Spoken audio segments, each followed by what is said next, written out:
All right, why don't we sort of slowly roll into this?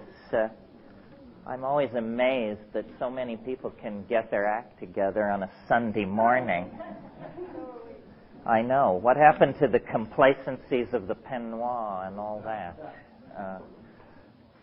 Okay, I have a couple of announcements. First of all, I think you found on your chair when you came in a sound photosynthesis order blank. That's if you're just dying to have more tapes of lectures. They have a huge selection, more than anybody else, and you can deal with that. And there's a sticker on those things that begins with the words HTTP. Those who know that this is a website address. Those who don't know soon will. So if you want to check out Sound Photosynthesis website address, that's the URL, the Universal Resource Locator, which I wish I had one now.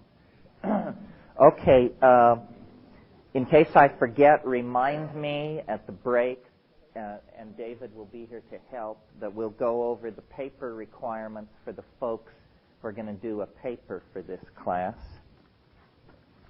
And I think that's that.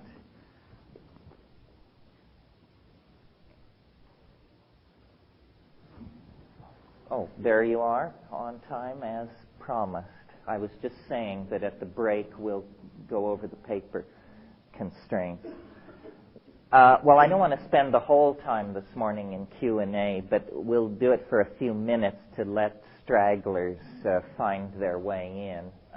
And then I'll flail you with my agenda for a while. If there are, yes. Yeah, I'm curious if any other internet websites they have good access to psychedelic information. Oh, that's a good question. There are a number. First of all, the Usenet, the Alt.Drugs conference. Most people know about this. There are thousands, a couple of thousand people participating in that, and it's now fragmented into alt.psilocybin, alt.psychedelic, alt.mescaline.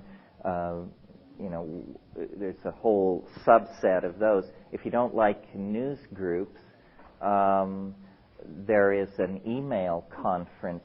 Anybody here in that email conference? Well, I can't remember. I was in it, but the problem with these email conferences is, you think, oh, great, I'll meet some people interested in what I'm interested in. You join, and the next day there are 80 messages in your email, and you spend hours a day pouring through the email. I just joined a conference where I get dispatches from the front in Chiapas, including all the latest statements from Subcomandante Marcos. I just picked up the mail. There were 130 messages, half in a language I barely read. So, but there's a lot of action on the net. I have a website, too, but I'm not going to give out the public number yet because it's not cool enough yet. It's more like a construction zone with yellow ribbons strung around and a sign which says, someday something really cool will be here. That's how a lot of the internet is. It's a vast, vast construction zone. But that's probably enough on that. If you're using the internet, you should use it more. If you're not using it, you should really put that at the top of your agenda, because it's going to become increasingly indispensable as a part of your cultural toolbox. I have to pay 35 cents a minute to reach the internet because I'm on a cellular modem from U.S. Cellular at 7,200 baud, and I still spend far more time and money than I should there. Yeah. I was wondering, are there any other methods that you've explored besides hallucinogens to reach that multidimensional state, that boundarylessness that we were talking about, like sensory deprivation chambers, meditation, biofeedback? Anything where you tap into the same? Well, this question always comes up, and my answer is the answer of a fanatic and a purist. Not really. I mean, the best substitute for psychedelics, which takes a lot more time, energy, and dedication, is penniless travel in Asian countries. But it's not nearly as pleasant, and the risk to your gastrointestinal tract is orders of magnitude greater. It's an interesting question. I mean, and I may be a special case, more lumpen than others. I mean, naturally in this business all the time I meet people who say, I hallucinate all the time. I don't understand what the excitement is about. Well, it's a very hard thing because you either have to say, you don't know what I'm talking about, or you have to define yourself ever after as an impoverished individual with a genetic constitution that places this out of your reach. If I had psychedelic experiences not in the presence of psychedelic substances, I would be alarmed. I'm not shooting for being high on the natch. Why?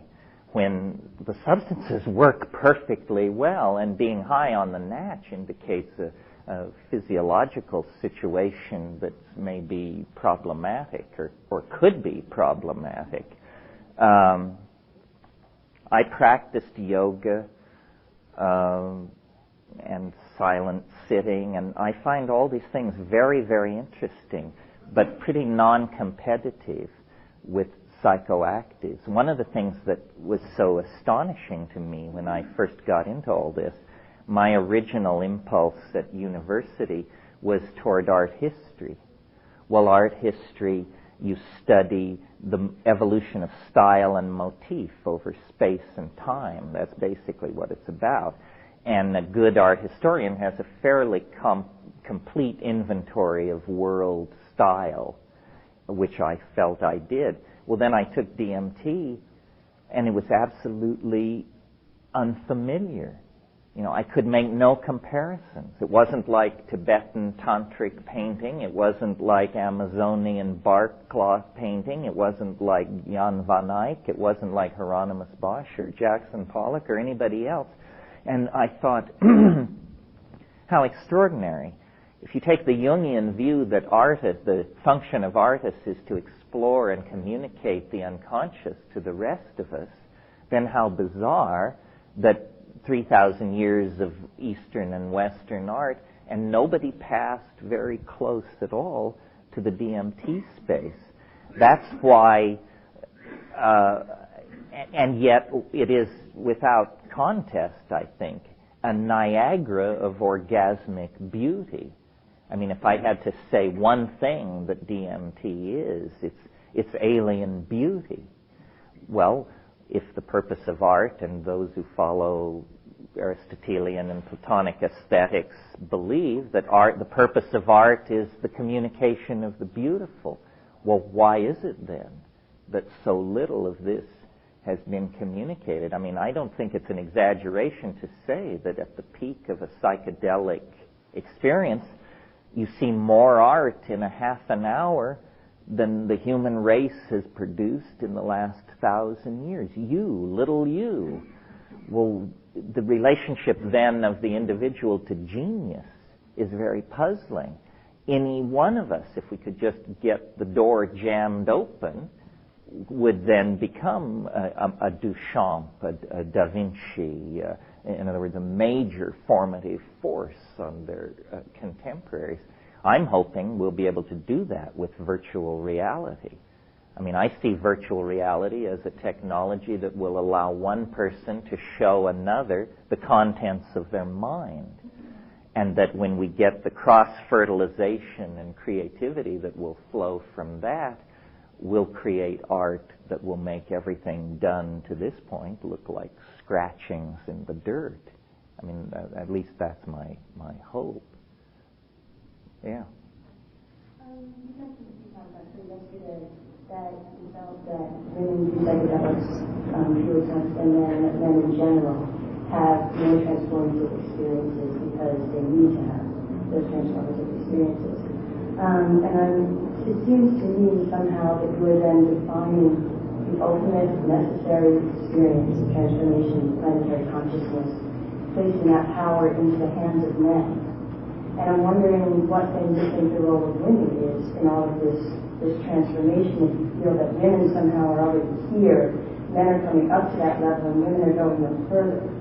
Because as somebody that let's just say has dropped into now the hundreds of times, I can assure you that I'm not like waiting around for someone to catch up, and then to catch up, and then I can go to her. Well, nobody ever put it quite like that before. So you get points for that. I mean, they put it many ways, but not like that. I don't think the last word has been said on this subject. In Science News last week or the week before, there are 120 anatomical differences between the brains of men and women that are not genital related. I think that we're on the brink of a whole frontier of discovering who and what women are. They were just thought to be, soft boys up until fairly recently, and the most enthusiastic proponents of feminism, I think, don't understand how deep a subject they've grabbed onto. In a way, I would sort of plead guilty to your metaphor that I do sort of see women as out of history. They are ahistorical creatures, and men invented history, lost themselves in it, and femininity, if you want to call it that, Gaian consciousness, if you want to call it that, psychedelic spirituality, if you want to call it that, is beckoning, does sort of hold the high ground, and is drawing history back toward a feminizing, archaic mode. But, race is a phenomenon of groups of people. In a sense, so is femininity. As an individual, you have to deal with the cards you're dealt. And we all have a feminine, a masculine, an androgynous, so forth and so on, component in our psyche. But in a sense, I guess I'm a conservative because I don't see history doing anything other than recapturing what once was, and which once was definitely under the aegis of the feminine. Like, for instance, the World Wide Web, this vast technological artifact that's being put in place. All it is a hard wiring of female intuition. It's the engineering mentality is catching up with the feminine outlook. But your question disquiets me. I'm not sure. Again, it's important as an individual not to identify with the characteristics of a group. And it's very tricky because you're constantly dinned into thinking of yourself as black, gay, white, poor. But those are not really qualities of individuals. Individuals are more complex than that. I mean, you may have a gay component. You may have a black portion of your genetic heritage. But don't define yourself as a group. That's a trick that was launched by print in the act of creating this peculiar entity called the public. The public is a fiction of the print-created galaxy. You are not a citizen and you are not part of the public unless you seriously do damage to your humanness in order to fit yourself into such a narrow definition. Yeah. Since the chemicals act on the brain, females have this huge hormonal swing way. I find that I have certain experiences during certain times of the month that I would consider hallucinogenic. And it's a mystery to me about women and men. There is a difference just in the chemistry of the body. So maybe there is really not an up or down to it. Somebody's ahead and somebody's behind. It's just a difference to it. Well, we can talk about this, but since this is a room full of aspiring professionals, this is obviously an area where incredibly good work could be done using ordinary scientific sampling techniques. You probably know it's a scandal how much medical research is done on male human subjects and then extrapolated to all human subjects. I would be willing to bet you, just sitting here, that in 30 years of research on psychedelics, there has never been a study which attempted to differentiate the difference in the response of men and women to the substance. It's like step one, but it's never been done. Again, how does menstruation affect this? How does menopause affect this? How does the postpartum chemistry affect? These are easily answered scientific questions that have never been looked at because of gender bias in the scientific establishment. Yeah. From a history, it's kind of like that psilocybin is a counter to testosterone. That's a way of putting it. That drive, that aggressive drive, or that drive that, say, testosterone has, which is perhaps why men are affected more by it. That's a very straightforward theory. If psychedelics inhibit and compete with testosterone, obviously their impact on men is going to be much more profound than their impact on women. Right there, you have a hypothesis. You could. Has there been any research on that, or has anyone looked at the endocrine system and the hormonal, effect that psilocybin has on changing the body chemistry that actually drives your body? No.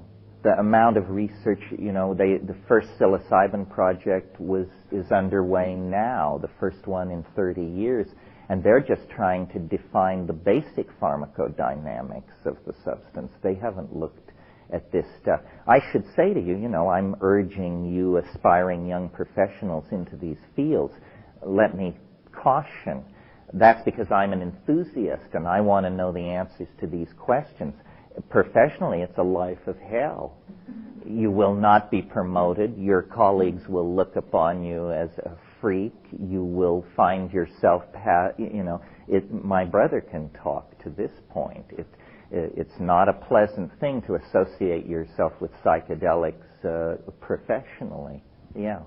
I guess something that I feel like we need to take responsibility for is the use of what is words like profound and transformative, because what is profound and transformative for a male, if it's more profound for a male, it might be just a different profound and transformative that's not on the male scale of what is profound and transformative. And I think that it's irresponsible to say that it is more profound for males, especially when no research has been done on the ways in which these drugs affect.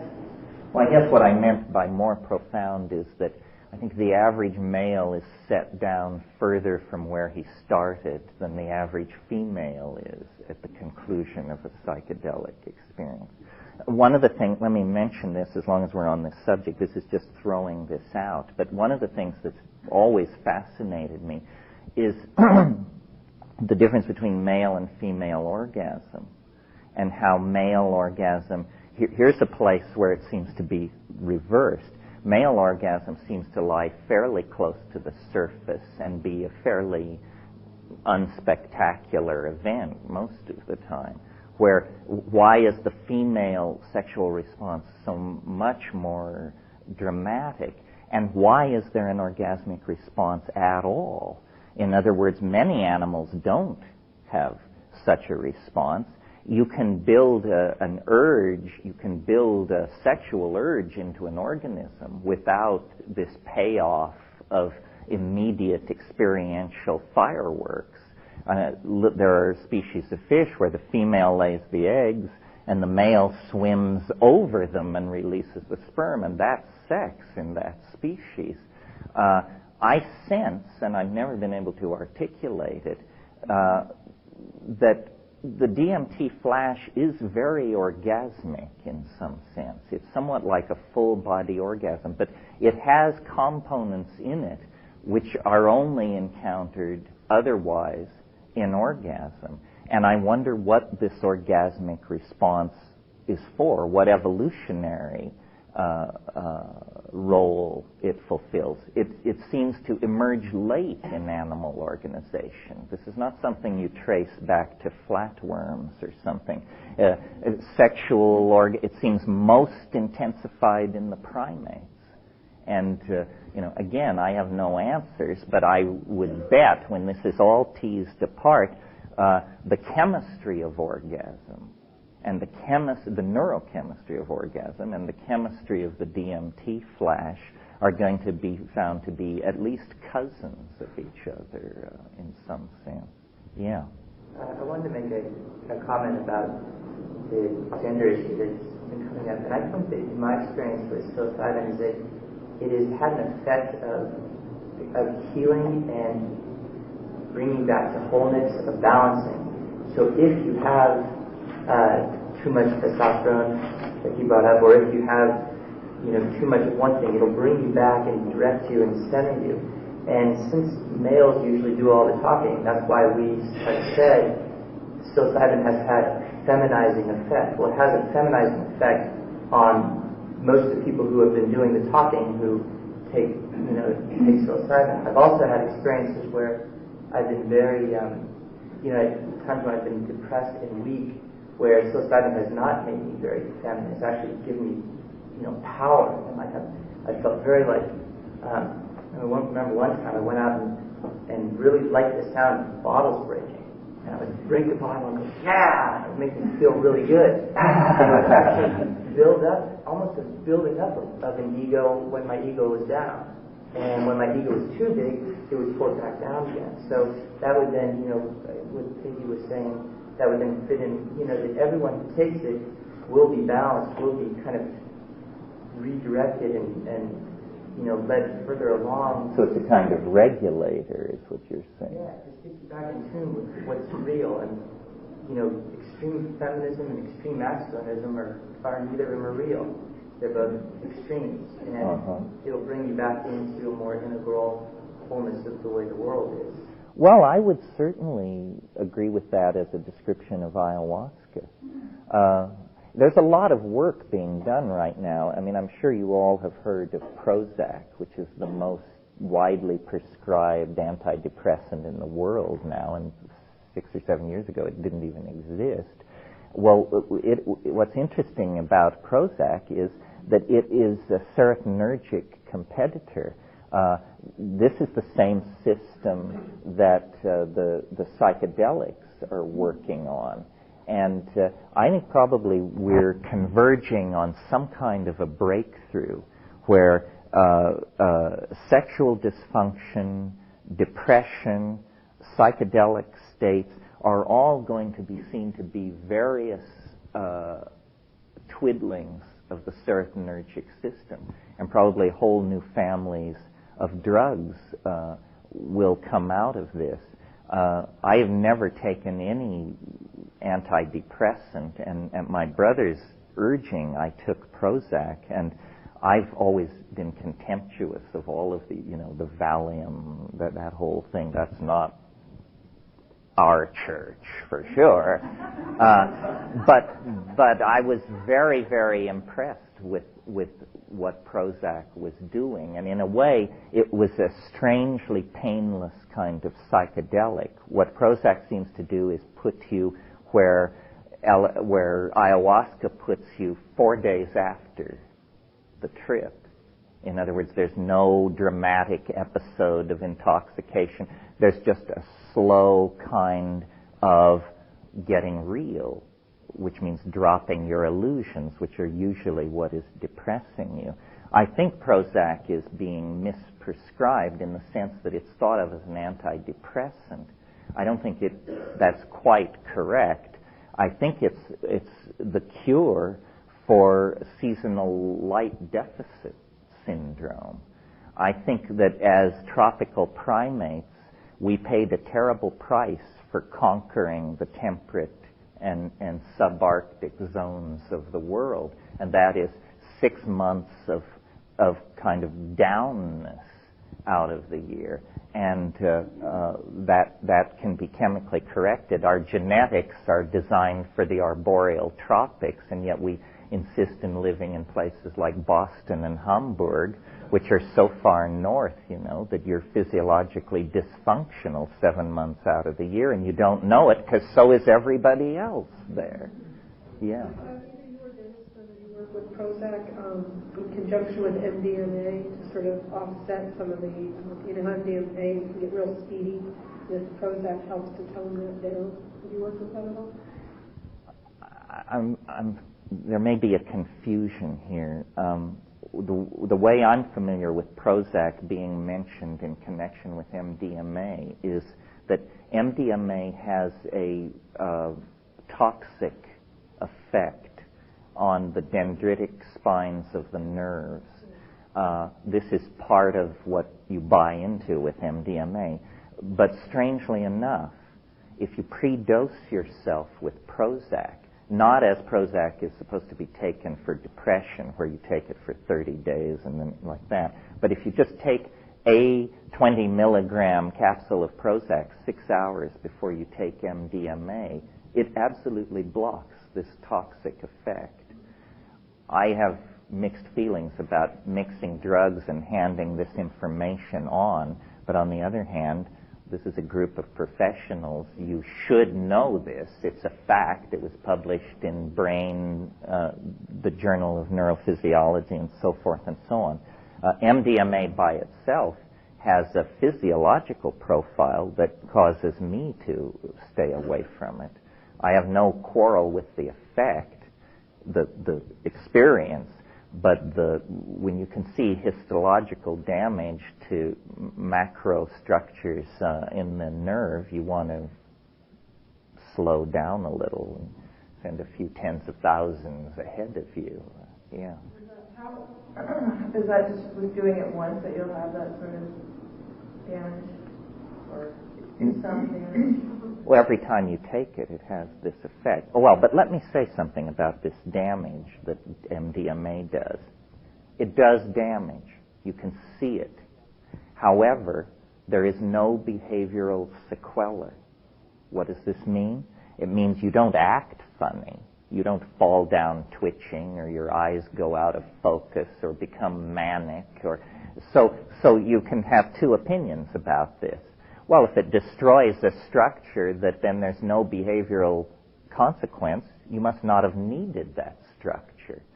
However, when we start tossing out chunks of our brain based on our own judgment, you have to wonder about that.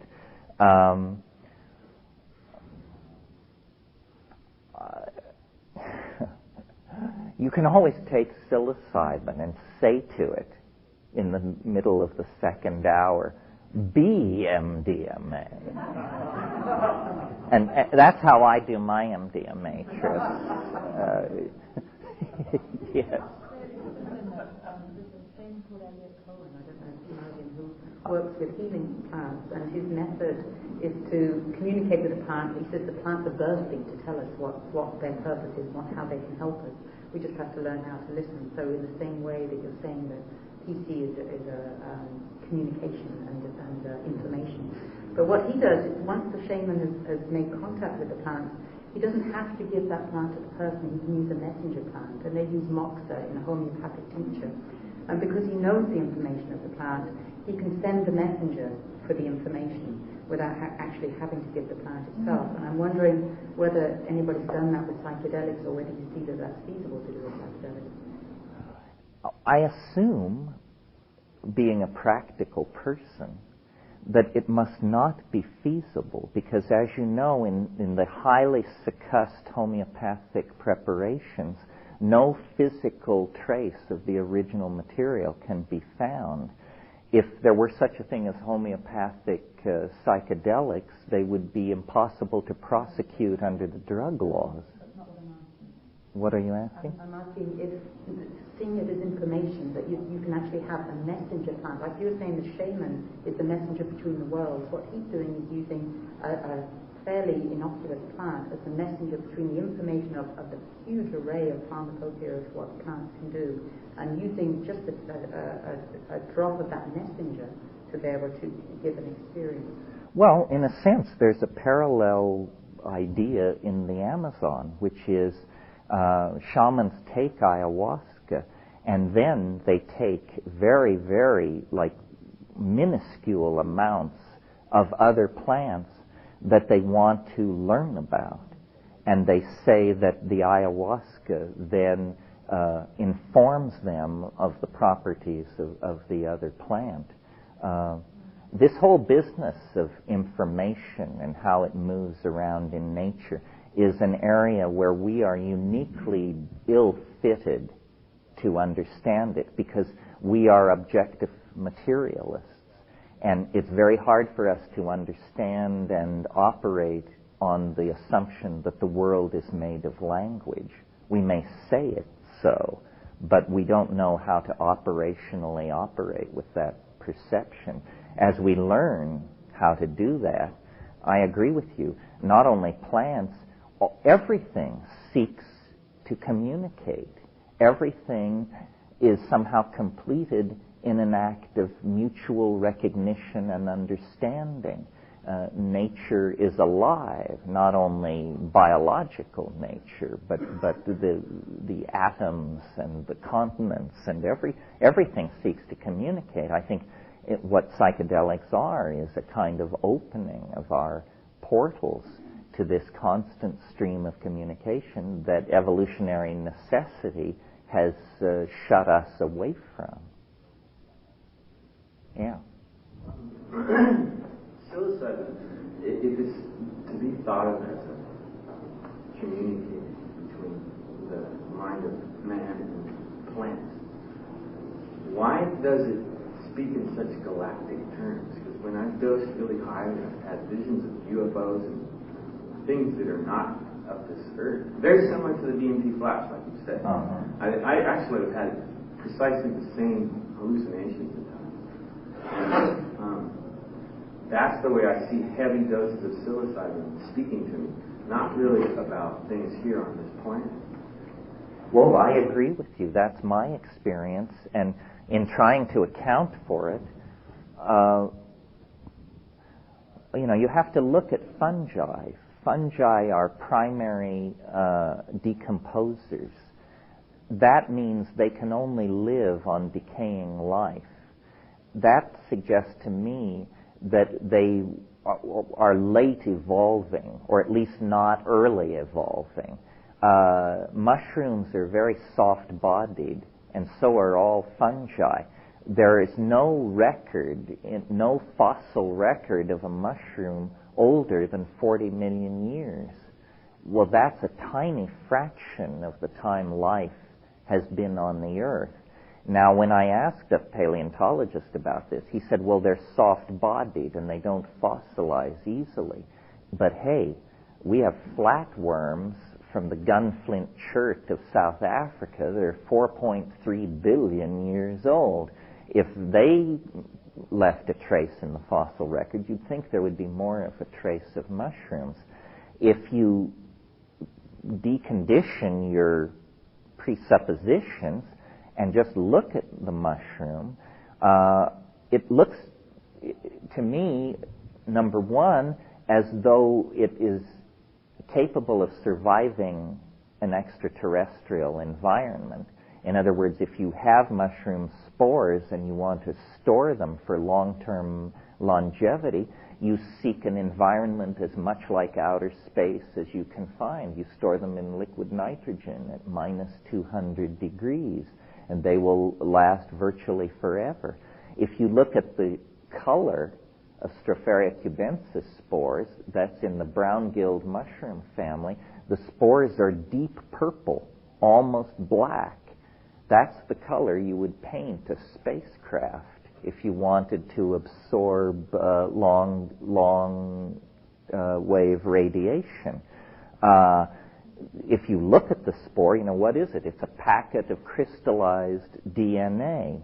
A single mature Stropharia cubensis mushroom, when it's sporulating, will shed up to 3 million spores a minute for up to 2 weeks. 3 million spores a minute for 2 weeks. And these things are microscopic, so small that the perturbations and agitation of air molecules, which are called Brownian motion, can actually percolate these things into the outer atmosphere, where then energetic cosmic events can actually detach them from the terrestrial medium, and they slowly, like planetary dandruff or something, drift off into space. Well, I always, it seems so obvious to me, maybe it's because I live in Hawaii, but the most predictable major revolution in biology that you can imagine is, of course, within a few years it will be realized that the Earth is an island. That's all. That the biota that is present here, much of it probably drifted in cosmic debris. When stars go supernova, planets are destroyed. It's a cliche of cosmic consciousness to say, the atoms in your body were once in the hearts of distant stars. Well, if that's true, then some of the atoms in your body were once in a part of distant planets. And some vanishingly small fraction may have been part of the biota of extraterrestrial ecosystems. The other thing about the mushroom that's very suggestive to me is it appears to be, or there is a place, a perspective from which you can look at it, that it appears to be not an organism but an artifact. It is incredibly well designed at a very high level of design criteria. For example, on this planet, one of the most advanced ethical systems we've been able to evolve is Buddhism, which teaches vegetarianism. If a Buddhist could design their own genome, they would become a fungus, because a fungus is a primary decomposer. It's the only karmaless place in the entire food chain. There is no karma for the fungi. They don't destroy any life whatsoever. So here you have this thing designed to traverse extraterrestrial space, occupying a karmaless niche in the ecosystem, and when complex with a mammalian nervous system, a galactarian archive of historical data becomes accessible. We have only known about DNA since 1950, less than 50 years, and we're already confidently talking about completely redesigning the human genome and so forth and so on. Well, if we pursue along these lines for 500 years, we will look the way we want to look.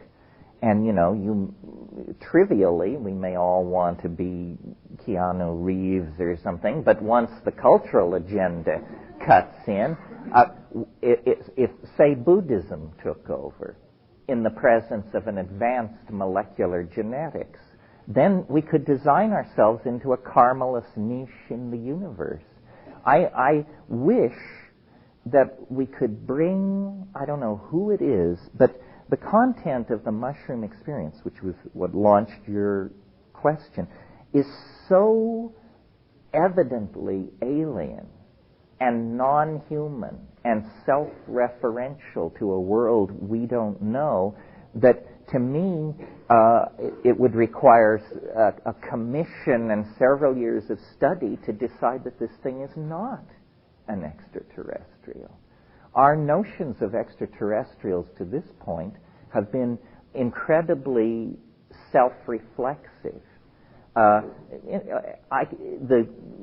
Once you have fully in grasp the size of the universe and the amount of time that is available, then the idea that someone would come in a metal ship with an interest in your gross industrial output and a desire to cure cancer is absolutely preposterous. That's such a culture-bound notion. It's like expecting them to arrive with a load of pizzas ready for delivery. The trick is going to be to recognize the extraterrestrial. The very notion alien means unfamiliar. So it's not going to be like we think it is. The real task will be to recognize it. And we have discovered, after only 1,000 years, that toxic metal-based technologies are fatal. And we have pushed our entire planet into planetary crisis by coming to this realization rather late in the game. If long-term survival is the name of the game for intelligent life in the universe, then the way we're doing it is not the way to do it. It's going to have to be non-polluting, biologically based, molecularly based, so forth and so on. And as you run down the list, the mushroom begins to look more and more like the real thing. And then, of course, the content of the experience is so different from other psychedelics and so other-oriented that I am puzzled that we've been at this now nearly 30 years and we still don't have a consensus.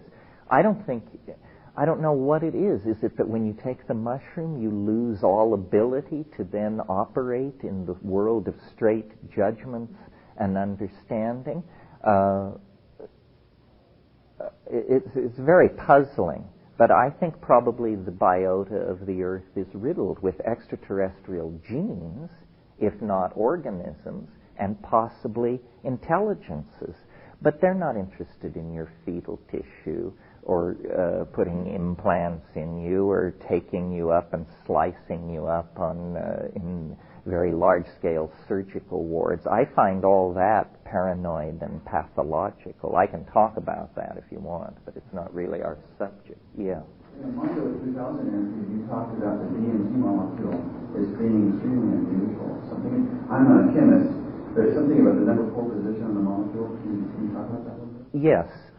There are different ways to look for extraterrestrials. One way is to build a vast radio telescope and search for a signal. The way I would do it, if I were in charge of things, is I would search the terrestrial ecosystem for anomalous molecules that have no near relatives or history of evolutionary development in terrestrial organisms. Well, it turns out you don't have to look far. It's psilocybin. Psilocybin is 4-phosphoryloxy NN-dimethyltryptamine.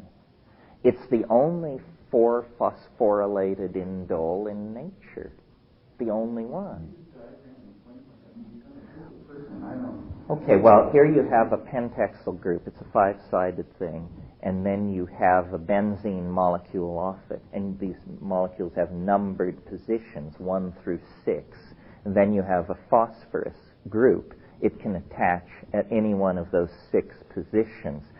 Attached in the 4 position, this is unheard of. It only occurs in this one case. Well, that's very odd. I mean, if we believe nature is a continuum of evolutionary adumbration, then to have suddenly out of nowhere a completely anomalous molecule sticking up suggests it may have come in from somewhere else. Yeah. Isn't psilocybin very similar in structure to serotonin? It's similar. I mean, serotonin is 5-hydroxytryptamine. Serotonin is ubiquitous in life on this planet, from flatworms to man. It's in every organism there is. Brain serotonin? Well, That's the one that I read a similar structure to psilocybin. The feel-good chemical in your brain. Yeah, the structure, yes. I mean, here's the thing. Serotonin is 5-hydroxytryptamine. Psilocybin is 4-phosphoryloxy NN-dimethyltryptamine. What you've got then is 4-N-N-dimethyltryptamine as opposed to 5-hydroxytryptamine. Yeah, these things are a chemical family. Yeah. My curiosity is getting raised about this alien UFO, people's experience with the psilocybin, having that sort of galactic experience. And since we're talking about consciousness and transformation, what role do you think that either the psilocybin bringing these images in, or this sort of cultural mythology around, close encounters, what role do you think that's playing? Why is that coming up in terms of the consciousness shift that we're trying to make? What's that about? Well, if you're interested in UFOs, one of the first books ever written is, I think, one of the best. It's called Flying Saucers, A Modern Myth of Things Seen in the Sky by Jung. And what he says is that, I hope I don't have to do too much backgrounding for an audience like this, but as you know, Jung analyzed alchemy and said that in the presence of a psyche epistemologically naive about the real nature of matter, the contents of the unconscious will be projected upon chemical processes. Well, our level of naivete about the cosmic environment is approximately at the same level of sophistication as the 16th century's grasp of matter was. And so Jung said that he talked about in alchemy what's called the rotundum, that which spins. And he said the spinning rotundum is a symbol of the psyche. The flying saucer, I believe, is a symbol of the eschatological object at the end of time. That we are being pulled into a confrontation with, call it the other, call it the ancestors, call it Jesus, call it Galactarian civilization. It's all and more than any of these things. And I believe, and I'm fairly alone in this, I think, that the pressure and the chaos that we're experiencing at the end of the 20th century is because we are drawing near to a bifurcation point in the there's not even words for it, in the dimensionality of our cosmos. I mean, we're very close to some kind of cusp, some kind of breakthrough point. History is, in fact, the annunciation that an animal is standing too close to the transcendental object and is, in fact, beginning to be transformed into a partial simulacrum of the transcendental object. That's what we are, half beast, half angel. One foot in the slime, one foot in the platonic superspaces. I suppose we have to talk at least briefly about the abduction thing. I think that this is much ado about nothing. It's very clear to me that every abduction case around, except for a vanishingly small number that we can put in the classical category of stigmata, can be explained by one simple fact. People are losing the ability to distinguish dreams from memories. That's all. That's all. If you lose the ability to distinguish dreams from memories, you'll have a very strange history to recite to people. And I think this is a cause by television. It's caused by a number of things. I grew up during the 50s when movies like The Day the Earth Stood Still, Invasion of the Body Snatchers, and so forth were coming out. And I distinctly remember a fever that I had when I was about 12, in which I had a horrifyingly real dream of gray-faced, cat-eyed aliens who were doing something to me that I didn't care for, and so forth and so on. Well, if I were to be placed into the hands of an obsessive hypnotherapist, I guarantee you in 2 weeks we'd come out with the realization that it wasn't a dream, that it actually happened. But that's and also the content if you analyze the content of the abduction scenario, it's pure paranoia. And I can get off on this, but I don't really want to. The normal rules of evidence are not being applied. Let me go off on this just a little bit to say, how do you live your life in the light of a universe that is strange and vast? Well, you can just believe anything anybody tells you, in which case, fetal removal by extraterrestrials vies with your attention as you seek Elvis in the aisles of the local supermarket, as you worry about the fall of Atlantis and so forth and so on. But over time, there has been something evolved called the rules of evidence, colloquially known as how to tell shit from shinola. And the first thing is, there should be an economy of explanation. This is called Occam's razor. In other words, hypotheses should be no more complex than is necessary to explain whatever it is you're trying to explain. So if inability to tell dreams from memories explains abduction, why do we have to reach for the idea that geneticists from Zenebel Ganubi are moving secretly among us with a surgical agenda and also carry out unscheduled proctological examinations in the middle of the night? I mean, really now.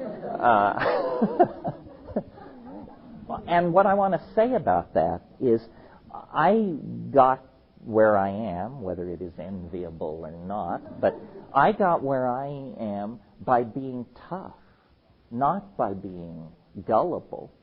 And so I've rejected vast amounts of things, not only dubious things, but I've probably tossed a few babies out with the bathwater as well. But ask tough questions. Make it make sense. And be, as they say in Hawaii, be akamai, be smart. Understand the subtleties and the potential degradation of language. And then trust only yourself. Trust only yourself. Photographs are useless. Anecdotes are useless. What happened to your best friend last weekend when you weren't there is useless. You can entertain all that information, but what you have to, given the slipperiness of language, given the limitations of the human organism, you have to stay with primary experience and extrapolate out from there. And if you have had fetal tissue removed, then you have to deal with it. But the testimony of 700 people you don't know doesn't have to bother you at all. Yeah. In light of your dialogue with the mushroom, how do you see sort of the big picture of the agenda? If this is an extraterrestrial force that catalyzed consciousness on the planet, what do you think is sort of the... You mean what's happening? What's happening? I think that nature, well, I mentioned this yesterday, that biology, let's leave nature out of this for a minute, biology is some kind of chemical strategy for the conquest of dimensionality. I said this yesterday, but I'm not sure I was understood. And what I mean by that is the entire history of biology, from the first naked DNA to this moment, is a history of progressively taking more and more control of more and more dimensions. First, primitive life moved. It had no eyes. It simply felt its way. That means it was like two-dimensional life. It just feels its way down a linear creode of sensation, defecating, eating, undergoing mitosis, and so forth and so on. But it's a two-dimensional thing. Well, then life acquired light-sensitive chemistry, which it sequestered on the surface of its cells driven by serotonin, interestingly enough. And this light-sensitive chemistry gave the idea of a gradient. The organism had, however dimly, the notion here and there. And to have the notion of going from here to there, you have to add in the notion now and then. And what these notions being added in are dimensional vectors into the reality space. Well, then the entire history of life, from, let's say, the Crossopterygian fishes to Homo habilis, is simply the history of developing more efficient organs of motion in the three-dimensional world. Better eyes, better arms, better legs, mobility, motility, so forth and so on. Then, with the appearance of true human beings and language, an entirely new dimension, let's call it the fourth dimension of time, begins to be invaded in a very subtle way. It's that monkeys can't tell stories to each other about past experiences or hoped for denouements. Human beings can. That act of linguistic recollection is a small conquest of dimensionality. Well, once you invent writing, then all of the past can, in a sense, be kept in the present. The present is not a narrow slice of experience fading off into the past and the future. It becomes instead like a train moving into the future. The future is unknowable, but the past can be recollected and analyzed. And if the analysis is sophisticated enough, one can begin to triangulate outward toward the future. The history of science is the history of prediction. Well, what is prediction? It's taking control of a previously uncontrolled dimension, the future. And I think that the rise of electronic technology, the rise of extremely complex language-using societies means that we're about to go wholly in to the fourth dimension, the temporal dimension. And we see ourselves as distinct from our technologies. You see, like when you are in a car, you think, I am a human being driving a human invention. But there is a point of view from which, no, you are just a human being who has put on another level of humanness, which happens to have wheels under it, and is rolling along. In other words, genetics, that changes the stuff of our bodies. Epigenetics, which we call ideology and technology, changes the environment in which our bodies operate. And I think we're getting set basically to decamp into the imagination. That the imagination is as real a place as across the river is if you've just acquired eyes. It's something you're seeing for the first time and then generating an appetite to go into. And this has been kicking around for 15 or 20,000 years. A shaman is a seer, is a prophet, is a higher dimensional mathematician. And they may not, use tensor equations to express what they're doing, but mathematics before symbols is experience. And so I really believe history is ending very soon. I cannot conceive of 100 years in the future at the present accelerated rate of development. We have unleashed such novelty that I think we're in the terminal phase of decamping from three-dimensional space. We are leaving the womb of Newtonian being for something else, the imagination. And the birth is tumultuous. An entire planet is at risk.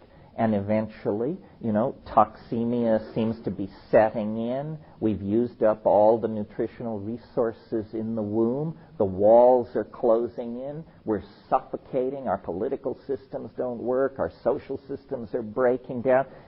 If you're a realist, a pessimist, then you just say, well, this is it, folks. This is the smash up. The party lasted 20,000 years, and here comes the bill.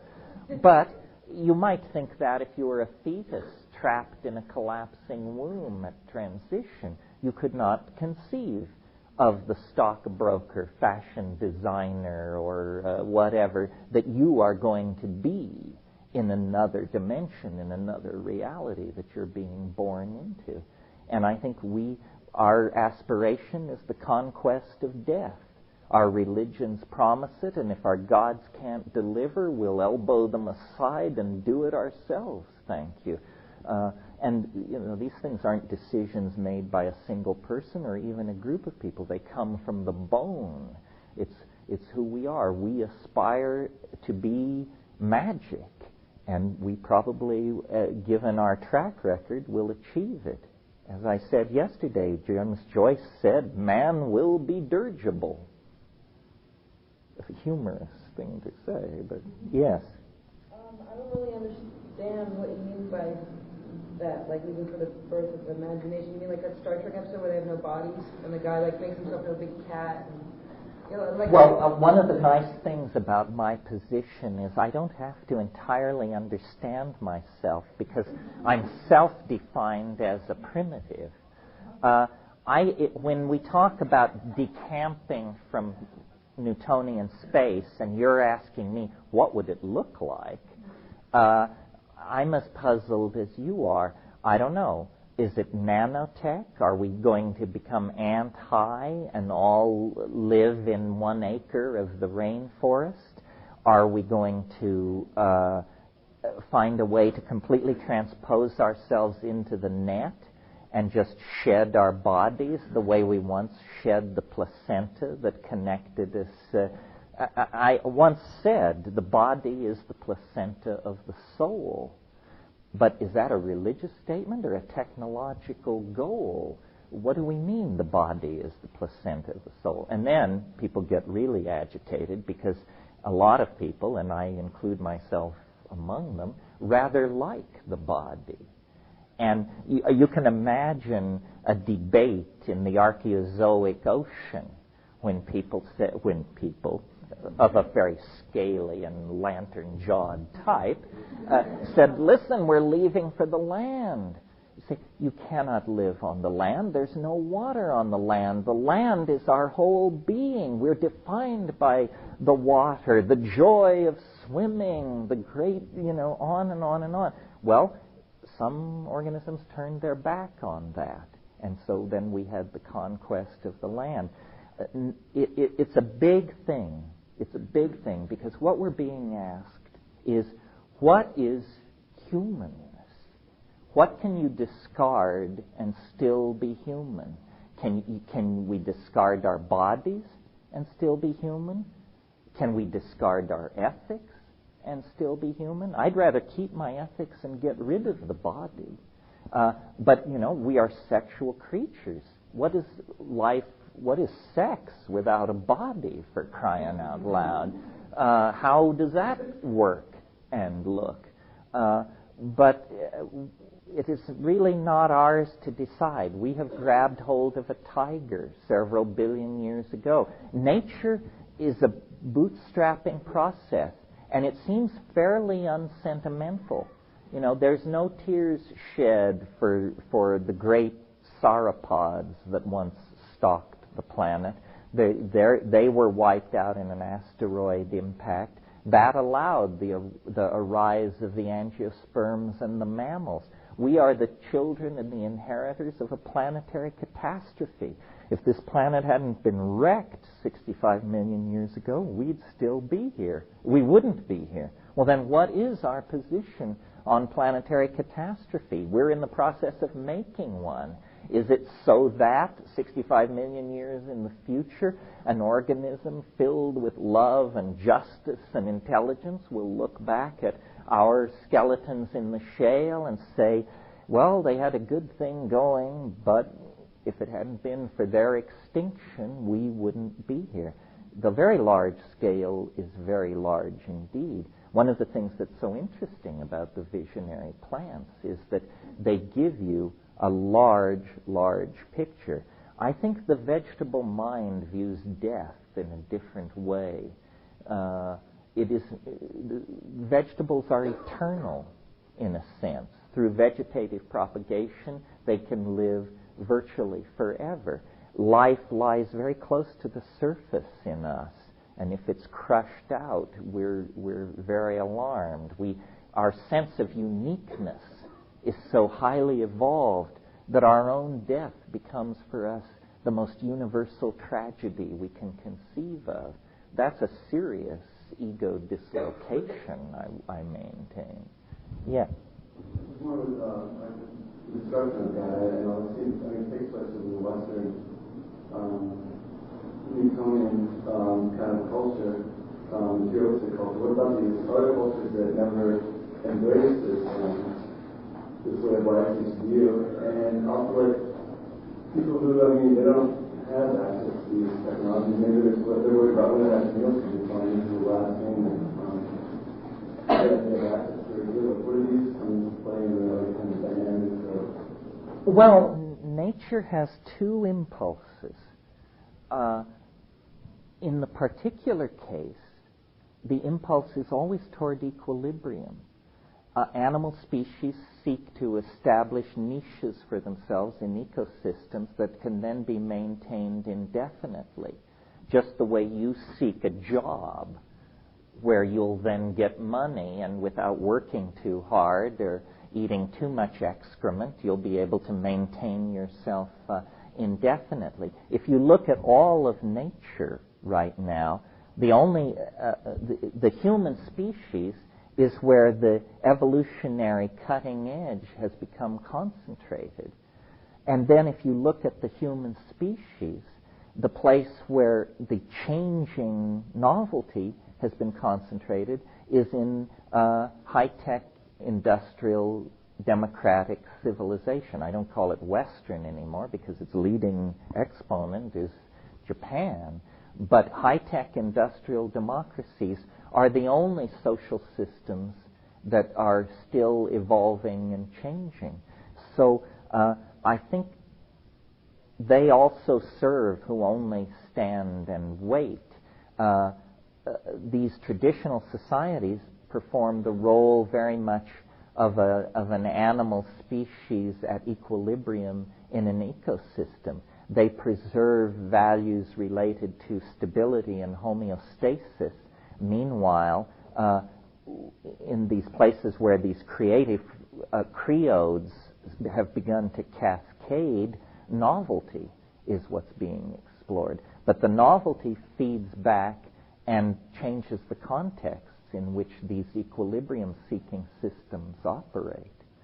The universe, I believe, is an engine for the production and conservation of novelty.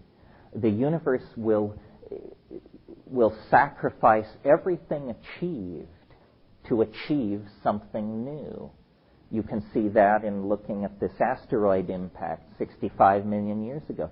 I mean, this was a climaxed planetary ecosystem of tropical forests from pole to pole, filled with complex animals and ecosystems and many phyla represented, but it was all thrown away to make way for the mammals and the angiosperms. I mean, speaking teleologically. So I think novelty is what nature values above all else. And that, interestingly, leads on to the notion of an ethic for us, because that confers immediate central importance on the human enterprise. The orthodox view is that we're a chance anomaly, an eccentricity in the cosmic game. But if the conservation of novelty is what the universe is about, then we are its pride and joy, its crown jewel, the firstborn son and heir apparent. And the other thing is this ingression or this movement into novelty has been going on since the beginning of the universe, but always ever faster, ever faster. So in the early universe, once things settled down after the Big Bang, it was dull for a long, long time. I mean, there wasn't much happening. There weren't even stars. There was just hydrogen aggregating, and then eventually there were aggregates of hydrogen so large that the pressures at the centers of those aggregates of hydrogen caused a new property to emerge, fusion. And fusion cooks out heavy elements like iron and sulfur and carbon. And when carbon cooks out, new emergent properties become possible. Molecular chemistry, rather than simple atomic systems, comes into play. Well, then elaborate that for a few billion years, and you get long-chain polymers. They're like supermolecules, and they have the quality or the ability to template and reproduce themselves. Well, so suddenly you get a whole new emergent domain in nature, the domain of the self-copying, self-replicating molecules. And then they begin to embed themselves in membranes and so forth, and then you get nucleated cells, and then colonies of nucleated cells, and from there to advanced mammals, it's just a matter of time. And then the organs of locomotion seem to have been perfected. The fastest animal in the world can run 70 miles an hour, something like that. And so then the development seems to concentrate in the nervous system. The coordination no longer of space, but of information. Information becomes the new coinage. Advanced binocular vision systems evolve. Pack signaling systems evolve in social animals. And then, at some point, the level of complexity is sufficient to cross a boundary into true language, true representation of the past in the present through symbolic activity. In each case, these stages are happening faster and faster and faster. Language is probably less than 100,000 years old. It may be half that age. Well, good grief, that's less than 3,000 generations in the past. Language, that's yesterday. And yet, since the inception of language, look at what has happened. Urbanism, global conquest of the environment, mathematical conquest of nature. We can call down the fires that burn in the hearts of stars to the deserts of this planet, or if necessary, down upon the heads of our enemies. That's an extraordinary feat for protoplasm to be able to undertake. Extraordinary. And so I think this accelerating novelty indicates that we are on the brink of just going down the novelty well and becoming as unrecognizable to ourselves as we would be to Tyrannosaurus rex if it were introduced to us as the heirs to its struggle and dreams. Yeah. I think one of the most interesting things to me in visible landscape near the end, and just correct me if I understood this incorrectly. In the monologue talks of what it might look like. I think there was one line that said, it was December 21st, 2012, and the 22nd may look just like the 21st. There may be no change on the surface. It may look the same. And I'm curious how that fits in. Because all the questions, well, are we going to be walking around in small jars, or are we going to be self-dribbling things that you talked about yesterday? Or is that day going to pass by and, I don't know, does 1% see it, or 99% doesn't, or is it going to be that 100% doesn't see it, or is there going to be nothing in between?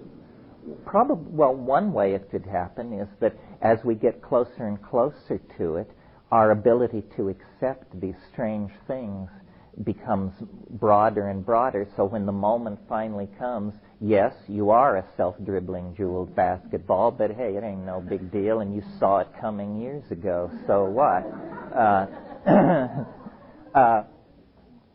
I don't know. I vacillate on all of this because as a rationalist, I'm very puzzled by my intellectual burden of a completely irrational revelation. I would never have wished this upon myself. I'm much more comfortable as a fairly hard-nosed skeptical thinker. Yet I've spent so much time with this idea that I guess I have become infected with it. It now seems to me as reasonable as anything else. There is, unremarked by science, a universal tendency toward complexity through time. It's a law, as real as the law of the speed of light or the segregation of genes. But science has never said that, because science is, as practiced out of the 19th century, is militantly anti-teleological. In other words, it denies any end goal, any purpose, any predefined end state. Science just thinks the universe is a random walk. But I think it's becoming harder and harder to maintain that idea in the face of the evidence. There are too many choices. If you have a protein of several thousand atoms, it has 10 high 16 folding configurations it can choose from.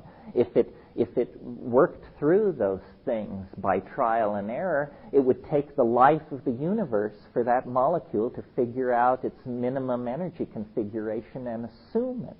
So there is a kind of logic, or there are constraints that we aren't aware of that push processes toward completion. And I think, the new sciences of chaos theory, dynamics, complexity, fractals, strange attractors are going to deliver this into our understanding. It's a very exciting time. I mean, we're taking the first intellectual steps toward the real re-understanding of nature since at least the invention of the calculus and probably the invention of Greek mathematics. Yeah. This model that you're talking about sounds a little bit to me like a phase transition that in consciousness. When it reaches a point of complexity and then there's a transition, but it seems to me we're all connected on some level, the morphic field and all, but that may just, few will start and then it's just like popcorn. All of a sudden everyone has that like a chain reaction. Yeah. Well, you put your finger on it. The key word is connectedness. I'm very interested in the philosophical, if you want to put it that way, implications of the World Wide Web and the Internet. I mean, the Internet is a fascinating thing. You can't see it. Therefore, if you're not into it, the world appears to have remained the same. Nothing has changed. And yet, actually, the largest human artifact ever created has sprung into being in the last 5 years. It's as big as this planet, and nobody controls it. It has no central control. No one can decide that it shall be this or shall be that. There are certain areas under limited control. Well, but what does the Internet do? Well, it connects us together. It broadens and deepens and makes more immediate the cultural database that we're all swimming in. And I think that probably it is a model for, or not a model, but it is an anticipation of this transcendental object at the end of time. I mean, I have said in these lectures, my idea of the future perfect state is a world of 500 million human beings of all races, genders, sexual persuasions, so forth and so on. 500 million well-fed, healthy people living mostly in warm climates, largely naked, very little physical cultural manifestation. But if you could project yourself into one of these people's minds or bodies, you would see that when they close their eyes, there are menus hanging in space. Those menus are there because at age 3 there was a surgical implant behind the eyelids of something like a very small contact lens. And that is the philosopher's stone. That is the culmination of 10,000 years of technical evolution and engineering dreams. And what it boils down to is a little black disc that's surgically implanted behind your eyelid, and that's your interface to the culture. And you can move into the net, which is, of course, virtually implemented. It's not text. It's not even hypertext. It's a three-dimensional, non-material world ruled by the laws not of physics, but the imagination. And I call this turning the body inside out. This is what the cultural enterprise is for. We want to live in the imagination with the body as a freely commandable object in the imagination. In other words, replace the laws of physics with the laws of dream or imagination. This is culturally within our reach right now. I mean, if it were as important as piling up nuclear stockpiles or screwing people over in 100 different ways, we'd have it in 5 years, not 17. As it is, we'll probably have to wait 17 years. But the fact that we can make a model like that, that's a bridge from where we're sitting to a spiritually transcendental realm that's within reach, is, I think, very positive. Now all we have to do is fill in the blanks. Keep taking psychedelics so that our engineering standards stay high, so that we stay focused on the goals that we're trying to maximize, and then try to promote the idea that anxiety is inappropriate. Anxiety poisons the will to action. And I really think that this is going to be the task of the high-tech alternative culture, is to provide an optimistic vision. Because you see, the people who run the world are becoming more and more panic-stricken because a world is ending. Their world is ending. The world of the shell game and the international corporation and the propagandized passive electorate and all these things that have been, that game is ending. And there is no substitute vision being discussed at the upper echelons of the control mechanism of this society. It's coming from the grassroots. The people at the top are too paralyzed with the poisons they've imbibed by feeding at the trough of the old order. They can't think their way out of their dilemma. In fact, they have to pay guys with ponytails just to turn on the machines in the morning. They're so distanced from the things they rule, you see. Yeah. I'm wondering that, like, in my experience and other people talking to me about taking hallucinogens, you talk about dissolving of boundaries. Another way to look at it is you talk about anxiety. It's anxiety or fear eventually goes away of the other, which if we have a boundary, there is another. And in terms of like men and women, if women are more other for men than vice versa, that on a hallucinogen, a man can get to a place where he observes and goes beyond the boundaries to know that it's not the other. And if a woman is in that place, what I, from my own personal experience and from other people talking to me, is as though women kind of find their voice in the way of the world to say how it's okay not to have always this experience with the other. And at some hope of things accelerating, my mother was born in 1921 and was very conservative, has come to the point where she's 73 years old or whatever and has a 77-year-old boyfriend, and at dinner and he's very proud and laughing and says, well, I'm living in Syria. Do you ever think your mother would say that? And I kind of like to hear what you would say about, in terms of otherness and how psychedelics can, what the dissolving of the boundaries does and how we carry that to other people. Yeah. Well, first of all, it's important in all these discussions to remember there is nothing on earth as much like a woman as a man. The next species over, whatever it is, the difference is enormous. The other thing to remember is if you believe in evolutionary theory, then this has always amazed me. Women are the creation of choices made by men. Men are the creation of choices made by women.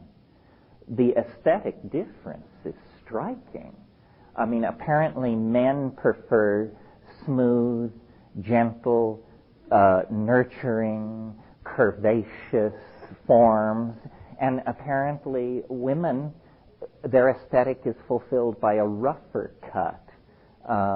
We are reflections of the desires of the opposite gender because we've been subject to selection in the sexual process that way. As far as everybody is struggling to keep up with the evolution of the culture, I experienced this same thing. I mean, my father is a very conservative character, and he's now 80, and he seems to go out of his way to be outrageous. And it's maybe the one good thing television is doing is that straight people, and by that I don't mean non-gay, I mean in the sense of non-psychedelic, straight people can't escape from the weirdness of the culture. You know, no matter who you are, you have to look at this stuff. It's in your face, and eventually you bend. So approaching the other is a process of redefining yourself to be more acceptable to it. You know, there's a coming to meet. It becomes more familiar as you become more familiar with it. But the truly other, what Rudolf Otto called the totally other, is other in principle. It's like the archetype of the other, and it can't be assimilated. But wherever the other is particularized in a person, a work of art, a place, it can be approached through a process of templating yourself to it. You know, we become what we behold, no matter how bizarre what we behold may be. Well, it's a little past time to take a break. Let's take a break. Those of you who are doing a paper, why don't you gather up here, and David and I will lay out the guidelines. The rest of you, why don't you give us just a little bit of space so we can work this academic thing out.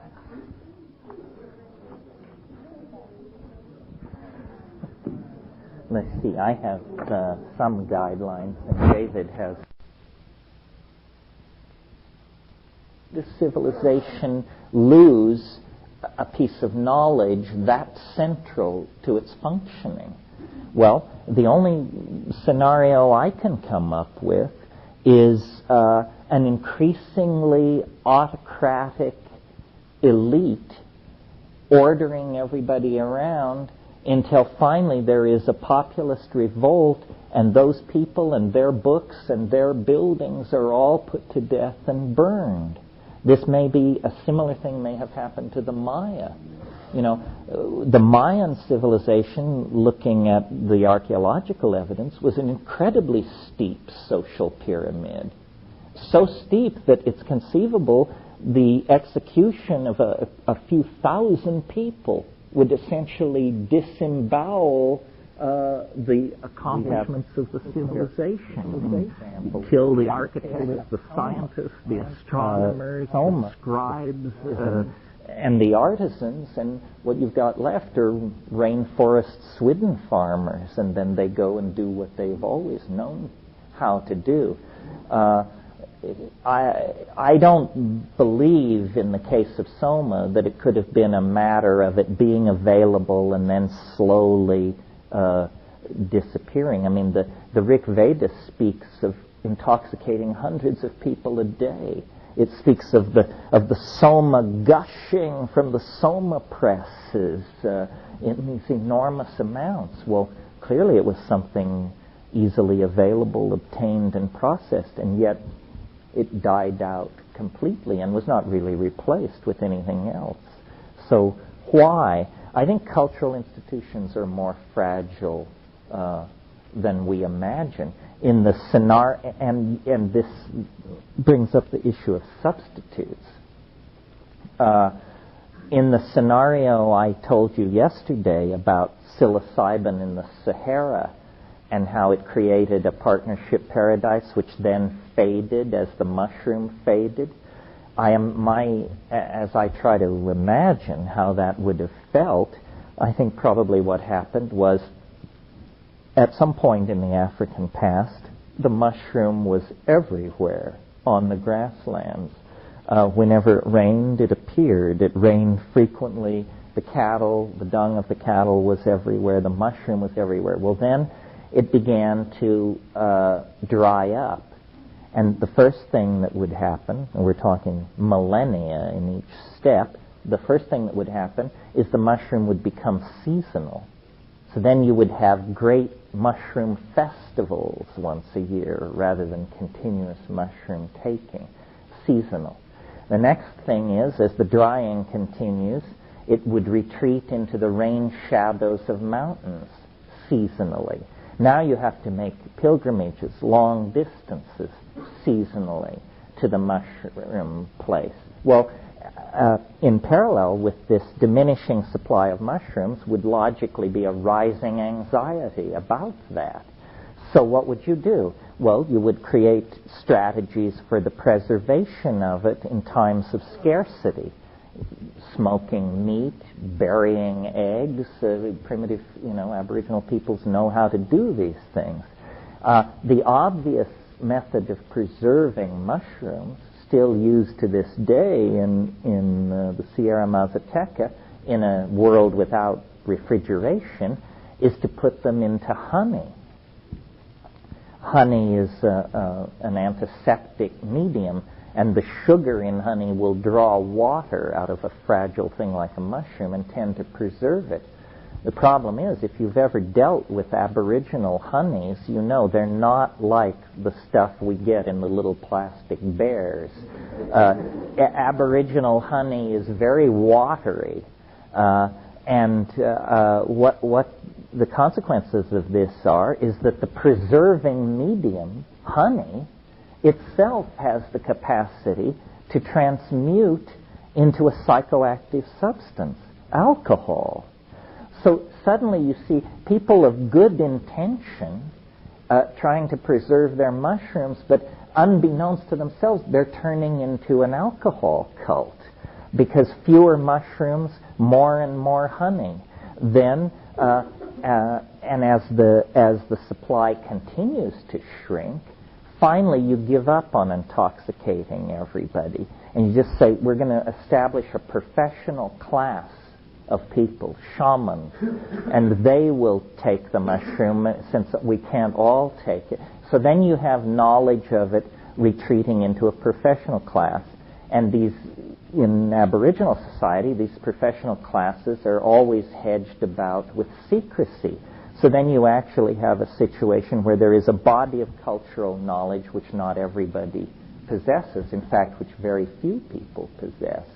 Well, at that point, through war, epidemic, schism, or natural catastrophe, you could lose that core of experts, and then you would simply be adrift. So it's a very complicated issue, and the history of each one of these things is fraught with these kinds of episodes. The other thing is, just to keep the complexity ever before you, styles of usage change. I mentioned that the 19th century ate hashish. We smoke it, and it has very different impacts on our psychologies and our art and so forth and so on.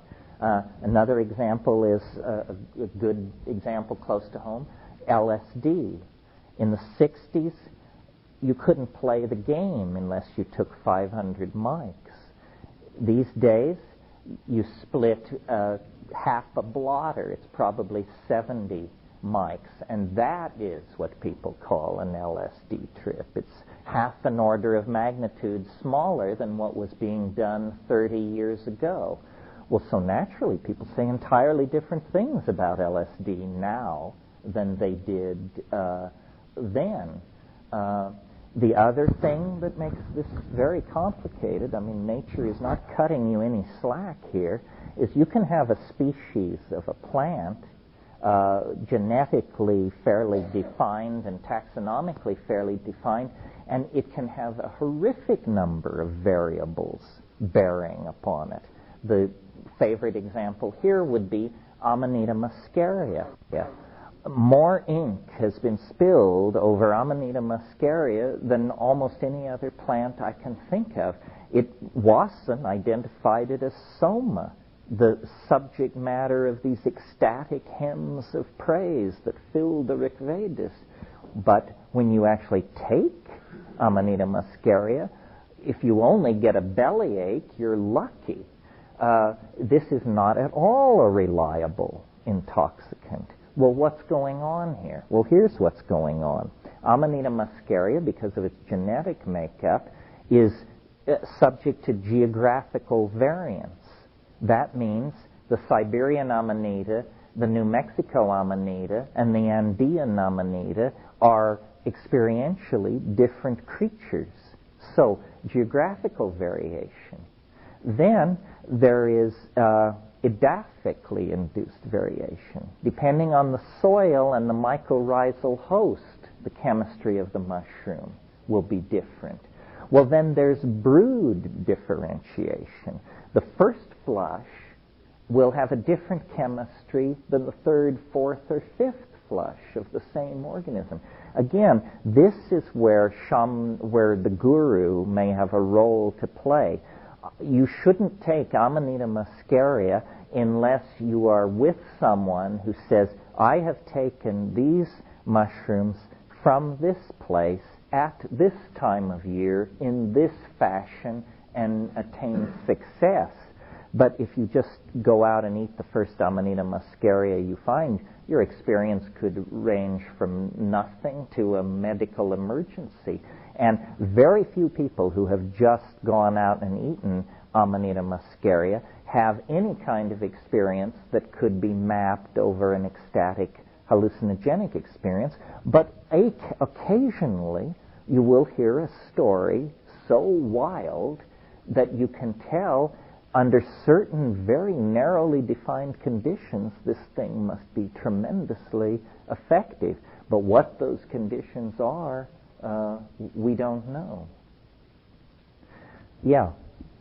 I think it was Watson that wrote about, I guess it's the Rig Veda, talking about drinking the piss of Shiva and the Soma and this whole thing, and his interpretation, maybe it was more than interpretation, the evidence showed that they would drink the urine of the animals that ate the mushrooms, like the antelope or the reindeer or the cows, because that way it was purified of these toxins through the animal's system, and they would drink a potion that was... Well, yes, I mean, I really respect Gordon Wasson, but in this particular area, I think he spread more confusion than light.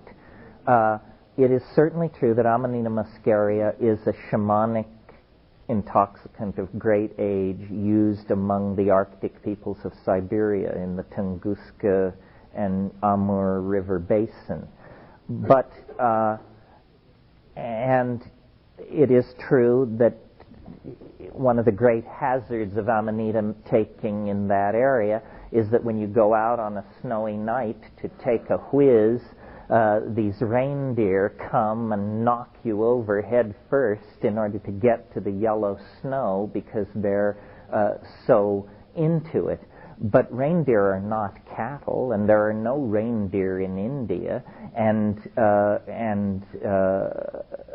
cattle don't seek out mushrooms to eat them.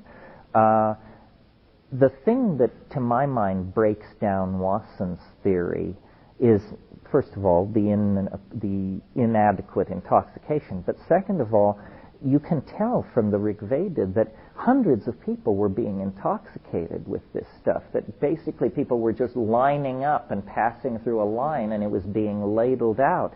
Well, Amanita muscaria has a mycorrhizal relationship to birch and spruce. That means it grows only in association with the roots of those plants. To this day, no mycologist has ever successfully cultivated it on the natch. So when you find it, it's a rare thing. To find one or two is cause for rejoicing. To find half a dozen is a miracle. I've never heard of anybody finding more than that. I've seen other amanitas in great abundance. If you're an Amanita fan, check out Baker's Beach in January. You all know where it is? It's at the bottom of 25th Avenue.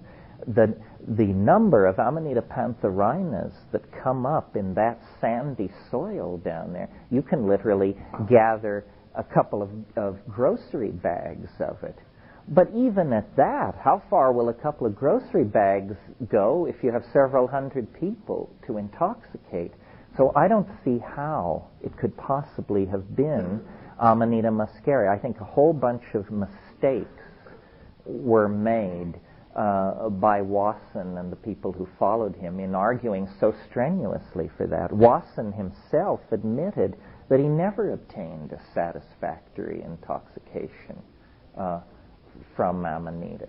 So again, you have to be aware of all of these variables, and I think it's fine to respect those who have preceded us into this. Lots of hard work has been done, but on the other hand, they're just fallible, career-mongering human beings like all the rest of us, and it never hurts to double-check. I mean, what you haven't confirmed for yourself, you should view as simply informed speculation. But you do need to check for yourself. Yeah. The effects of the whole mushroom versus, say, an isolated copper, isolated psilocybin. Do you have any experience with anything? Oh, you mean the pure compounds? Frankly, in 30 years, there has been very, very little chemically purified psilocybin. I once took a small white capsule that was said to be pure psilocybin. It may have been. It was like a very warm and friendly flavor of LSD, but it didn't have the voice.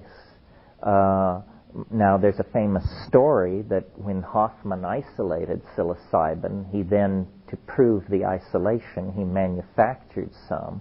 And then he and Wasson took it back with them to Huautla, and they gave it to Maria Sabina. And she said, the spirit of the mushroom is in the little pill.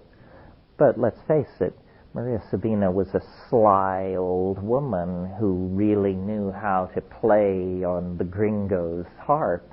And I don't think it's the last word that she said that. I mean, the implication may have been, and so why don't you go back to Basel and leave us alone, for crying out loud? Haven't you done enough good here? Yeah.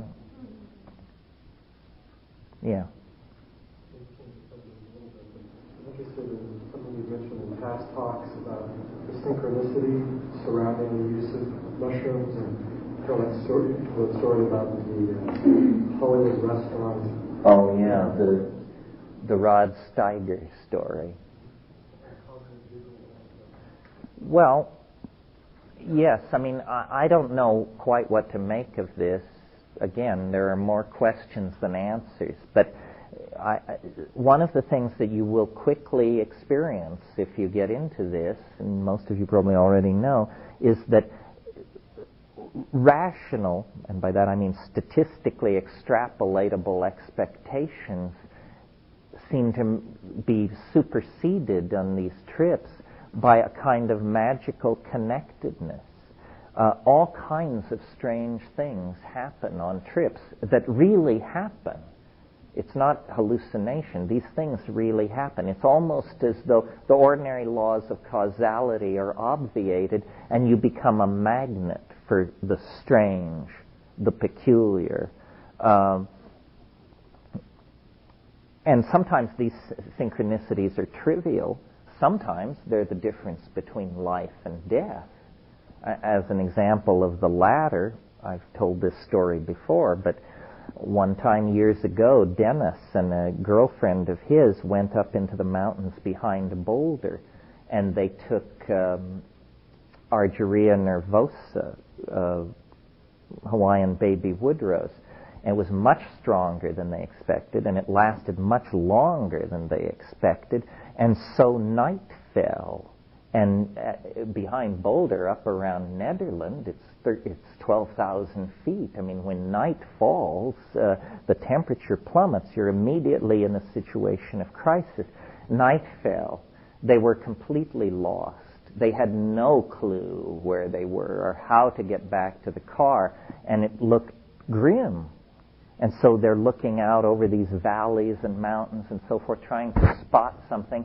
And finally, across the valley, they see what my brother assumes is a car come around a corner because they see the headlights. And so they descend down into this canyon. It takes them an hour. It's pitch dark. They climb up the other side, and they to arrive in a parking lot to find their car. Not only to find their car, but to find that the lights are on. Well, they had left the car some 12 hours before. The battery would have been run down if the lights had been on all that time. It means the lights, they saw the lights come on when they looked out across the valley full of fear, wondering where they were. So, it's just a story, unless you're the person whose life was saved by this incident. So, and you can see then why Aboriginal people would have this faith in the primacy of mind, probably because mind is in fact primary, and it's only because we've locked ourselves down into a set of reductionist expectations that we live in a world so brutally under the aegis of laws like entropy and seriality and so forth and so on. Yeah.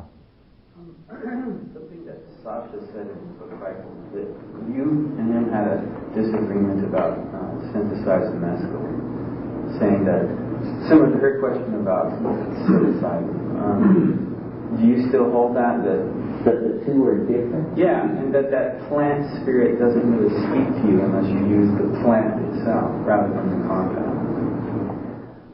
I don't know, much has been made about this difference we had. I don't recall the conversation and haven't read the account of it. If Rupert's theory holds any water, it's the same thing, and we can both still believe whatever we like to believe. I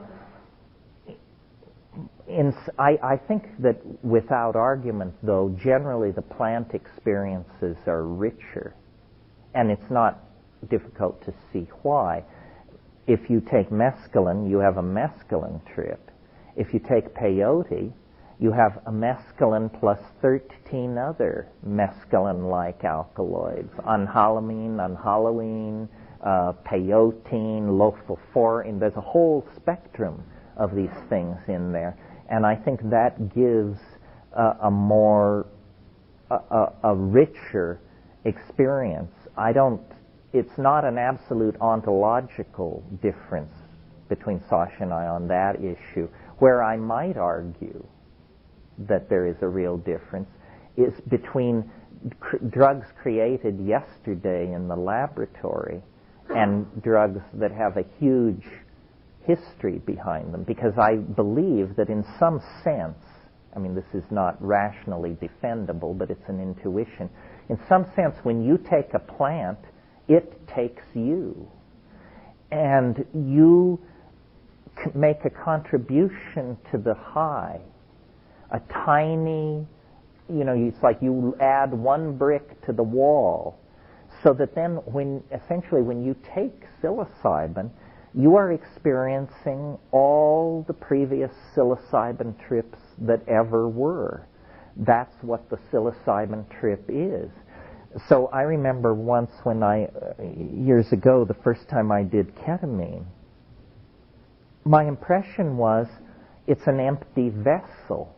It's an unfurnished hotel. It's a blank canvas. It's a psychedelic experience, but it's incredibly impoverished in that not enough people have done it to fill the space with stuff for the rest of us. Now, in 1,000 years, ketamine may be a very rich experience because so many people will have carved their initials on that tree. But I think, as we learn from the plants learn from us, and they adjust the content.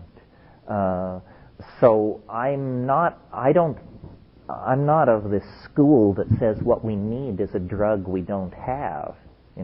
Somebody wrote an essay called "What We Need Is a New Drug," quoting the lyrics of the song.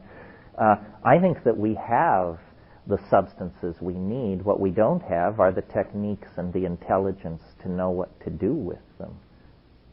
What about the DMT ayahuasca difference? Because that is the active ingredient, and they do seem to give completely different highs. Well, not if you take enough ayahuasca. If you take really a lot and sit and breathe and work with it for an hour or so, you can eventually get to a place where you just say, this looks like a DMT flash to me. But that's a lip-numbing dose of ayahuasca. Harmine has a slightly anesthetic effect. So if you take a dose of ayahuasca and your lips go numb, you are definitely topping out.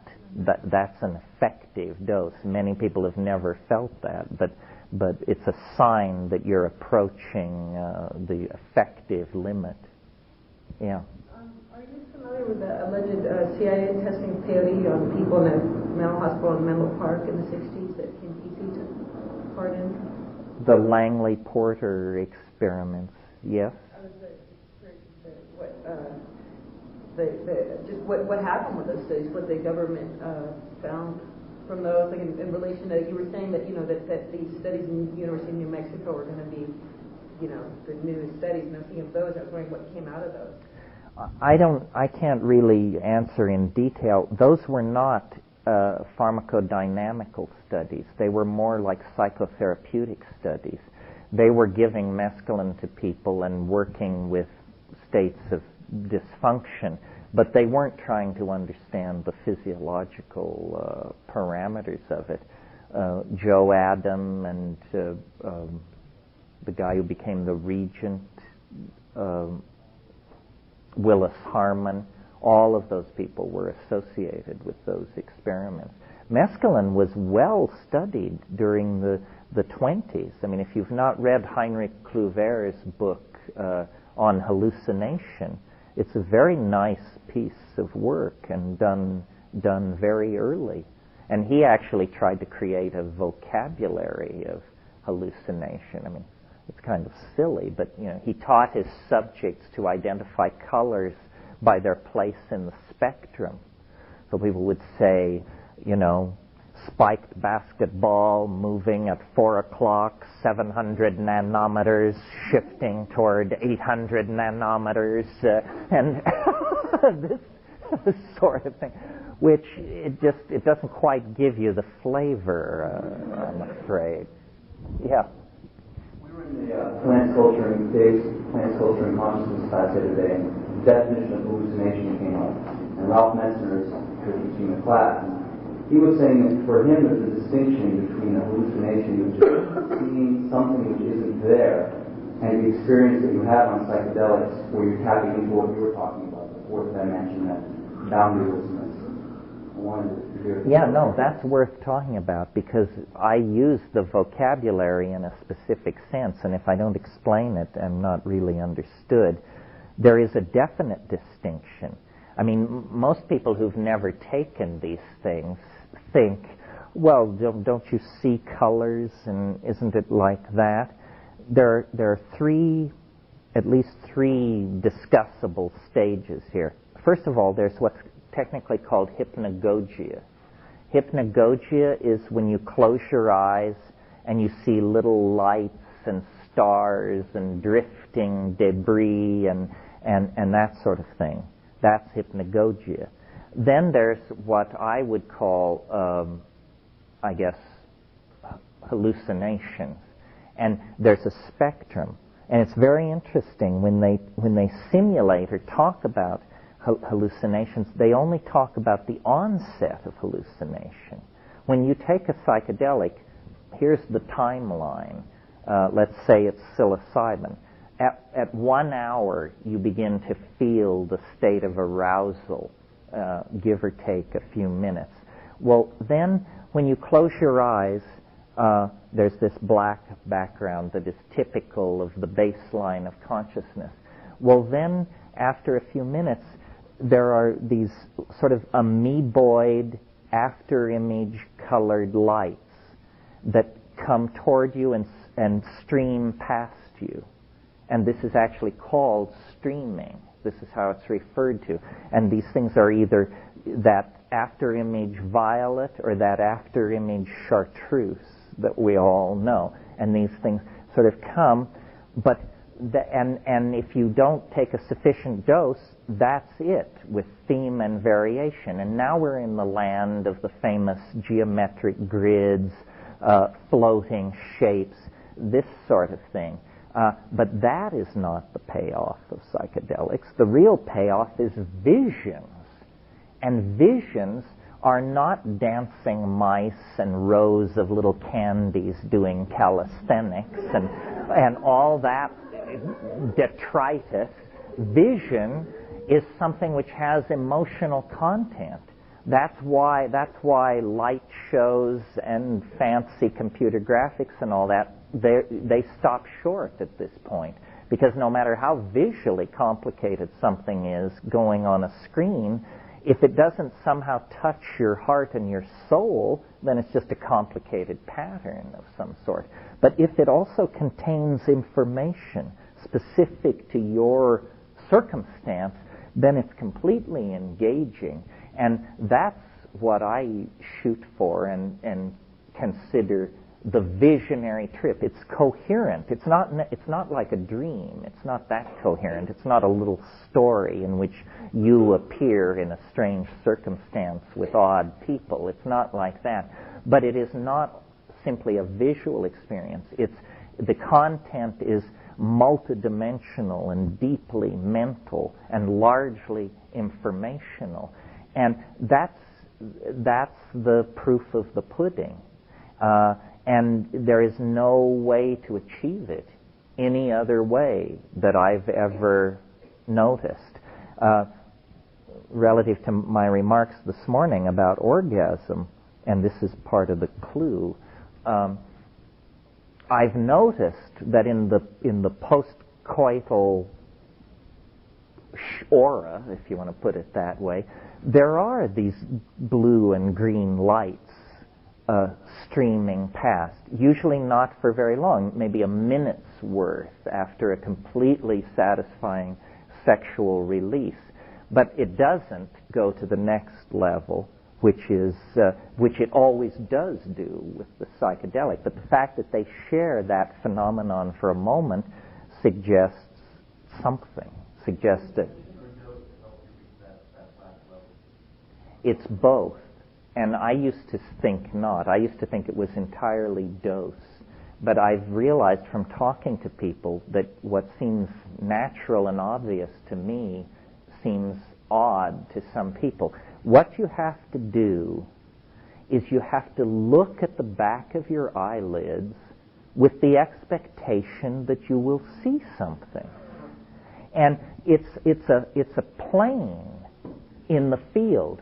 Now, if you're in front of the plane, that means you're thinking, oh, I'm getting high, I feel weird, my agenda is this, I need to think about that, do I need to go to the bathroom, where is the water? You know, your attention is here. If your attention is beyond it, you also won't see it.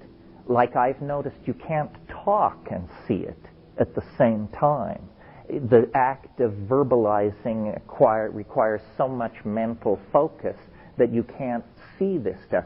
So what you have to do is look at the back of your eyelids as though it were a flat surface and just keep looking at it. And keep looking at it, and if there's any flicker of color or light or movement, concentrate and keep looking. Concentrate and keep looking. And it usually doesn't take more than a minute or two of that for it to completely open up in front of you. The other thing is, I plead with it. I address it. And I say, do what you will. I'm entirely yours. Please don't hurt me. But do with me what you will. And if that invoking, that announcing that you are ready is very important. In this matter of the speech of the mushrooms, the reason a lot of people don't have that experience is because you have to initiate the conversation. You can be loaded for hours on mushrooms, and if you will never say, in the silence of your mind, it doesn't have to be spoken, but you must say, hello?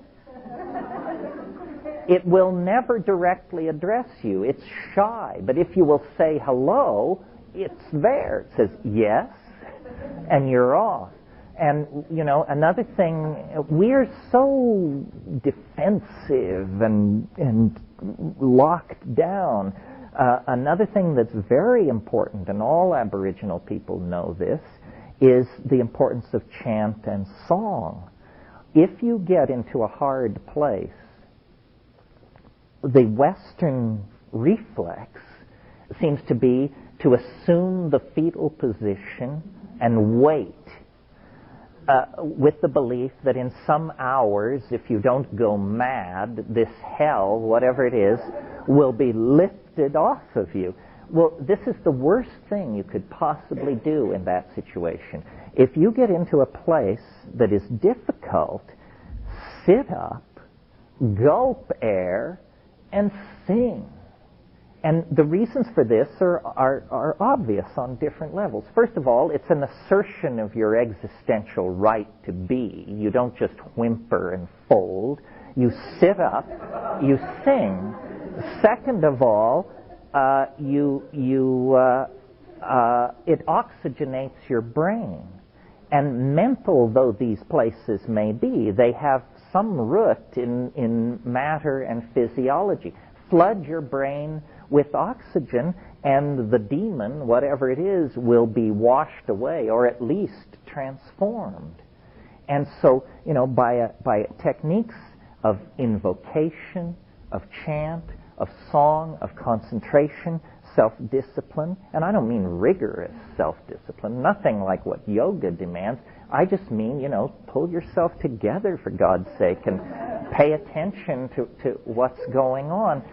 You can make it your vehicle. And then the other thing, which I always do, but it's controversial, I suppose, to say it, is cannabis. Cannabis is the rudder on your ship. If you come into a place that you don't care for, just take a hit of cannabis and then do your chanting, and you will move through it. But don't clench. Realize that you are an energetic system, and the addition of cannabis or oxygen or water is going to change the situation. So take responsibility, and then finally, you know, you have to discipline your hind brain. In the presence of the strange and the overwhelming, the primate locks into a fight or flight syndrome. but it's an adrenal, it's an adrenaline release. And adrenaline is a very short-acting compound. All you have to do is wait, and the fear will come, and it will spike, and if you don't go mad and start screaming or tear your clothes off and run into the street, but if you just sit, it can't sustain the spike. It chemically is impossible to remain petrified for very long. Eventually you just say, well, all right, so I'm terrified, so what about it? And then you begin to drift down. So it's not an easy thing, but it can be mastered, and it's mainly practical attention. The more exotic techniques, mantra, yantra, physiologically unlikely positions and so forth, that all works as well. But I think just breath and sound and cannabis and intent will carry you through most difficulties. Yeah. I had a question about cannabis. When I was younger, I could smoke very easily, readily, at any time, whether I was sitting in class or playing soccer, or any time. And it would feel very good and calming, and I'd just kind of be stoned. And after a while, and now I can barely smoke anymore because I get really just kind of sketched out. And not really paranoid, but a little bit like that. I'm just wondering, you mean you feel uncomfortable with yourself in social situations? You don't know what to do? Yeah, but not only that, but even sometimes when I'm alone, I mean, I don't smoke out with other people anymore, but like, even when I'm alone, it's like I can't just sit. I usually end up, I don't know, wanting to go mountain biking or something, run up a hill. Well, I mean, I think our responses change over life, not only to drugs, but to other things. I think also you have to find what works for you. I know people who take LSD in small amounts very often because they say they can work better on it. I tried it. I felt I wasn't getting enough work done, and they said, oh, well, you'll be able to do 12 hours of work a day if you just take 50 mics after breakfast. I couldn't do it. I mean, it sketched me out. I found myself pacing the floor, and, it was madness. I, on the other hand, can, before breakfast, smoke enough cannabis that most people would simply go back to bed, and that sets me up for hours and hours of work. So you sort of have to learn yourself.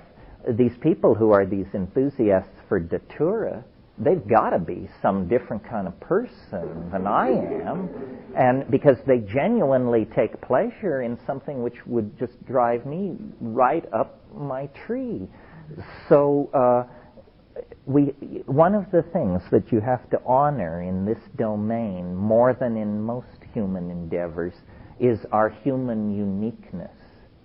I remember years ago I took a course. It was a funny course too. It was called Forensic Pathology, if you can imagine. And it was taught by, if you can imagine, Sasha Shulgin. Forensic pathology, right? So one of the things he did in this class is he brought in a little vial of some substance. And there were 500 people in this class. It was at Cal. So we passed it around. No big deal. You sniff it, a kind of a nondescript odor, pass it on to the next person. Out of the 500 people, 3 had an incredibly violent reaction to this stuff. And then Sasha explained there is a known gene for reacting to this thing. People who have this gene are 50,000 times more sensitive to this substance than people without it.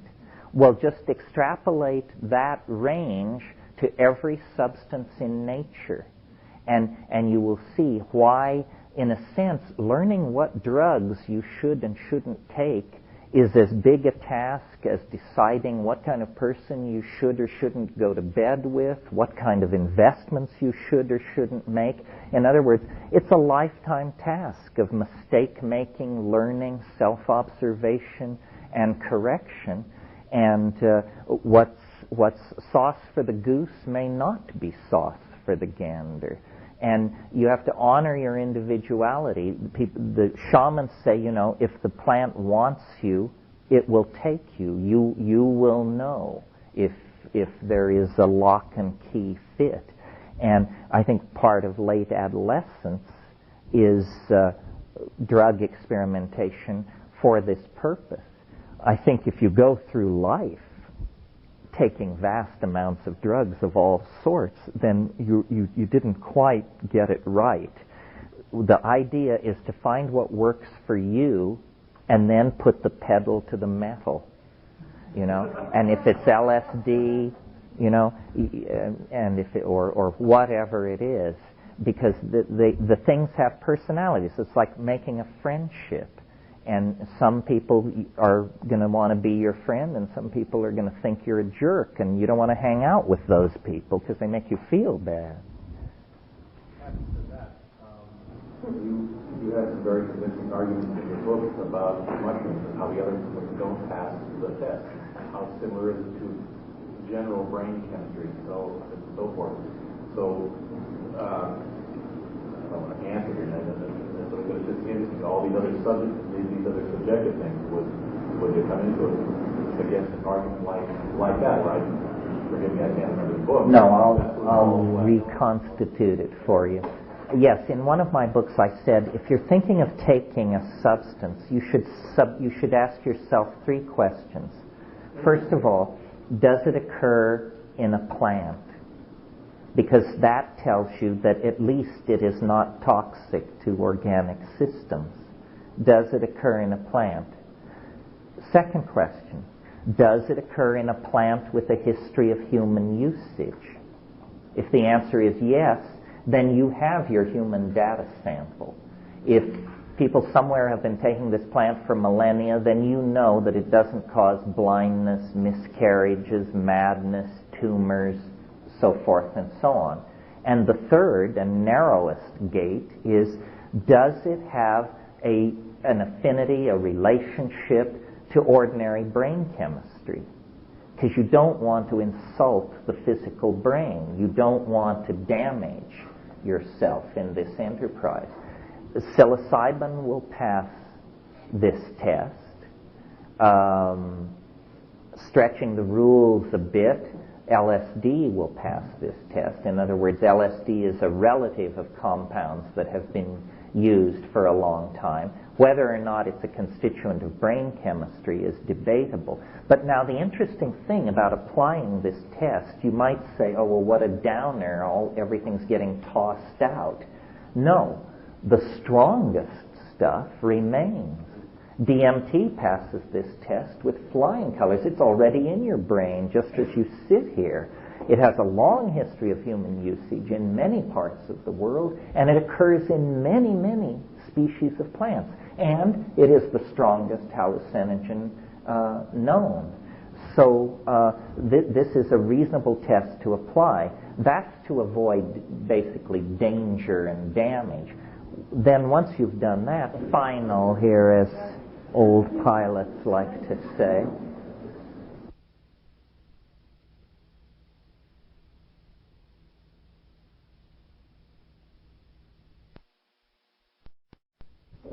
substance, you should ask yourself 3 questions. First of all, does it occur in a plant? Because that tells you that at least it is not toxic to organic systems. Does it occur in a plant? Second question, does it occur in a plant with a history of human usage? If the answer is yes, then you have your human data sample. If people somewhere have been taking this plant for millennia, then you know that it doesn't cause blindness, miscarriages, madness, tumors, so forth and so on. And the third and narrowest gate is, does it have an affinity, a relationship to ordinary brain chemistry, because you don't want to insult the physical brain. You don't want to damage yourself in this enterprise. Psilocybin will pass this test. Stretching the rules a bit, LSD will pass this test. In other words, LSD is a relative of compounds that have been used for a long time. Whether or not it's a constituent of brain chemistry is debatable. But now the interesting thing about applying this test, you might say, oh, well, what a downer, everything's getting tossed out. No, the strongest stuff remains.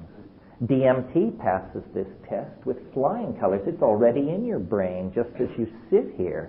It has a long history of human usage in many parts of the world, and it occurs in many, many species of plants. And it is the strongest hallucinogen known. So this is a reasonable test to apply. That's to avoid basically danger and damage. Then once you've done that, you have to figure out of those candidates remaining, who is your friend, who you have an affinity for. All right, why don't we break now, and you're going to... Before we break, I just have something about your agency. Final here, as old pilots like to say. So you should now be in the last crack mood, meaning that you're getting your last crack at me. What turns have been left unstoned and what stones left unturned? Yes. I have a question about astrology. When the gentleman asked about having a different experience with smoking cannabis now, and I think about cycles and astrology and different planets aspects, but that may be also related to different cycles. I also wonder about astrology in relation to doing experiences, psychedelic experiences, whether it's experiences that may or may not be positive or helpful or like this. I wonder if you know anything about that. I don't really know anything about it. I do think it's puzzling when you feel that the initial conditions have been recreated, but the results you get are completely different. And astrology then offers itself as an explanation. Well, the last time you did it, the moon was in Taurus, now it's in something else. Again, this is something that could be looked at. Is there a time? I don't believe everything the mushroom tells me. I just treat it like everybody else. You can't trust anybody 100%. But the mushroom does seem to have the idea that it's good when the moon is in Scorpio. I've just experientially noticed that things seem to go better in the psychedelic realm when the moon is in Scorpio. I'm a triple Scorpio. Hey. Yes. Yes. Hey, wait a minute here. Yeah.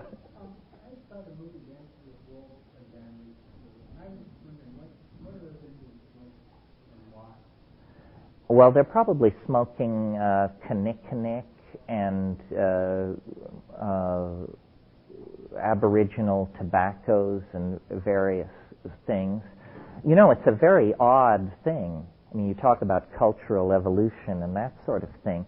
Did you know that smoking was unknown in Europe and Asia until it was brought from the New World at the time of the Spanish conquest? Rome never smoked its opium. It put it in wine. Opium was never smoked in China until after tobacco was introduced. In fact, the smoking of opium in China arose largely as a result of trying to drive out tobacco smoking as a habit. This method of drug delivery, which you would assume was Paleolithic, was unknown to the civilization that we evolved in. The New World seems particularly expertise in these dimensions. For example, enemas are one of the very few things that we can that have entered our culture as a cultural contribution unique to the Amazon basin. Enemas they had rubber, they had natural rubber, and they discovered that some substances were so toxic that you didn't want to put them into your stomach, but that they would be active if you would rectally insert them. And so the enema was invented millennia ago in South America, but was a mad idea from the point of view of European medicine until it was tried. And then, of course, it became the rage. And there are then successive rages of upper colon focus that sweep through our society every once in a while. Yeah. What if you could expand upon the idea that you speak about in an essay about the plant as a model for consciousness and for culture? Yeah, that was an essay that originally appeared in Whole Earth Review, I think called Plant, Plan, Planet. And what I was trying to say there was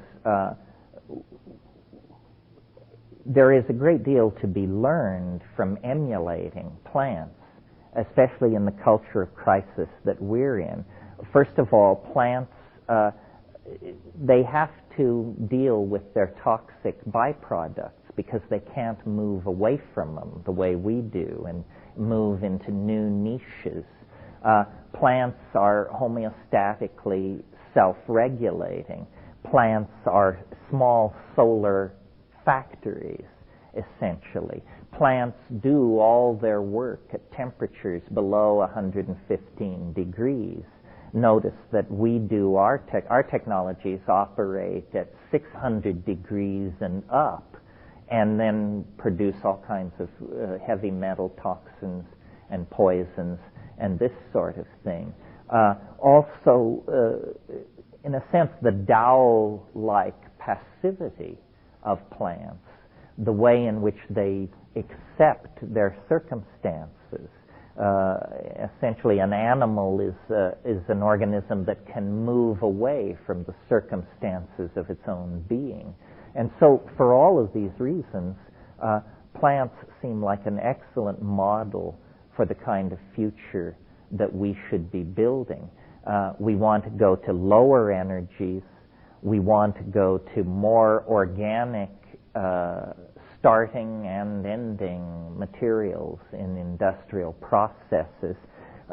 We want to create a kind of integrated homeostatic cohesion in our societies. In all these cases, and a solar-based society, in all these cases, the plants provide the model. They've been showing how to do these things very efficiently for a very long time. Yeah. Are you familiar with Rick Tarnas and Roth, where they get together on the whole archetypal psychology, but in specific related to the planet, and how doing people's transits or charts seems to be the only predictor, proves to be very valid to predict the kind of journey or kind of experience the person would have, depending on the moment they I heard that from Rick. It's very interesting. I haven't actually looked at the data. The only reason astrology is not scientifically respectable is because no one can hypothesize how the coupling takes place. In other words, how can the transit of Mercury be coupled to an event system on this planet? But don't despair. We know that the sun radically affects the weather on the Earth, but no coupling system has ever been proven for that either. It's just the statistical correlations are so overwhelming that it's impossible to ignore. I think probably the key to understanding astrology is you're going to have to go outside of astrology to understand it, to something like fractal resonance. The reason the pattern in the stars is repeated in the pattern of your life is because there's only one pattern to begin with. It isn't that the stars cause you to be the way you are any more than that you cause the stars to be the way they are. There is not a causal relationship here. What there is a series of adumbrations and reflections that are. This is, a great discovery that has been made in the past 10 years. One of the greatest intellectual steps ever taken by human beings. A new law of nature is now discernible, and I can state it for you. It's that nature is self-similar across scales. Do you understand what that means? It explains why an atom looks like a solar system and why they both look like a galaxy. Because nature is self-similar across scales. It means that, if a certain architectural conceit works on one level, nature will use it on any other level where it seems appropriate. And so on many, many levels, the same patterns repeat. And so it wouldn't surprise me at all if in the next while we got the equivalent of astrology, but quantumology. Quantumology, where instead of calculating downward from the stars to the context of human fate, you calculate upward from the atoms to the context of human fate. And if you keep calculating, you can go from quantumology to astrology and leave out sociology and show, that these things are reciprocal reflections of each other. Then the mystery and the woo-woo of astrology, I think, would just simply disappear and be replaced by an, of course, how could it be otherwise kind of understanding. Yeah.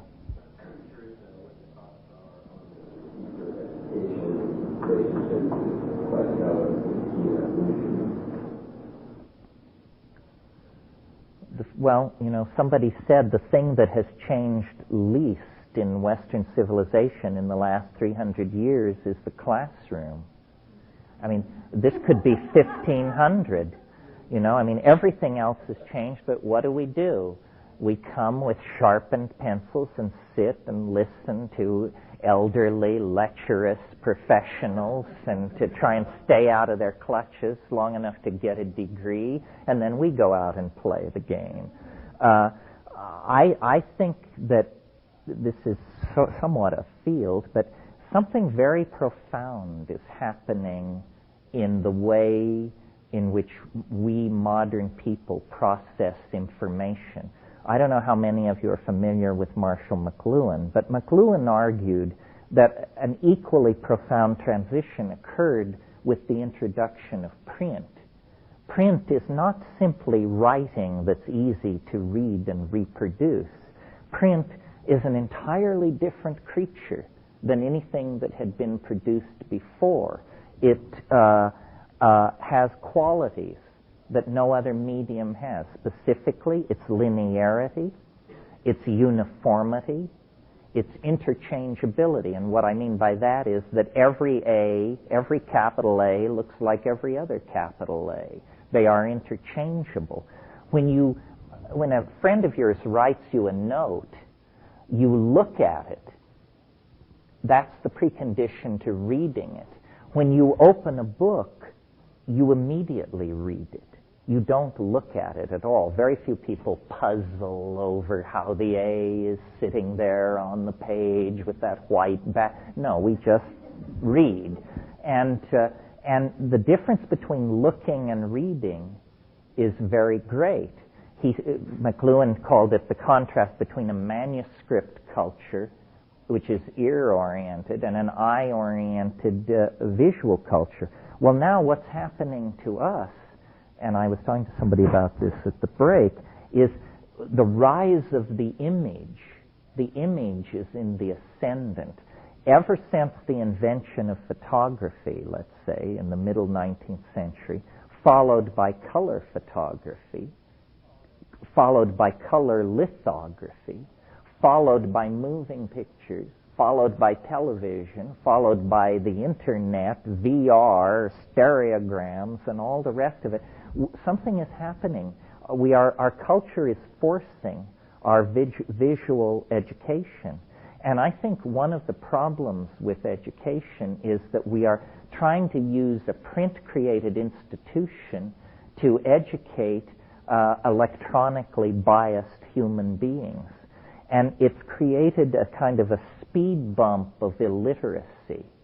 One of the things that is put against your generation, you Generation Xers here, is that you're not literary. You're not a literary culture. But and it's true, don't deny it. None of you can quote Milton. But I also think it's a temporary thing. Your children will not be like you. Your children will be fully visually literate. They will have assimilated this new medium and operate under its aegis while you are in a transition phase. And so the kind of dumbing down of culture that has had to occur as we go from a fully literate culture to a fully electronic culture is, I think, transitional. I mean, everybody says, people learn everything from TV. Kids know every star, every show, every plot, and say, why do they know that junk when they can't memorize the sequence of U.S. presidents? Well, make a good enough TV show about it, and they probably will. Not that I'm a fan of TV, but I am a fan of the visual image, and I think TV betrays it to some degree. HD TV may correct that, but it gives psychedelics an interesting role because they are such stimulants to the visual imagination. It's almost like they lead us deeper in this cultural direction that we have great appetite for. And now, with CD-ROMs and multimedia and websites and all that, we just can't wait to show each other stuff. Everybody's building a website. Everybody wants to invite you over to see their latest visual creation. And I think that language itself is headed in this direction, that our language is literally becoming more colorful, more sparkling, more engaging, and it's because it's becoming more visual. And eventually it may be an entirely visual exercise. The rise of icons is an interesting example of this. That now wherever you go in the world, if you will push yourself just a little bit, you can understand what's going on because signage is so iconographic. It doesn't matter whether you're in Germany or France or Argentina or where you are. The signage is in an international language of visible symbols that unite us all. You see, the thing is, the word is ambiguous to a far greater degree than the image. And so when we communicate in words, we communicate incompletely. If we communicate in images, it's much closer to fulfilling the intent of communication, which is to erase the boundaries between the messenger and the message is being sent to. Yeah. What you're saying is like I see almost a return to the archaic, because there was a time when people didn't read and they had to get their information by one image, whether it was going to church and seeing a stained glass window, but if it was fulfilled in like a picture is worth 1,000 words. Looking at your 180 messages, if each one could just be a visual image, then you could have done that quickly. Well, that's why I called one of my books, The Archaic Revival, because you see, I really think the thing that McLuhan was trying to say was that every medium, be it print, he even treated the electric light as a medium. Every medium has a hidden agenda which the users of the medium are not aware of until it's too late. For instance, in his discussion of the automobile, it was invented to convey people from place to place. in practical terms, what it was a bedroom away from home. And a whole generation of people discovered sexuality much earlier than they would have because of the automobile. That wasn't its intent, but that was its effect. Similarly, McLuhan says you could never have the concept of the citizen if it was not preceded by the invention of movable type, because the citizen is an interchangeable social unit the way a letter is an interchangeable unit in typography. Also, the linearity of Western thought is a product of the fact that when we communicate in print, we arrange our thoughts in lines. That isn't done in some languages, but in ours it is. Well, then we impute that quality of our communication method to reality itself. My hope is that through holography and virtual reality and HD TV and a deep awareness of McLuhan, that we could create what I would call a biasless media.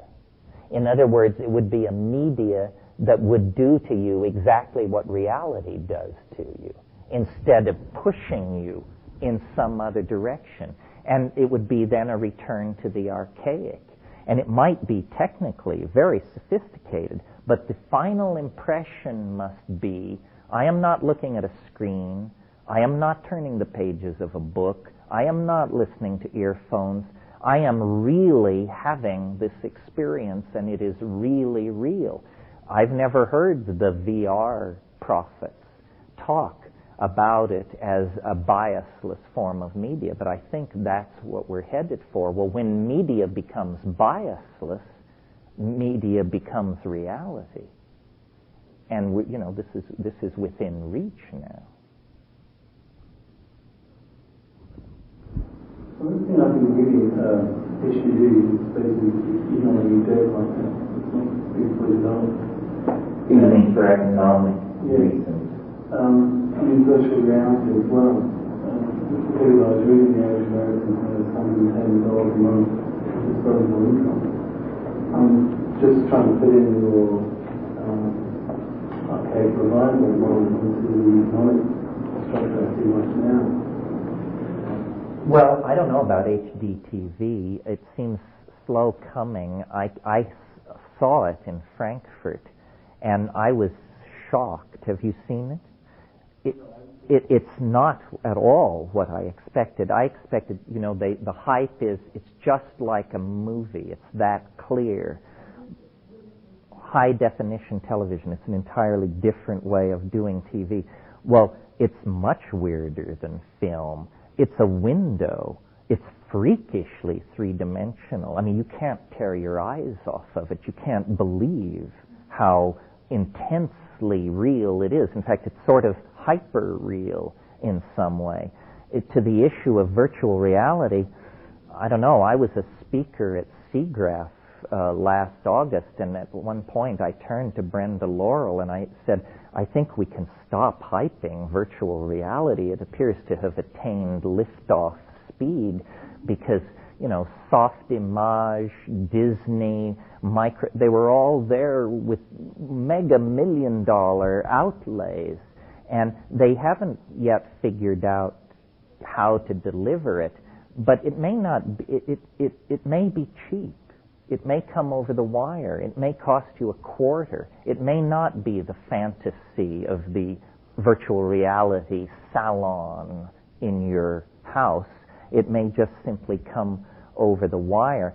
I think the economics of it may delay or accelerate it, but that the appetite for it is so great that it is for sure on its way. What's holding it back is the technology, because the demands that we make of our hardware when we move to VR are incredible. I mean, look at these eucalyptus trees blowing in the wind out here. Look at how each leaf has a unique reflective index of its own, which is changing in time. Think of the computational energy that would have to be brought to bear to convincingly reproduce that in a VR environment. I mean, it's orders of magnitude more computationally demanding than anything currently being done. However, it's said of the computer, it's said of the automobile, if it had evolved at the same rate as the computer, a car would now go 375,000 miles an hour on a nickel's worth of gas and cost you $200. So we shouldn't assume at all that we're reaching the limits of the potential limits of the computer. I'd say we're probably about halfway there. There is right now a fiber optic experimental line between the University of Michigan and the University of Minnesota that is able to transfer 630 gigabytes per second. That's the Encyclopedia Britannica in under a 30th of a second. That's bandwidth. That can handle anything. We just have to run that experimental cable into every city and home on the planet, and then we'll have it. McLuhan had an interesting idea. McLuhan's a weird character because a very advanced thinker, but a convert to Catholicism, so forth and so on. He finally concluded that electricity is the physical descent of the Holy Ghost into history. That as the planet, as our cities turn to light and everything is linked together informationally, that this is the enfolding presence of the third person of the Trinity. And, since electricity is a fairly mysterious item anyway, who is to say not? In practical terms, it may lead to something very, very much like that, a gathering of us all together in cyber, hyper, shamano space.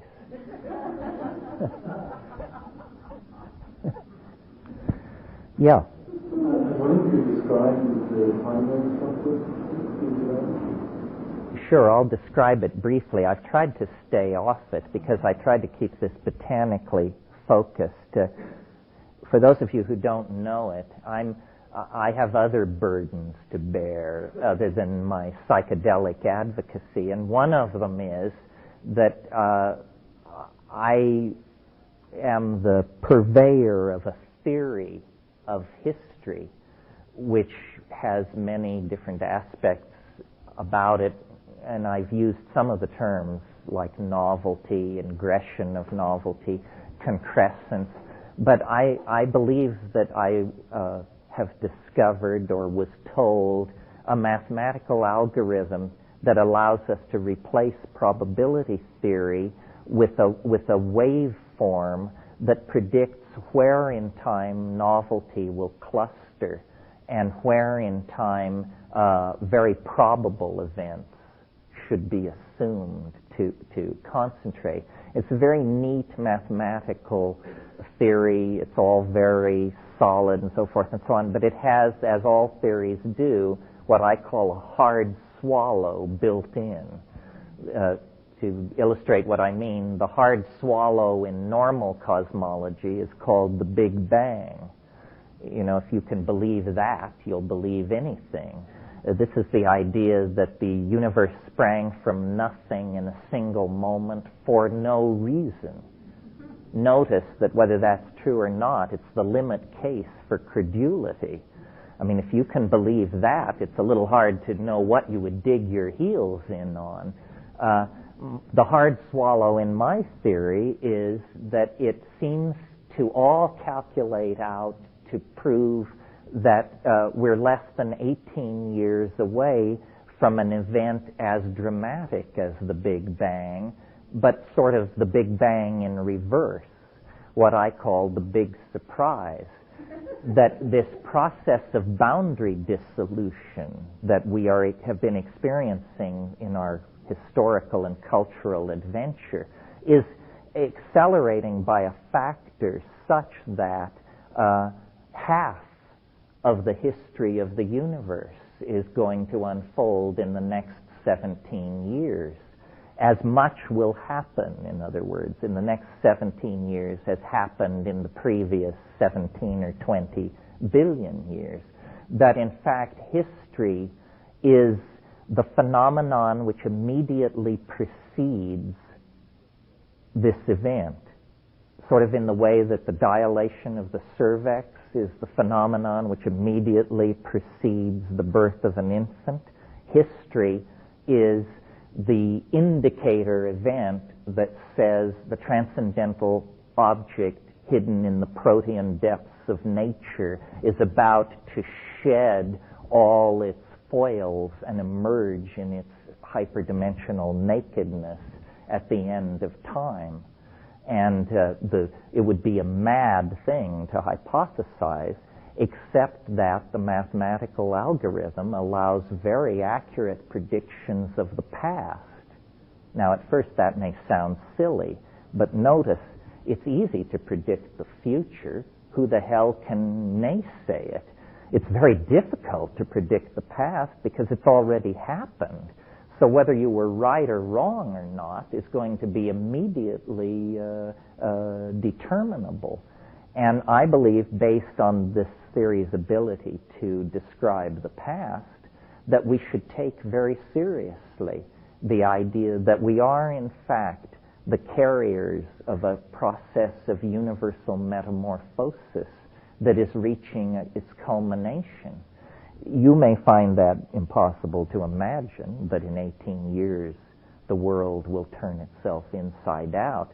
But I think if you sit with it a while, try to imagine that not happening. Try to imagine this world 500 years from now, if we continue with business as usual and no vertical gain. It's inconceivable. We have painted ourselves into some kind of a corner. I grant you my schedule is a little breathtaking, only 18 years, but I'll bet you if my schedule were 100 years, you'd feel that it was uncomfortably long viewed. Sometime in the next little while, it's going to be apparent to everybody that the human adventure is building towards some kind of quantized transition point. We are not going to wander in the miasma of techno-worship, male dominance, resource exploitation, and ever-burgeoning human populations forever. It's impossible. It's a self-limiting exercise. And to the degree that we can educate ourselves and communicate with each other, we can hasten this process, or at least make it easier for the planetary culture to go through. Yeah. So given that metaphor of preparing for another birth, would it be presumptuous to look at the plants coming into this North American culture as sort of like when I was getting ready to birth, for about 4 hours before, I started getting flooded with visions and hallucinations of going into the other world. And I'm seeing that the plants in this culture and their reawakening in the last 30 years could be sort of that momentum to help move us into this new birth process. Oh, I think so, because I think what we're going to, history is ending, but time will continue. Well, what is time without history for human beings? Well, it's the archaeon. We're going back into the archaic, and apparently as central to the archaic as nuclear physics and economics is to our world was shamanism and hallucinogenic plants. So I think we're preparing to make a return. Nothing happens without a reason, and nothing is unannounced. This is something the mushroom told me. It's a very interesting idea. Nothing is unannounced. If you are sensitive enough, you can never be taken by surprise, because there is always the wave which precedes the actual arrival of the event. And a lot of people talk about the end of the world, but it's almost entirely couched negatively. I feel that I am, without a doubt, the most optimistic person I have ever met or heard of. And yet, after I give some of my lectures, people come up to me and say, it was frightening. It was an appalling vision of what... He said, you missed the point. I'm telling you, God's kingdom is 18 years away. How could you possibly interpret that as negative? And you say, well, but aren't you saying that everything will be changed and transformed and swept away? Well, yes, but, that's the way of it. You want a psychedelic truth? 30 years of psychedelic voyaging, I can distill it for you. This is not a psychedelic truth. This is truth. Here it is. Yes. And you can learn this from drugs, you can learn it from life, you can learn it from death, you can learn it any way you like, but by God, you will learn it. Nothing lasts. Nothing lasts. Not your enemies, not your friends, not your youth, not your dreams, not your fears, not your hopes, not even yourself. Nothing lasts. I mean, this has been said often, but felt rarely. Heraclitus said, Pantitreia, all flows. And the lie of Western psychology is that something is stable. God's nature, the equinoctial points, something lasts. And because of this lie, we are perpetually in a state of anxiety. Because the truth of our experience is nothing lasts. And yet the truth that our culture tells us is, save your immortal soul, make a contribution, preserve, protect, conserve, stabilize, retain. It's pointless. And so the central truth of being is the felt presence of immediate reality. That's all you will ever have. And so the quality of the felt presence of immediate experience is what you want to impact and determine. And everything else is rumor, hearsay, hope, dream, memory, projection. But the felt presence of immediate experience, if that is not satisfying to you, you have to change your life. You have to do something. And the fact that Western psychology and civilization is a vast exercise in delayed gratification. And the consequences of that are endless unhappiness and neurosis and fetish substitution and so forth and so on for reality. It should be liberating to know that nothing lasts.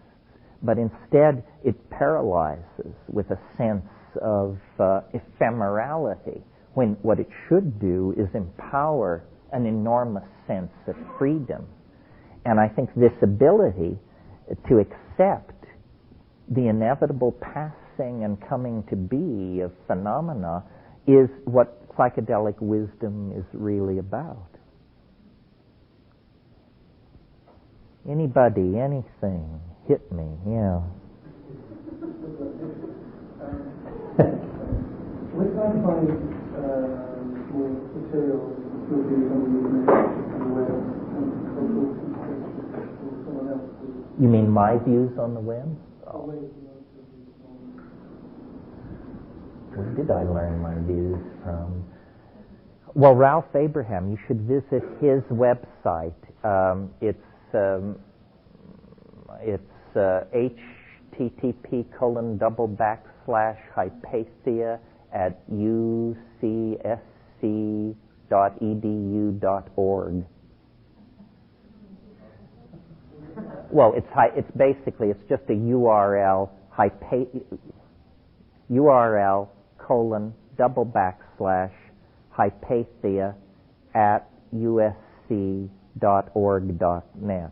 .edu.org, I'm sorry. It's a funny question. I'm puzzled because I never thought of these as my views on the net. Aren't these the views of the net? I mean, is anybody saying anything different? I mean, I assume this is what unites the faithful in the religion of net worship, but maybe I'm wrong. Well, from my experience of the net, it's becoming more targeted specific for the school and the regulators in their Well, that's more alarming. The businessmen will, wherever there is a frontier, I mean, first come the explorers, then come the missionaries, then come the hookers and the businessmen. And we've got plenty of hookers and plenty of businessmen on the internet now. It's the content. I'm McLuhan enough to not so much be obsessed with the content. It's not what is on the net that's important. It's the net itself. It's what it is. It's the fact that if you want to find something out, you now can. It's the greatest democratization of information that's ever occurred. I mean, the head of the CIA under Jimmy Carter didn't have intelligence as good as I do because I can go on to the net and access these various databases. So the thing that is so empowering about the net, I think, is, Tim Leary had a slogan back in the 60s. He used to tell his audiences, find the others. Find the others. Well, how do you find the others? In the 60s, you put a flower in your hair and headed for San Francisco. Today, you go on to the net and go to the well, and you can find the others. It doesn't matter how obscure, peculiar, or bizarre your interest is, I guarantee you can find 10 or 15 people who passionately share this thing. And that empowers you, and it builds communities. And community is the enemy of authoritarian organization, because community springs from the heart, authority springs from theory.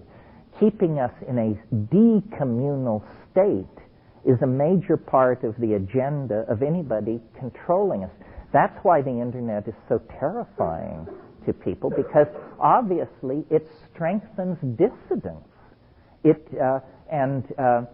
Just last week, this stupid thing happened in Congress, the Digital Decency Act.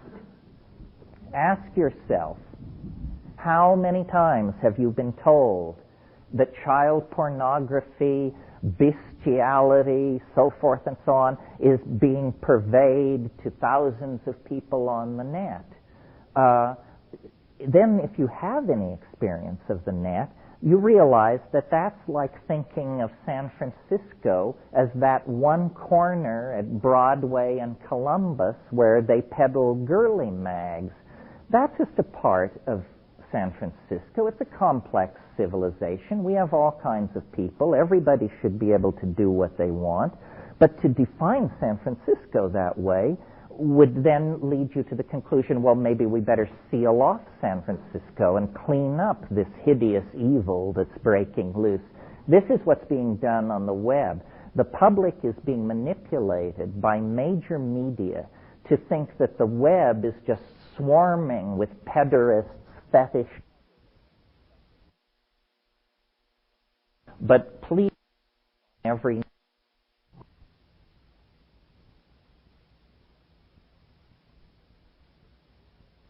restrict the web and to get regulation and to put cops on every node and so forth and so on. And this is very bad. It should be resisted. It probably will succeed. I don't think it will destroy the web. I think it'll be a speed bump. But please know that a war is going on for your loyalty in this issue, and don't allow,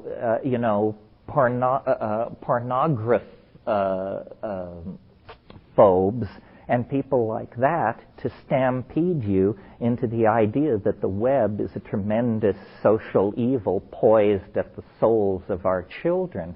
I mean, my God, you have to have $10,000 of equipment and an engineering degree to make your way into these places. I don't think there are too many 8-year-olds wandering around traumatized by what they're finding at alt.pix.erotic. Seems idiotic to me. Yeah.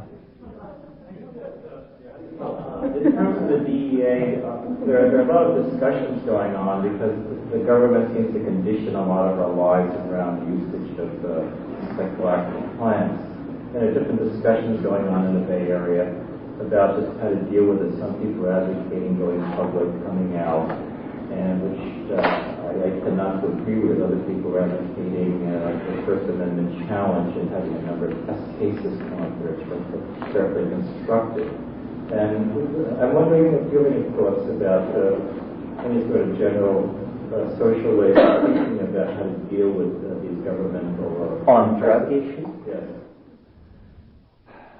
It's a complicated thing because there are two levels. There is, first of all, the drug problem we are told we have, which is too many people are taking too many bad drugs and committing crimes in order to obtain money to buy drugs, or committing crimes in order to transport, manufacture, and deal drugs. And this has dehumanized our society, and it's a terrible scourge, and we have to do something about it. That's level one of the drug problem. What you are not told is that governments are the chief offenders. Most drugs in the world are either produced by governments or produced with the connivance of governments. And our little bailiwick, the psychedelics, don't even figure in this issue because not enough money is being made. The only psychedelic that ever made anybody any money was LSD. And on a scale where we're talking about methamphetamine, cocaine, and heroin, the fortunes made off of LSD were minuscule. The drug thing is a con. Governments need vast amounts of untraceable cash, they believe, because they turn it over to their secret police agencies who then pursue secret agendas where they try to control events by illicit and non-sanctioned means.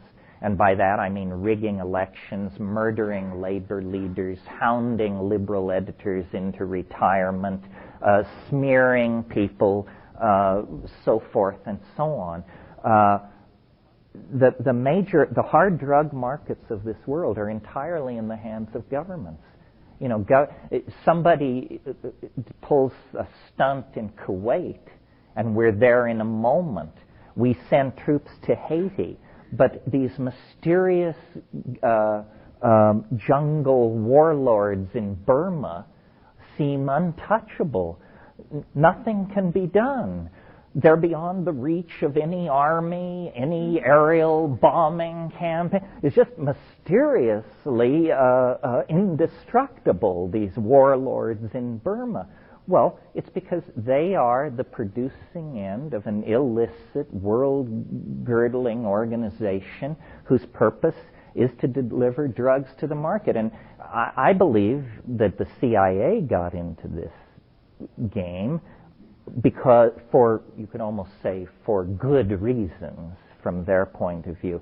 The CIA in the middle 60s, as well as the rest of the American establishment, was confronted with the spectacle of black people determined to burn down the core of every city in America until they got social justice. The decision was made to bring hundreds of tons of chemically, pharmaceutically pure China White number 3 heroin into those ghettos and just basically dump it on the ground and see what happens.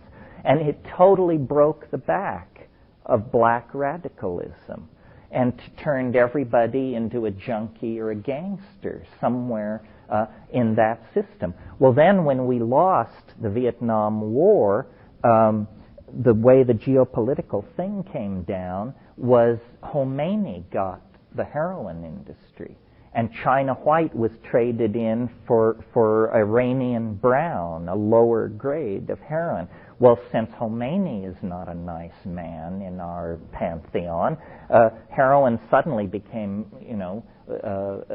highly repressed.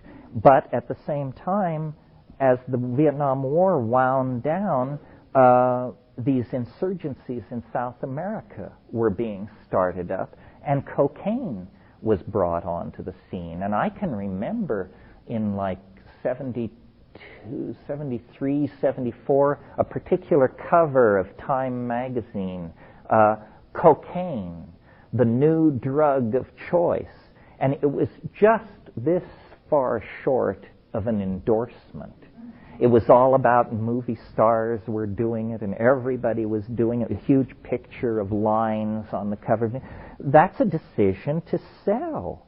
That's an ad campaign, a very high-profile ad campaign. Well, I think I said to you yesterday, in the international drug trade, the real cost of these drugs is in transporting them. Because you have to pay somebody to bring 10 kilos of heroin into the United States, unless you know fools, you're going to have to pay them $40,000 or $50,000, a fraction of the worth of that heroin. But nevertheless, if you haven't sold it yet, it's maybe tricky to get that kind of scratch together. Well, that's for 10 kilos of junk.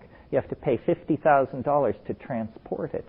But if you have a C-130, you can bring 50,000 pounds of heroin, and it will cost you far less per unit volume. So the CIA had all these airplanes, and they simply diverted them to the drug trade. You probably have been following this recent scandal involving the U.S. Forest Service. Has this been in the papers here? It's been well rehearsed in Hawaii. Well, as you know, the U.S. Forest Service uses C-130s to drop fire-retardant chemicals on forest fires. When the Air Force was downsizing 3 years ago, the Forest Service requisitioned 15 C-130s. By manipulating paperwork and painting out serial numbers and painting on other serial numbers, only 3 of those C-130s ever reached the Forest Service. The other 12 mysteriously disappeared. Do you know what a C-130 looks like? Do you know how hard it is to lose one of those puppies?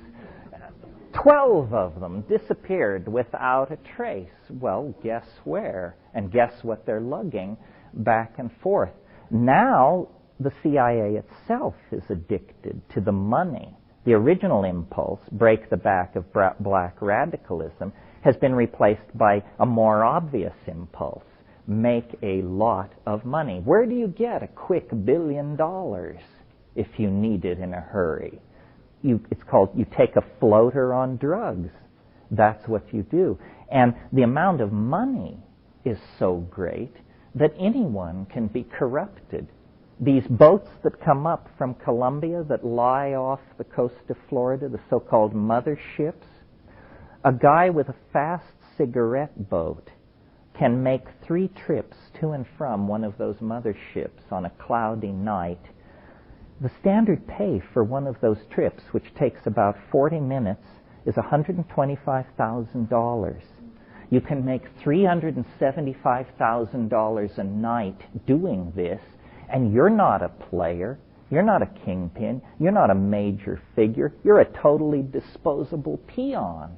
So imagine how much money there is to be made at the top. Who can refuse a $10 million bribe? You know, people come in and say, listen, we'd like to give you $10 million, and we've bought a house for you in the highlands of Malaysia and a Ferrari, and we'd just like you to go and live there and do whatever you want. And the choice is a bullet in the head. So which would you prefer? We're perfectly at ease either way, so you figure it out and call us back. Nobody can resist that kind of thing. So we're in a situation where we are being radically manipulated by governments because they are addicted to a style of piratical rogue capitalism that is just simply the greatest windfall ever imagined. I mean, there has never been anything like the modern illicit drug trade in the history of the world. 10 years ago, the drug trade and the international arms trade were on a par with each other. Today, the international drug trade makes 10 times as much money as the international arms trade, and there's no end in sight. In terms of psychedelics and the situation many students are facing in a process of becoming psychologists, clinicians who want to work with psychedelics, and yet feel that their careers would be destroyed if they were to do so, or if they were to do so in court, and the general social kinds of or the governmental pressures on that. Here are some thoughts about, in the 60s, one group was tried, and different groups are being proposed now. I was wondering if any thoughts about how people could approach the psychedelic situation now. Well, some of you may know Bobby Faust in New York. He's an interesting guy. He has an idea. He says that he advocates something which he calls civil obedience. He says not civil disobedience, but civil obedience. He says everybody who smokes pot should take their pot on a certain day and march down to the cop shop and demand that justice be done. And that if everybody who smoked pot did that, the courts would be so clogged, the entire madness of the whole thing would be exposed for everyone to see, and it would just be impossible to enforce. That's a strategic idea. It might work. From observing American society as long as I have, it's very clear to me they don't hand out rights around here. The only people who have any rights are people who demand them. And you can look at how black people broke free in the 60s. You can look at how the gay community got itself together in the 70s and 80s. And apparently, unless you're willing to stand up for what you are, you're going to be forever stigmatized. It was black people, they couldn't escape it. The reflectivity of their skin marked them. But it was very, very courageous for gay people, many of whom were way in the closet and doing well in straight society, to risk all that and say, no, look, this is what's going on. This is who I am. Now, if there's a problem, it's your problem, not my problem. And homosexuality was a crime in many states, in most states, just as drugs are. So I think really, if we're serious, we're going to have to risk something. We're going to have to risk our jobs, our reputations, perhaps some of our friendships, and just say, look, this is what it is. Now, if you don't like it, don't do it. But don't legislate for the rest of us. Society is a very complex enterprise, and what's good for you may not be good for me. And if it's to be done in mass action, that's better. We all feel better if we march in a group than if we march alone. But we drug people are we fold too easily, I think. I think we feel great shame on some level about what we've done. I mean, it's very hard to stand up to a really straight person and say, yeah, no, I didn't try it. I just did it 10 minutes ago. We're not talking about my wild college days. We're talking about 35 seconds before I stood in your presence. And see, I'm not falling down. I'm not about to commit murder. I'm just like you are, except I have this different preference. And force that. And it's the task of a generation. You know, the right wing, they understand far better than we do. I mean, when Pat Buchanan says it's cultural war, he's talking about us. We're the counterculture. We're the enemy. And the response of a desperate foe is an ever more desperate lashing out. And Christianity is not going to go quietly into that good night. It's going to get nuttier as it approaches its terminal delirium. The killing of abortion doctors is a good example. What does that do for the right to life movement? It totally discredits them. It moves them from a position that is maybe different from yours but arguable to just nuts. We no longer have to make any kind of effort to sway those people or come to terms with them. They're crazy people. And you would no more try to convert them to your point of view than you would try to convert somebody who pulled a gun on you in an alley. Yeah. What do you see happening with the DMT trade? I mean, obviously there's probably not much of a trade right now because it seems to be a very elusive substance out there. Though one would probably argue, you would argue that more people should use it and see it and this experience. You mean, do I think there'll be more of it? Yeah, well, and how that will progress. I mean, will it become something, like mushroom industry is fairly well developed because it's a very profitable type of thing. It seems to be to a large extent, a money-driven type of occupation that people go into, going into it for money, and it's about money. Well, yes. I mean, the mushroom thing is a little different in the sense that a dedicated mushroom grower who works day and night can produce maybe 10,000 hits of mushrooms in a year. A chemist working with sufficient material can produce millions of doses of a pure compound. I think the reason mushrooms have flourished in such an... Have you noticed how mushrooms have been around since 1975? Have you noticed how the press never writes about it, never interviews with underground mushroom growers, never exposes it, never talks about it? That's, I believe, because to expose it is to inspire ever more people to do it. It's very easy to do. You don't have to have a lot of capital backing. You don't have to have a degree in biochemistry. You don't have to be able to handle explosive materials. It's a very quiet, calm, cottage industry kind of thing.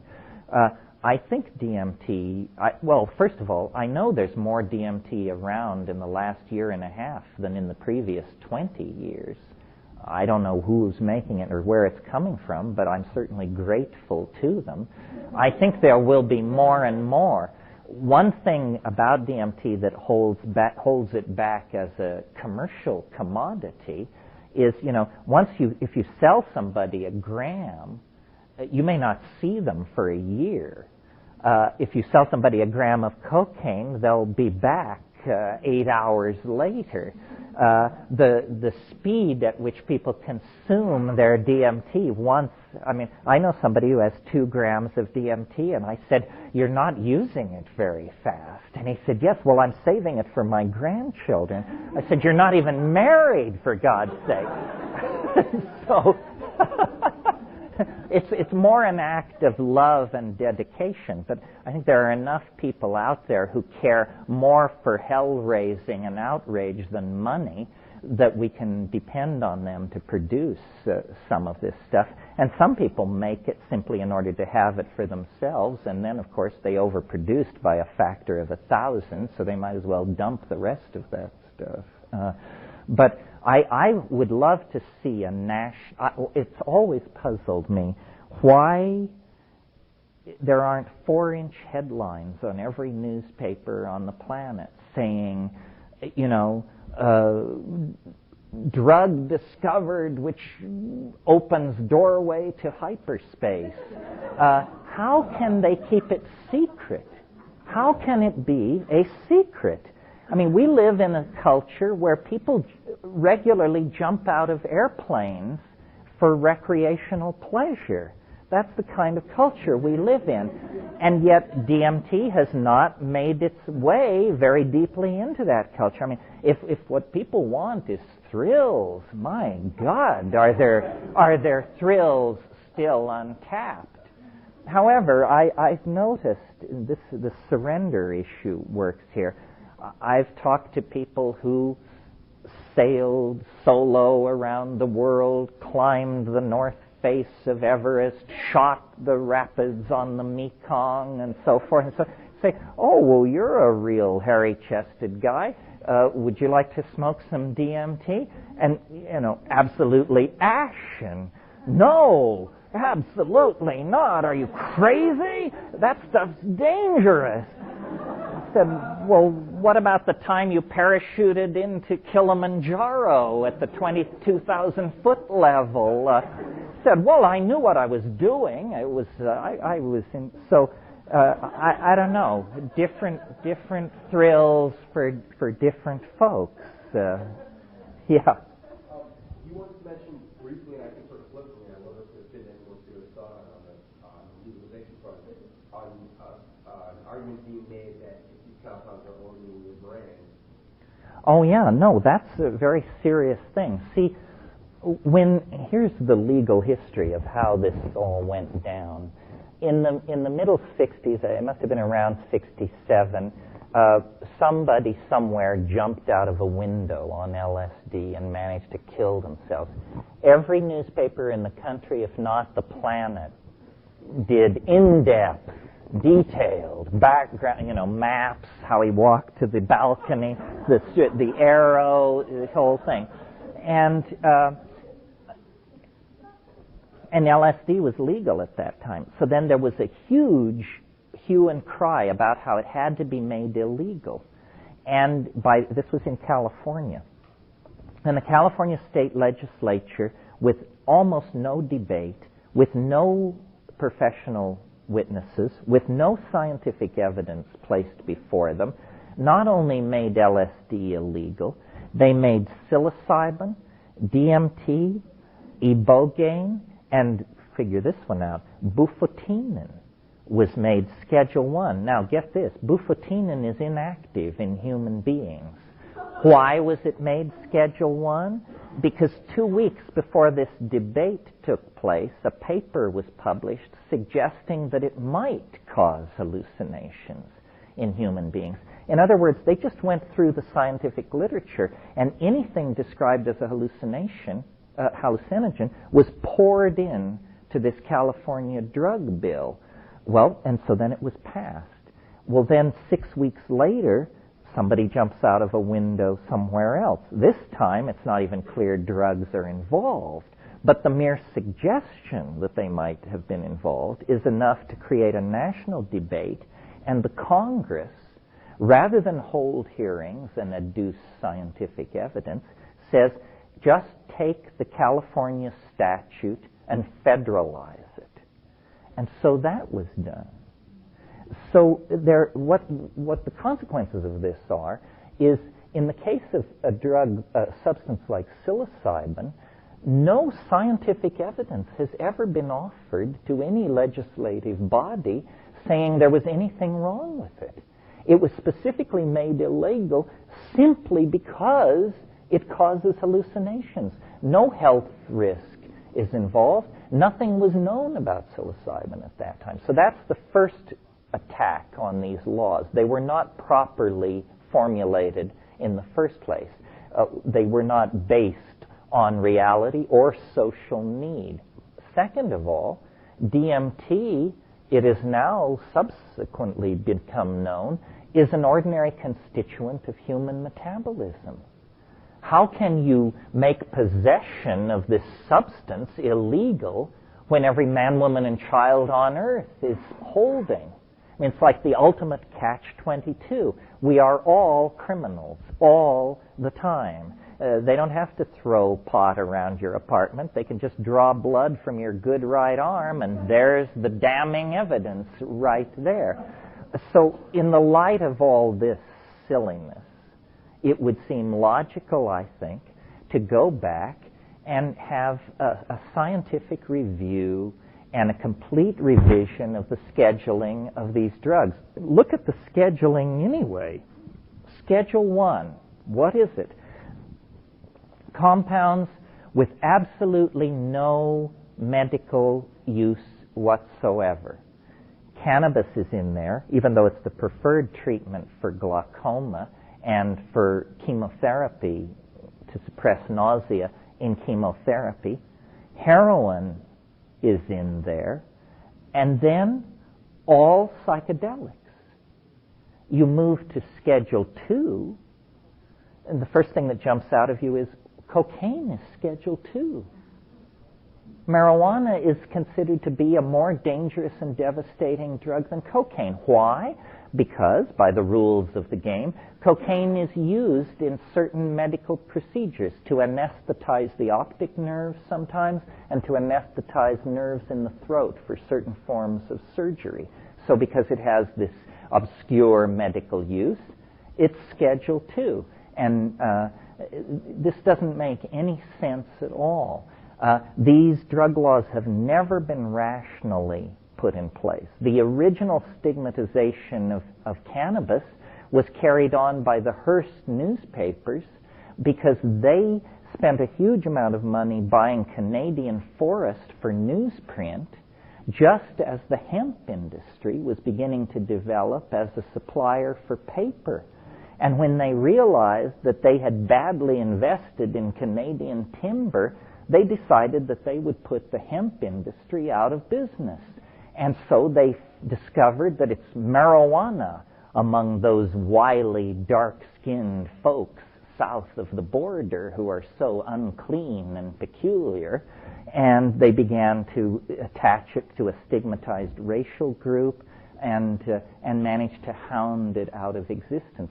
This game has never been played fairly. It has always been played to benefit markets, capitalists, and producers. It has never been handled in a rational and scientific manner. And it should be, because there's very little doubt that the future holds an endless cornucopia of psychoactive drugs. This thing I told you about yesterday, salvorine alpha. What's to become of this? I have some friends who have a church and a bunch of pagan folk, and I told them about this, and they immediately filed it as a sacrament of their church. Now, they couldn't have done this if it were illegal, but it's at the moment legal. And so they proclaimed it a sacrament of their church and are using it ritually, and hope that when it inevitably becomes illegal, they will be in a position to argue that it was legal and they used it as an exercise of religious freedom, and now it can't be taken away from them. But the existence of something like salvorine alpha tells you there may be hundreds of psychoactive drugs of all types. And we just simply need a rational process that serves who? That serves the user, not the producer, the purveyor, or any. But these are medicines. They should be subject to the same standards of purity and so forth that the pharmaceutical industry. I mean, what's always put against drugs is that they're unclean and dirty. But that's because they're made in illicit, clandestine labs that have been forced underground by witless government policies. And now, it's not even a matter of debate. We've got the Dutch data.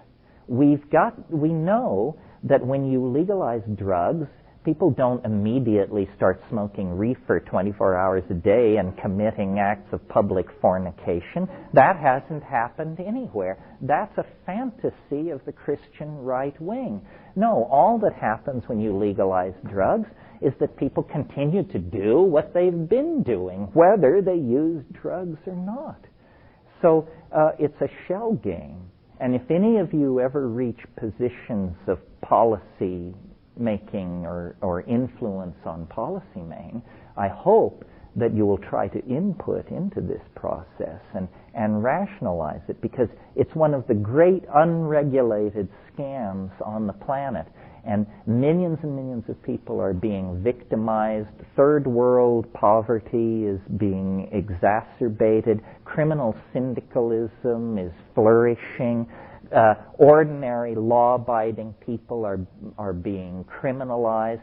People are being made to feel guilty about simply trying to understand their own spiritual yearnings and their own place in the cosmos. It's a tragic situation, and it's retarding cultural transformation. Yeah. Are other countries, besides the Dutch, Holland, are other countries more lax about this than we are? Yeah. Is North America particularly anal retention? Oh, absolutely. I mean, Germany, for example, I've been coming and going from Germany for 7 or 8 years. It's always been loose. I mean, you could always sit in a reasonably sleazy restaurant after dinner and make a spliff and hand it around, and nobody would say anything.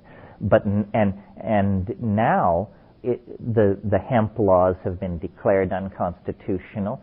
They're more liberal than I would be in Germany. In other words, they say that you can possess a gram of heroin every 24 hours without legal consequence. That seems to me a little loose. I mean, maybe I've known more junkies than the head of the German Supreme Court, but it seems a little loose. You can possess up to 40 grams of hashish for your own personal use, and you can grow up to 12 plants without stigma. And it's interesting, I was in Germany in May of this year, and this law had just been passed 6 weeks before, and I was staying in Berlin. And Berlin, like San Francisco, has many residential districts that are high, narrow, 3-story houses.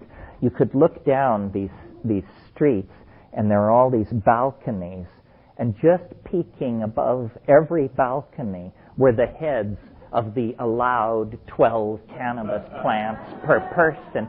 And you could see that the entire city of Berlin was just slowly turning green. And while I was there, I saw an interview with the chief of police, and he said, yeah, we love this new cannabis law. I've been able to assign resources to real crime problems, and look at our statistics on how few stolen car deals there have been. And the police are now freed to do what they should be doing, which is maintain public order, not messing around with what people are doing in the confines of their own minds. If it weren't for Europe, I think this situation would be frozen out forever. But we will eventually be humiliated into liberalizing our drug laws. That's all. I had always traveled all over the world, but I'd never really been to Europe till about 8 years ago. And when you go there, you discover what some people say it was de Tocqueville, and some people say Charles de Gaulle, but someone said, America, it's a footnote on European civilization. And you go there and you discover, oh, this is where it all came from. This is where they invented all of this stuff. What peculiarly complicates our situation is Europe is a genuinely secular society. And the concept of a Christian right wing being able to dominate the political agenda of those, it's inconceivable to them. I mean, they have Christian fundamentalists, of course, but it's a curiosity, a testament to their tolerance, not a knife poised at the heart of political dialogue the way it is in this country. We have allowed ourselves to become too rigidified in this meddling sort of neo-Lutheran attitude toward each other. I mean, don't people understand that the essence of sophistication is tolerance? Tolerance. That's all. Robert Frost once said, the secret of happiness is learning to enjoy people you don't approve of. And I would add, and the second secret is learning to enjoy foods that you don't approve of. Yeah. Another point I feel I need to make is this is also the only country in the world where the practice of herbal medicine, what in Europe is called phytotherapy, is the only place where it's illegal. It's not just psychoactive plants which are suppressed, it's the use of any by an ordinary person, someone who hasn't been given authority.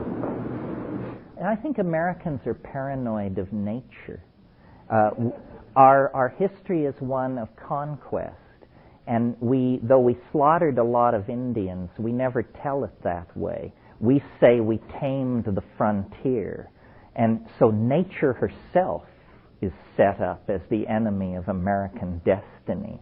And that's why, the incredible artificiality of our culture and our incredible anxiety in the face of chaos. We're order freaks. That's why it's so disturbing to people to imagine that people around them might be stoned, because they don't know what stoned is.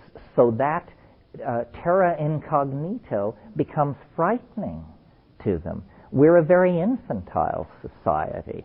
I had some German friends visit me in Hawaii, and they wanted to go to the beach, and so we all went down to the beach, and we're laying out the towels and everything, and my friend whipped her top off.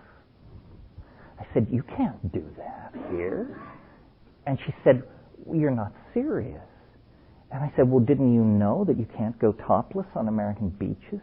And she said, "Well, I'd heard that, but I just didn't believe it. I thought they meant some American beaches." I said, "No, this is over the top." Well, I can't imagine that will change before the end of the world. This society is so rigid that, the sight of a tit shakes the entire social edifice from foundation to top. That's how paranoid, how clenched, how fragilely balanced the American enterprise is.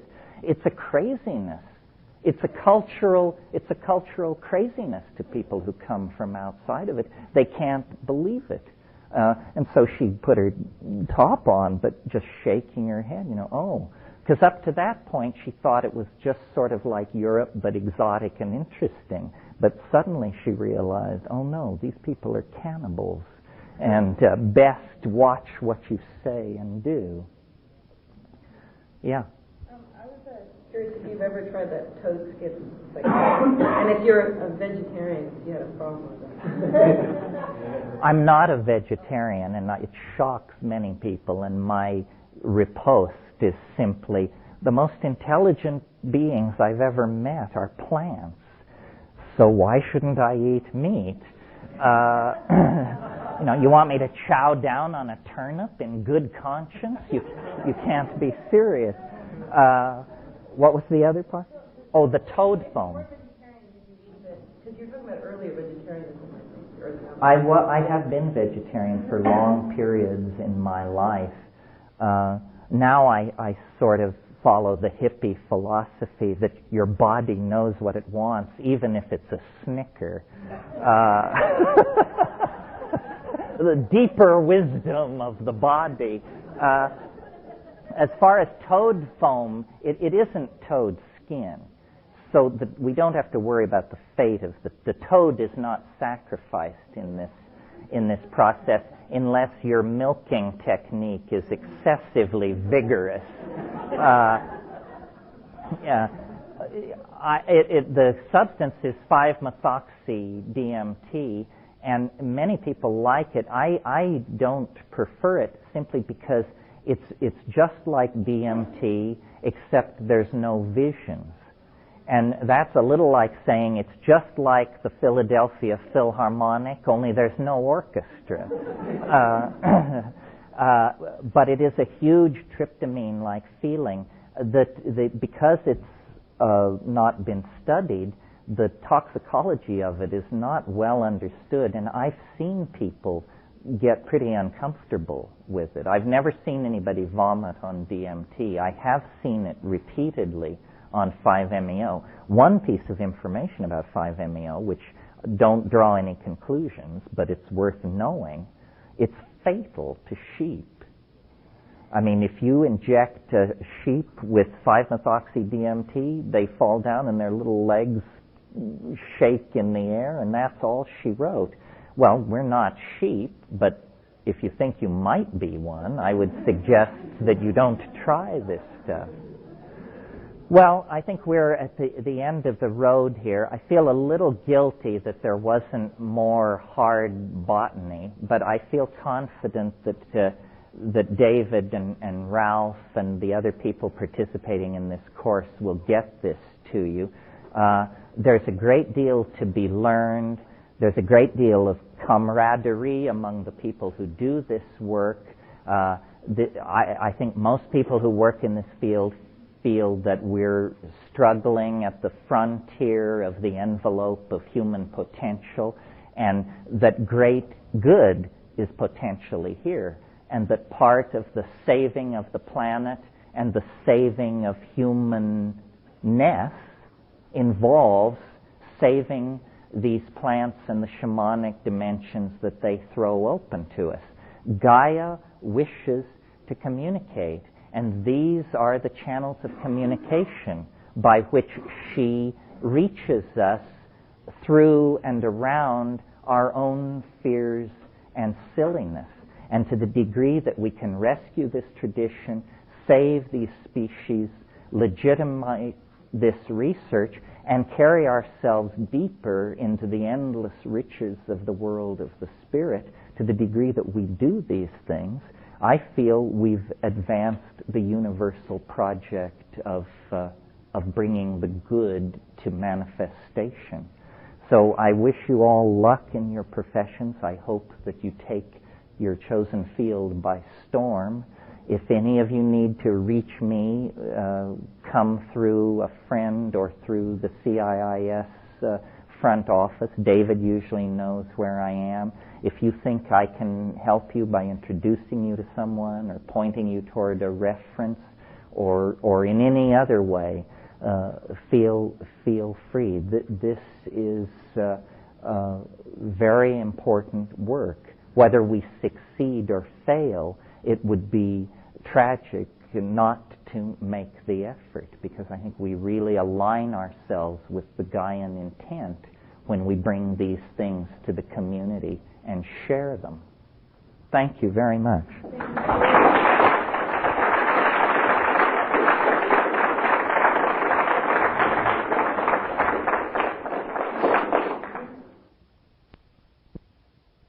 Okay, well, welcome to Plants, Consciousness, and Transformation. I'm Terence McKenna. I know many of you. We will meet here today and tomorrow, 10 to noon, 1:30 to 5.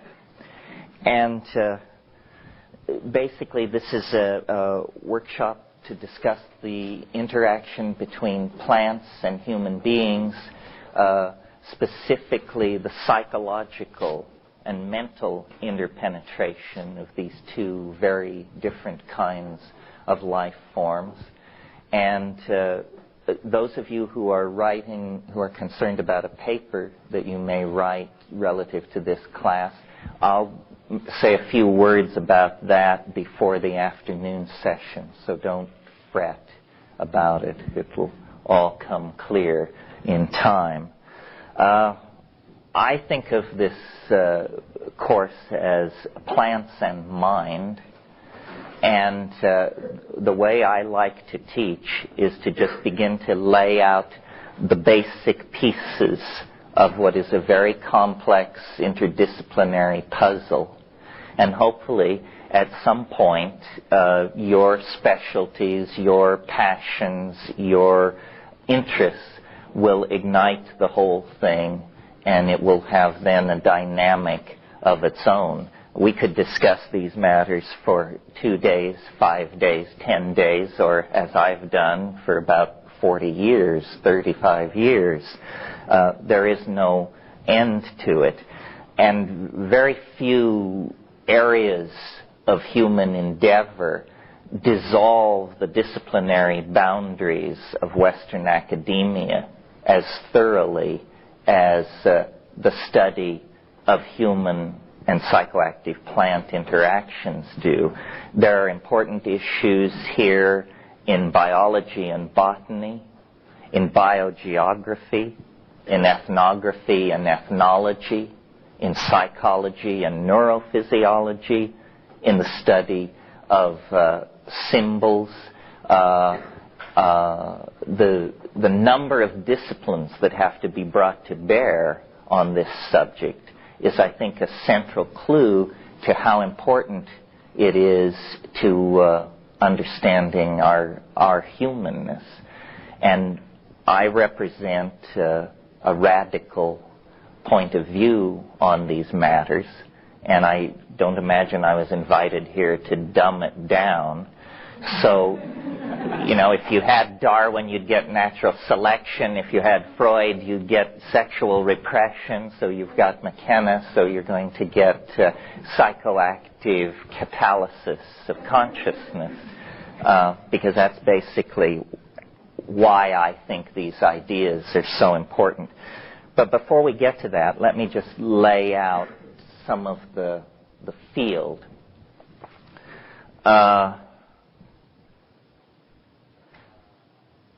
Human beings began their career, well, we can trace it back to the primordial slime, I suppose, but our animal career was a career of insectivorous vegetarian and fruitarianism, lived out in the arboreal canopies of tropical rainforests.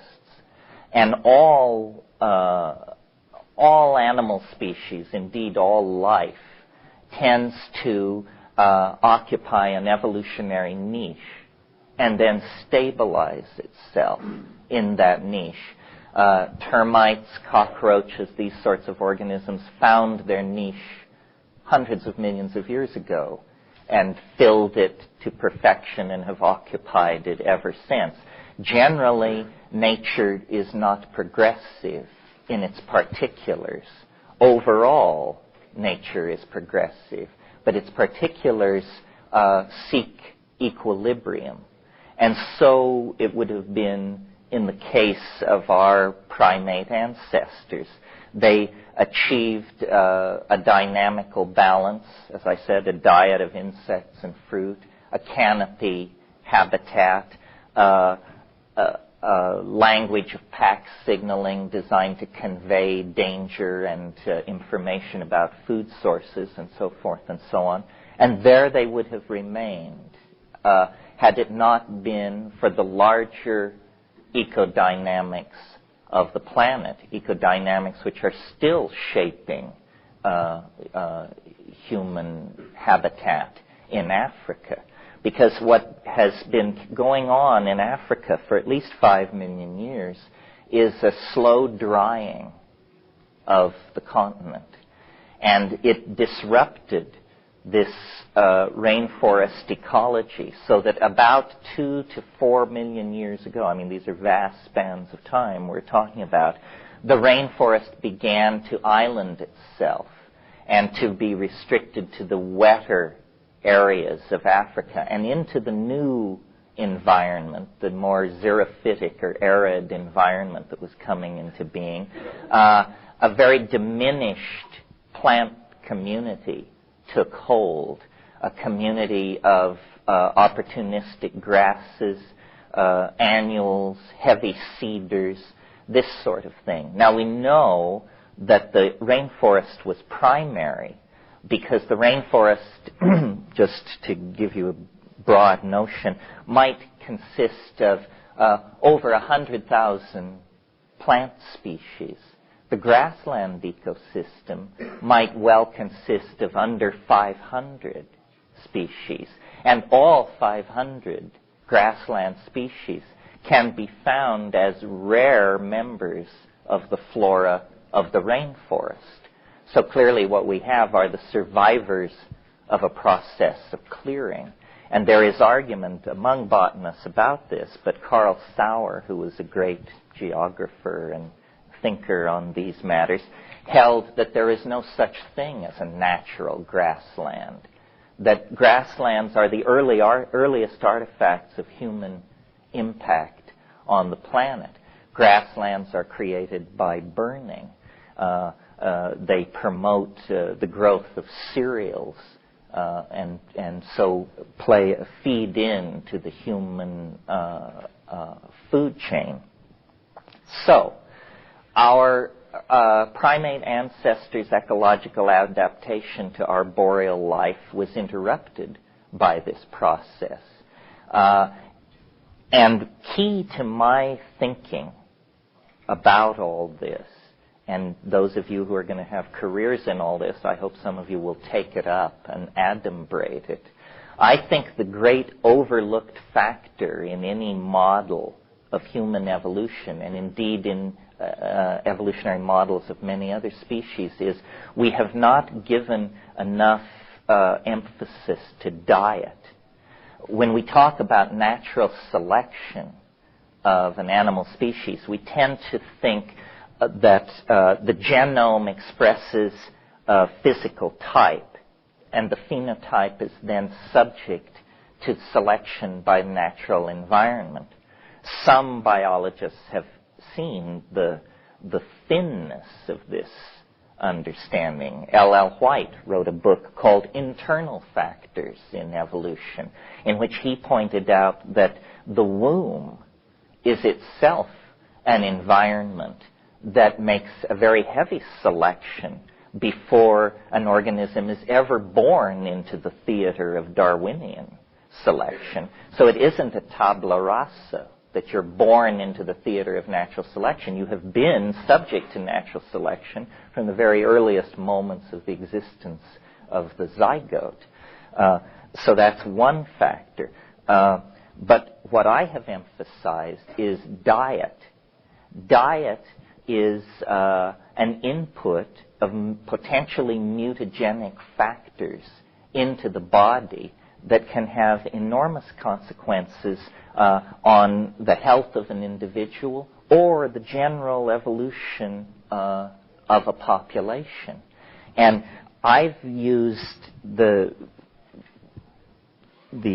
toolbox of ideas that I'm going to put forward here today and tomorrow to try and address what seems to me to be one of the most centrally interesting questions to be asked of this world, and that is, what is human consciousness? Where did it come from? And why does it exist at all? And I believe that we can, by thinking about psychoactive plants, diet, and the early human evolutionary situation, we can make a lot of progress on this question. And we can illuminate some of our political dilemmas that persist to this day, the gender friction that typifies human society, the hierarchy structures and the tensions they create, so forth and so on. So let me run through this and get it off my chest, and then we can talk about the larger materia medica of psychoactive change relative to plants. As the rainforest retreated, our remote primate ancestors came under nutritional pressure, obviously, because their area for gathering food was being physically diminished. Now, when as you probably know or have observed, most animal species are very particular about their food intake. And if you've ever tried to raise butterflies or something for your children, you know that if you capture a caterpillar in the wild but don't pay close attention to the plant you find it on, you can't just put grass in a peanut butter jar with a caterpillar and expect great success. Animals are highly specialized in their choice of foods. Why is this? Well, as near as we can tell, eating all kinds of foods from an evolutionary point of view is a very reckless move indeed, because plants represent chemical smorgasbords of various types that have accumulated over time in the genome of a particular organism. If you have a very broad-based diet, you are exposing yourself to many different kinds of mutagenic influences. As a strategy for survival of a species, this is not good. Much better to specialize, to evolve special enzymatic pathways to deal with toxins. So, for instance, we know certain animals can eat things that other animals would become ill from or even die. And this is the way it's done. And all animal species tend to evolve toward these very bland monodiets. Now, what happens when there is an upheaval in an environment? Geomagnetic reversal, a volcanic eruption, a drought, something like that, and ordinary sources of nutrition become restricted. Then an organism has basically two choices. It can go extinct, starve itself out of existence, or if it has more flexible behaviors, it can begin to experiment with previously rejected potential foods in the environment. Rejected probably because of strong taste or something like that, which are clues to the presence of marginally acceptable chemical compounds of some sort. Our remote canopy living ancestors, as I mentioned, were fruitarian insectivores. They, under nutritional pressure, began to expand their repertoire of foods. They also began to explore the grassland environment. And I mentioned that the grassland environment is much poorer in total number of plant species than the rainforest. Thus, and logically, the potential number of food sources is also limited. Baboons and chimpanzees will dig with sticks for the corms, the swollen roots of grasses. So as our remote ancestors began to explore this new environment of the grasslands, they also began to explore new dietary items. And one of the items that they would surely have observed are coprophytic mushrooms, mushrooms which prefer dung as their environment. Coprophilic or coprophytic is the word for this. Many of these species of coprophytic mushrooms elaborate psilocybin, which, as I assume you know, is one of the major psychoactive alkaloids. Psilocybin occurs in many species of mushroom. It's unknown outside of the fungi.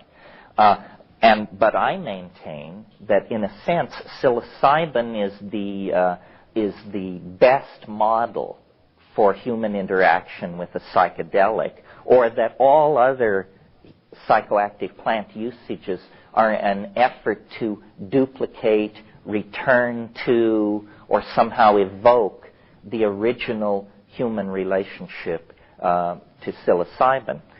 And here is and it is not simply its psychoactive properties that makes psilocybin a potential catalyst for human consciousness. It is its psychoactive properties in combination with certain other properties that make it uniquely suited to carry out the role of catalysis of consciousness in a higher animal. What are these unique characteristics? Well, first of all, in very low doses, psilocybin increases visual acuity. If you want to go back into the literature, Roland Fisher, in the middle 60s, took graduate students and gave them small amounts of psilocybin or placebo, and he built an apparatus where two parallel strips of metal could be deformed by winding a crank. And he asked people to push a button when the two strips seemed to them to cease to be parallel. And he demonstrated that edge detection is enhanced by small amounts of psilocybin. Well, you don't have to be a rocket scientist to realize that edge detection is at a very high premium in any grassland situation where predation is taking place. The lion moving in the grass 300 yards away as it creeps upon your camp, or the gazelle trying to slip away through the tall grass from your hunting party. Edge detection is the key to success or failure in hunting in that kind of a situation. And it's extraordinary that we can statistically demonstrate this improved visual acuity occurring in the presence of psilocybin. What it would have done, you see, is these proto-hominids who would accept the psilocybin into their diet would have a slightly enhanced success in hunting.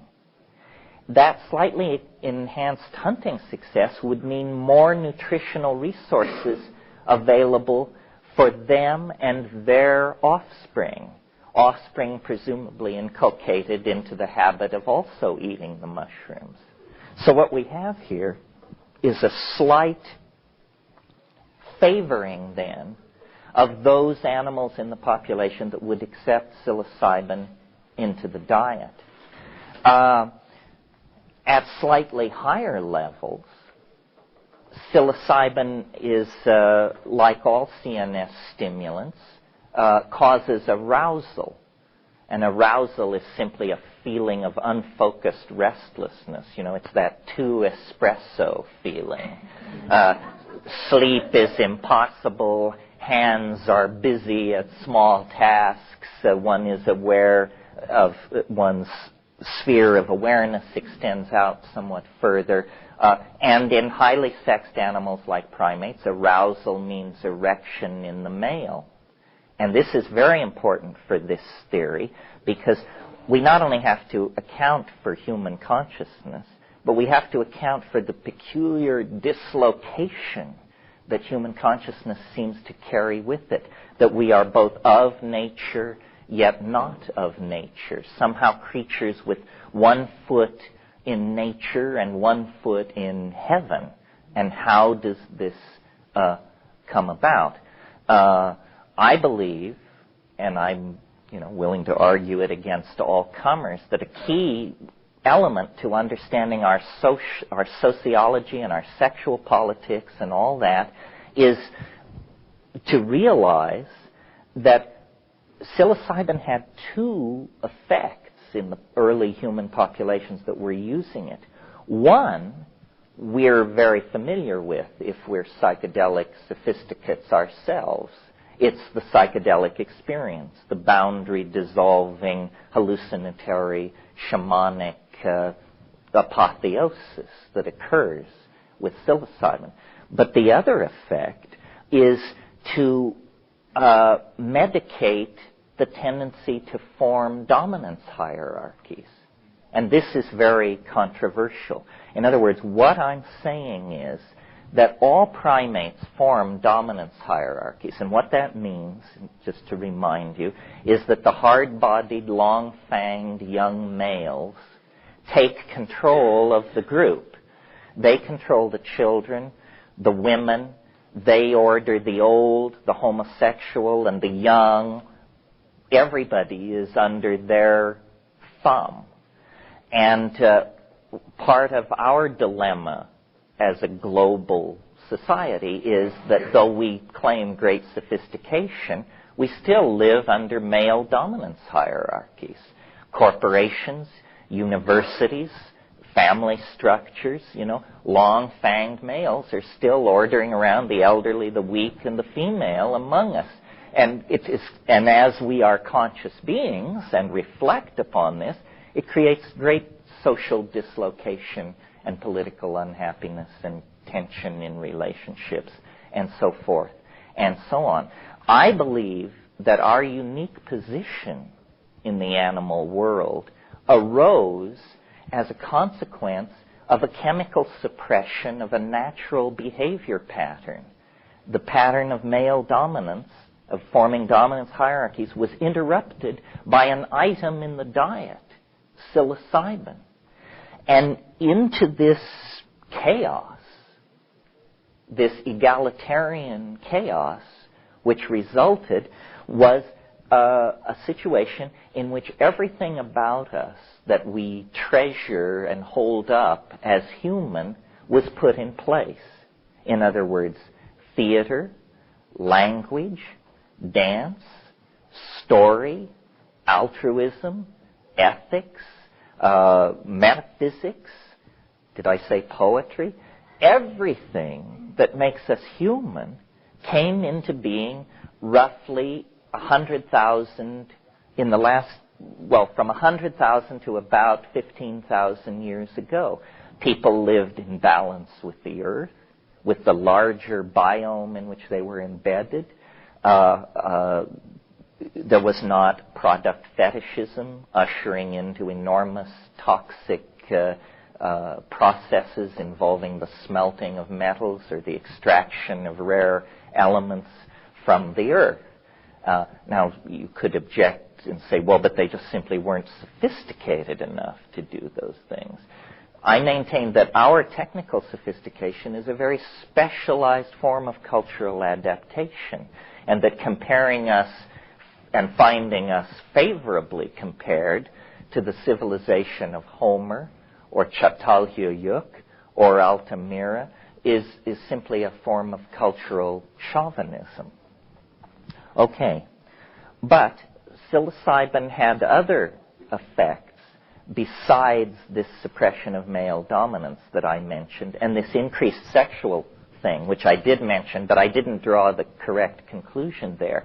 If you have something in your food which is, to put it crudely, acting as an aphrodisiac, then it is reasonable to expect that you will have more pregnancies, and reasonable to expect that you will therefore have, again, a tendency to outbreed the non-psilocybin-using members of the population. So we have two factors here. Increased visual acuity, which gives greater food gathering capacity. Increased sexual activity, which tends to outbreed the non-psilocybin imbibing members of the group. And then, on top of all this, you have this ecstatic internal state for which we, with all our cultural and epistemic sophistication, are still unable to come to terms. The mystery of the psychedelic experience. Now, these things, taken together with other factors working in parallel, created, I think, the dilemma and the glory and the opportunity of humanness. Once we began, under nutritional pressure, to expand our diet, we were delicately poised on the edge of omnivorousness. Because recall, in the canopy situation, we were insectivores, our remote ancestors. We were not simply vegetarians, we were insectivores. In the grassland environment, we began probably to, originally, to follow along behind lion kills and that sort of thing, and eat carrion.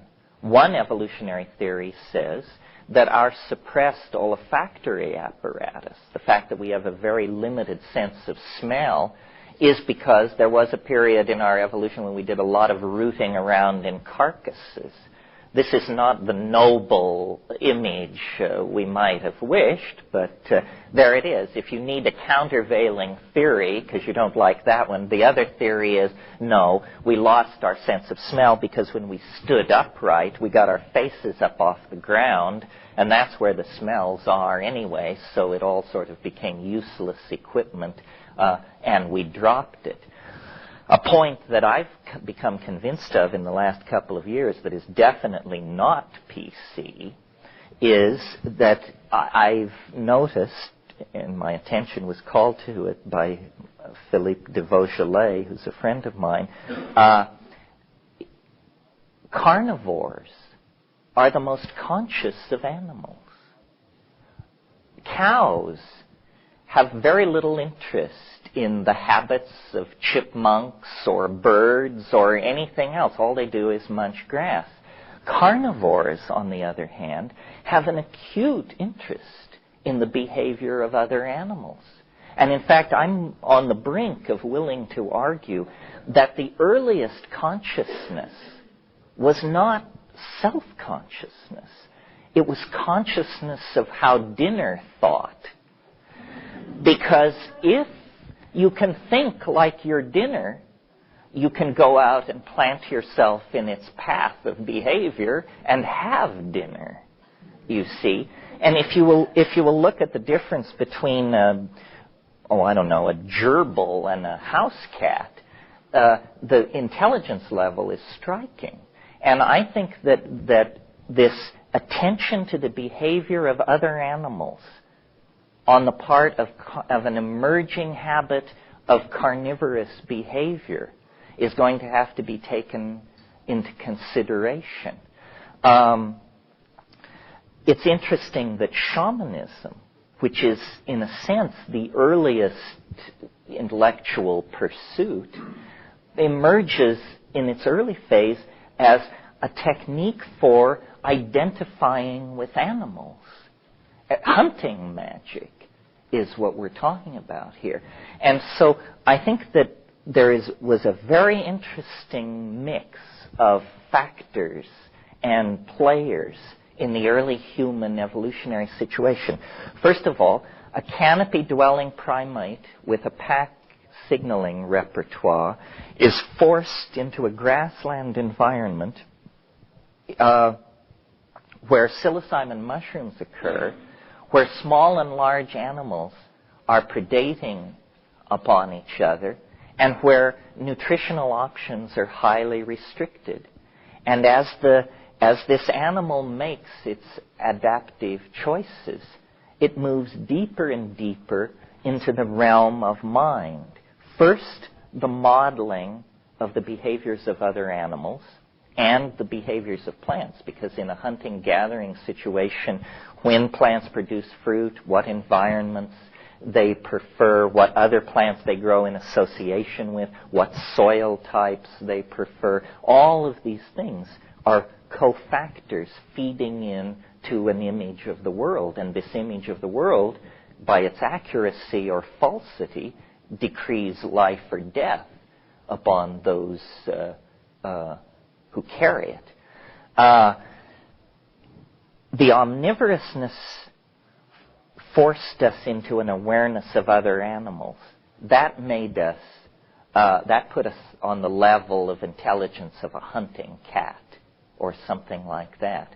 But the psilocybin experience at higher doses, and obviously by this time inculcated for sexual and ritual and hunting purposes into the society, also impels you into a non-local, invisible, magical world that is, to use a Jungian term, highly numinous, highly charged with the energy of the archetype, of the archetypal world. And as I said, to this day, we are not able to come to terms with this. No matter how much Derrida or Husserl or Wittgenstein you've imbibed, it still is a very challenging thing to dissolve your ordinary state of consciousness and abandon yourself to the dynamic of the larger mind that we find ourselves embedded in. For a long time, therefore, up, let's say, numbers are numbers, but let's say from 50,000 years ago to 12,000 years ago, there was a kind of paradise on this planet. Poetry coexisted with a balanced ecosystem. Observational sciences, astronomy, botany, biology, taxonomy, the observational sciences coexisted with the natural world. And then the same factors which created this Edenic situation, which remember what they were, it was the drying of the African continent that caused the rainforest retreat. That same process had been going on, slowly, inevitably, endlessly, and after the last glacial melt, which began 20 to 17,000 years ago, Africa went dramatically dry. And the Sahara Desert began to form, where there had been a vast grassland dotted by sandstone pinnacles, cut by rushing streams, and crowded with vast herds of game. And that was the theater of human emergence.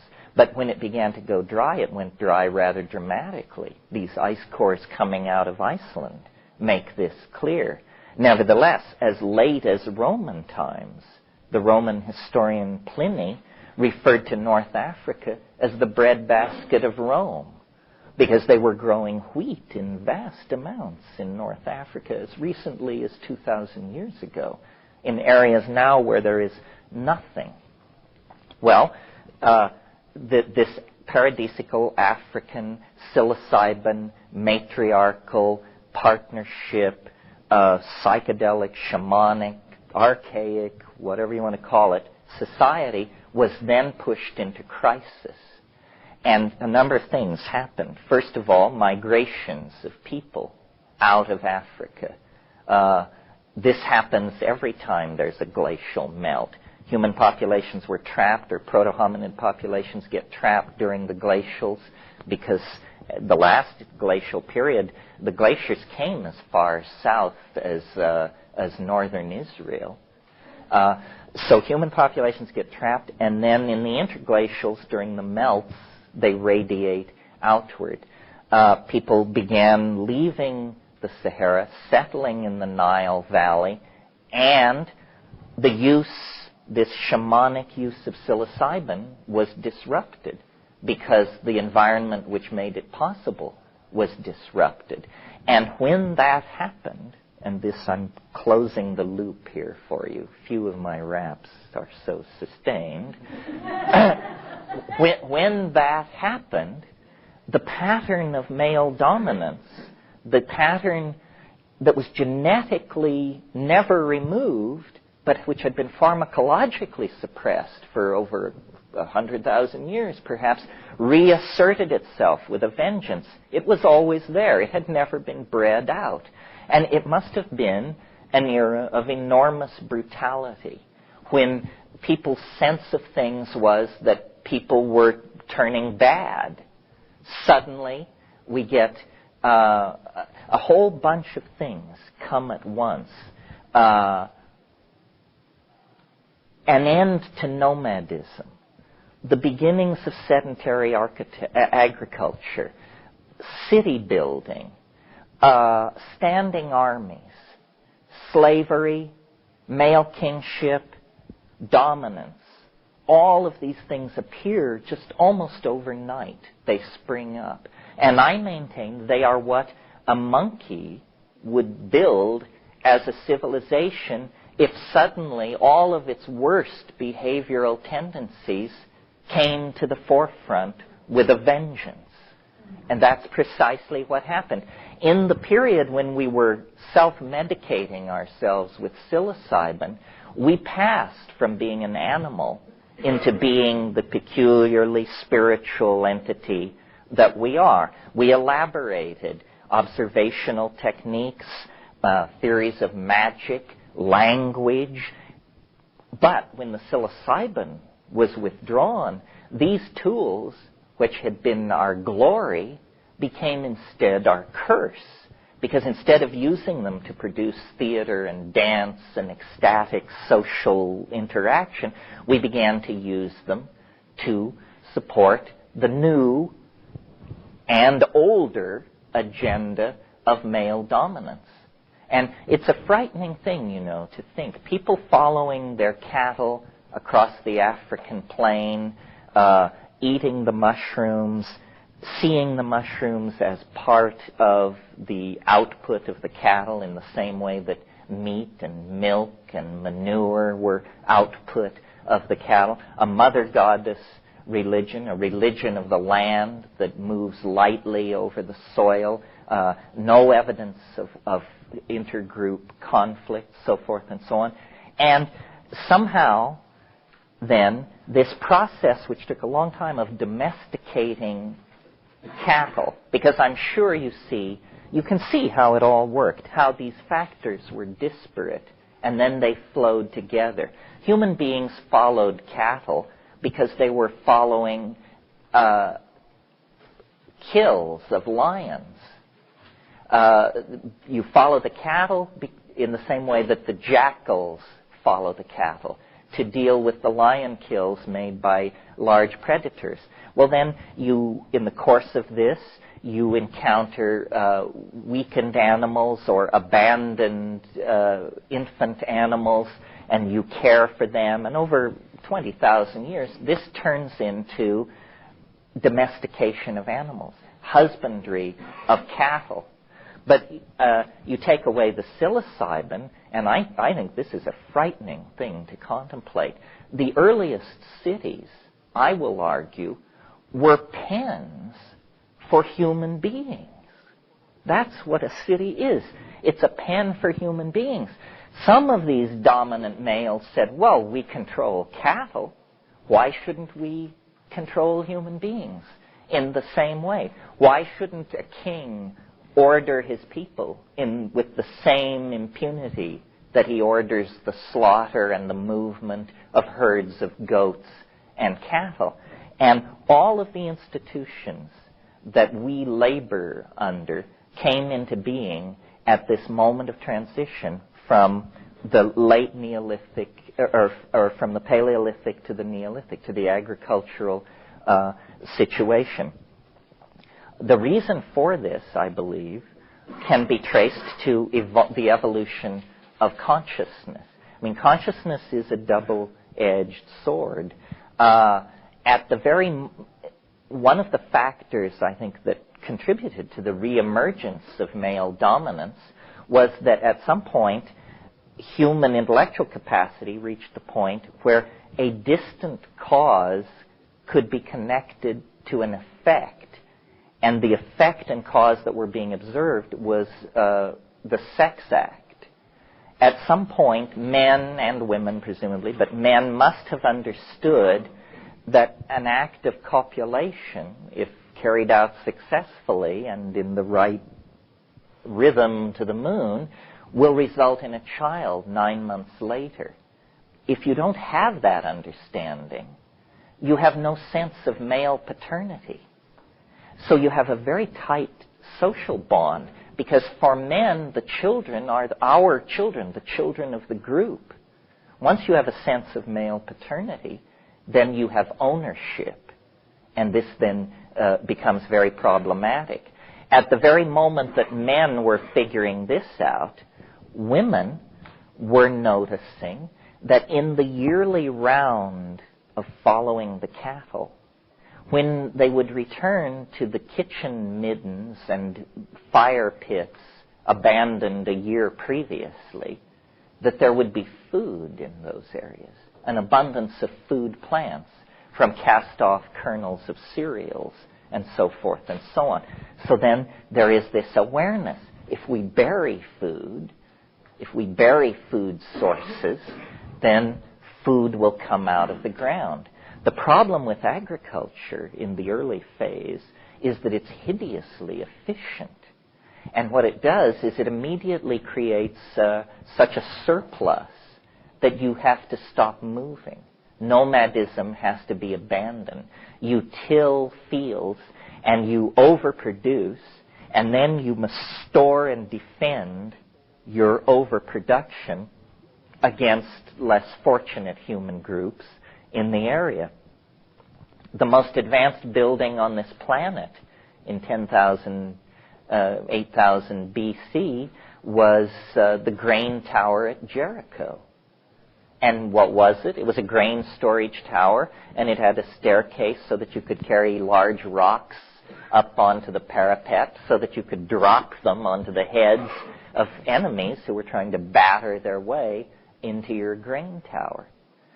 So I've spent some time on this because this could be taught, this course, without any reference to our contemporary dilemma, which is, and by that dilemma I mean the dilemma of gender difference, male dominance, underutilization of females in society, underutilization of feminine points of view in society.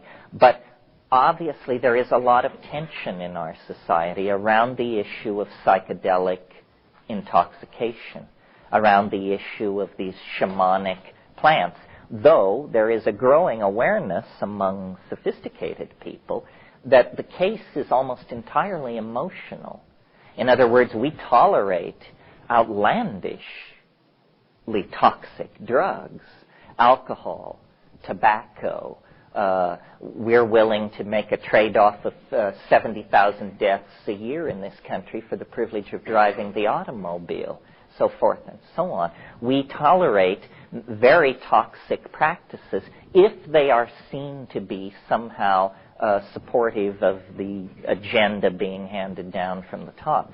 Psychedelics are not, and they are seen as tremendously disruptive, and yet, as the ethnographic and pharmacological data comes in, they are among the most benign substances in the world, and their history of human usage is almost universal. And then the question is, do these intoxications limit the spectrum of consciousness and allow hierarchical models to be handed down and brainwashed into the doubters?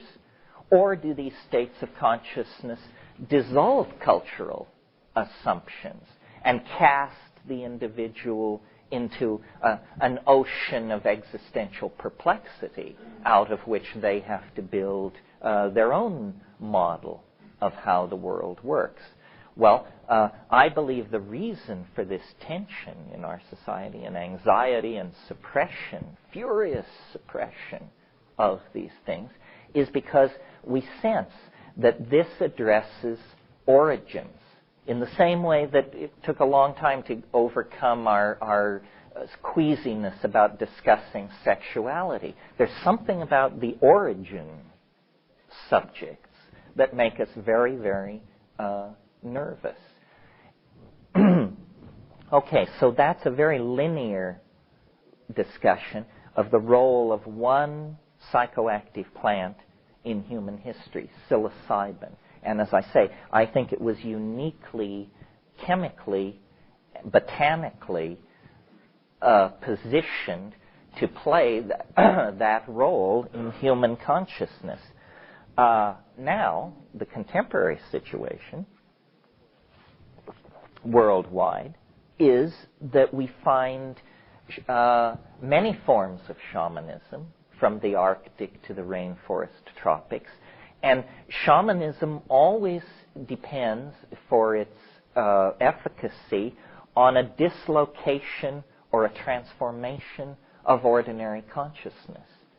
And we see this achieved in many different ways, through fasting, through ordeal, meaning abandonment in the wilderness or flagellation, through elaborate theatrical effects, special effects, through the use of substances in plants.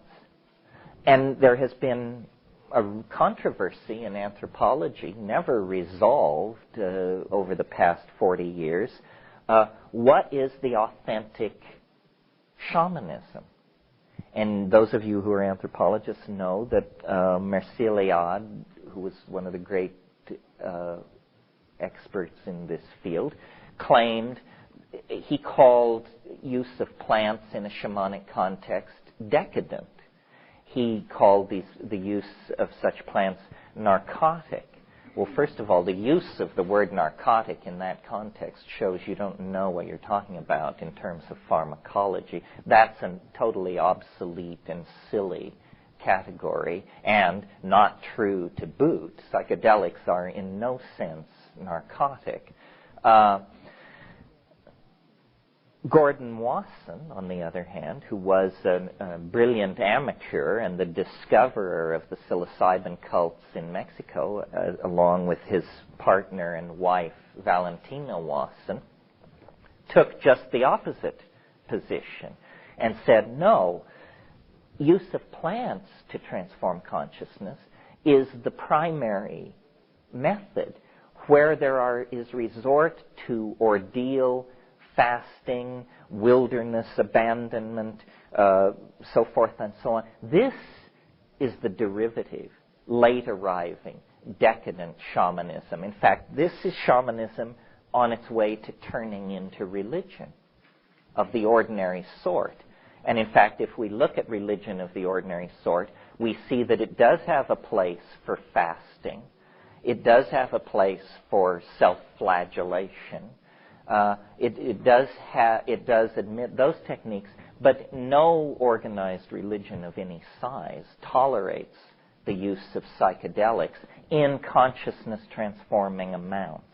And that little parenthetical phrase is there because one of the things that you should know and remember and keep always in front of you is that if you wish to control someone, or if you want to brainwash somebody, the way you do it is with small amounts of drugs and large amounts of your message, whatever it is. So, but if you give people large amounts of a psychedelic, your message will take its place in the parade of ideas and find its relative importance. So using drugs does not mean, if you come upon a cult or a group or an individual using psychedelic substance, it doesn't necessarily mean that they are on a path of spiritual and shamanic transformation. It may be that they just are self-enforcing some private Idaho of illusion in which they choose to live. But if large doses are being taken, and by large I simply mean effective, full-spectrum doses. One of the wonderful things about these substances is that the effective dose is a long ways away from a dangerous dose. The LD50, in other words, is very favorable. The boundary... so then let me talk for a minute about the character of this experience generally. What is the plant hallucinogen experience in all times and all places for all people? I mean, I don't know if you can be that general, but it's important to try. What it is it's an experience of boundary dissolution. It's an experience of having categories obliterated, of having previously defined boundaries and differences eliminated. The enterprise of being and the enterprise of language is basically an enterprise of defining boundaries. I am myself, you are you, this is now, that was then, we are here, they are there. These are provisional distinctions about reality that make it necessary, that are necessary for us to keep track of and manipulate our animal body as a machine in Newtonian space. But when a shaman takes a psychoactive plant at an effective dose, he or she falls into trance, becomes immobile. And then the geometry of consciousness, if you wish, is melted and recast in a different geometry. And I use these mathematical terms because I really sincerely believe that at some hypothetical future date, when this is all sorted out, what we're going to realize about the psychedelic experience is that it is the experience of the fact of the higher geometry of the universe in which we live. In other words, it's very easy to see that ordinary consciousness evolved to, well, let me put it this way. It's a wonderful aphorism. Consciousness takes the contours of the vessel into which it is poured. It's like water. It always takes the shape of the vessel into which it is poured. And so what are we? We are, on the large scale, we are animals in three-dimensional space, given to hunting and given to being hunted. So what has consciousness done? It has evolved into a kind of threat, anticipation, detection, and avoidance machine.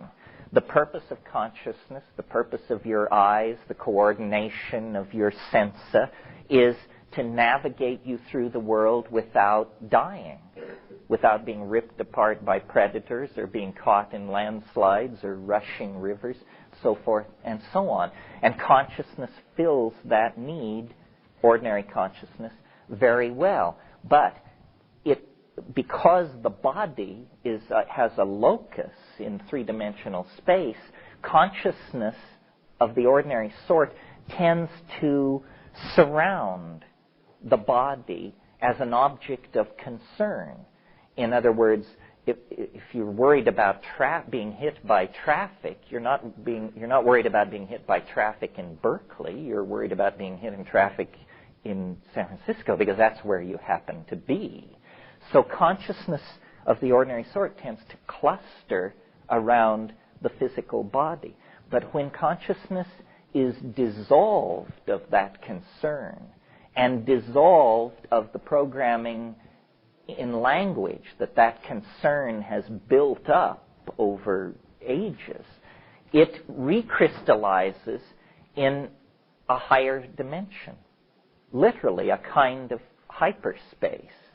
And if you will think for a moment about shamanism, I think you'll see how literally we can take this mathematical metaphor of the psychedelic experience. What is a classic shaman expected to do and be? Well, shamans predict hunting. They see where the game will be. Shamans predict weather. They can tell what the weather will be. Shamans are brought in to mediate complex social hassles of the who is sleeping with my woman, who stole the chicken, who shat in the stream kind of social hassles.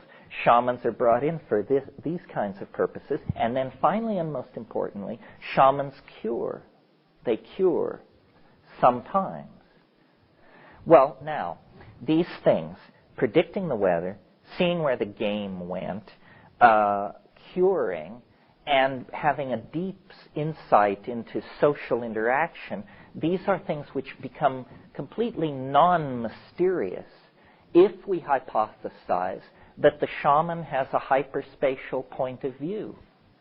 You know, if you went into a mathematical if we had a safe here, and we could go into hyperspace, we would discover that the safe is open, that there is words are difficult here, but there is a side of the safe, or let's say a dimension to the safe, which isn't locked.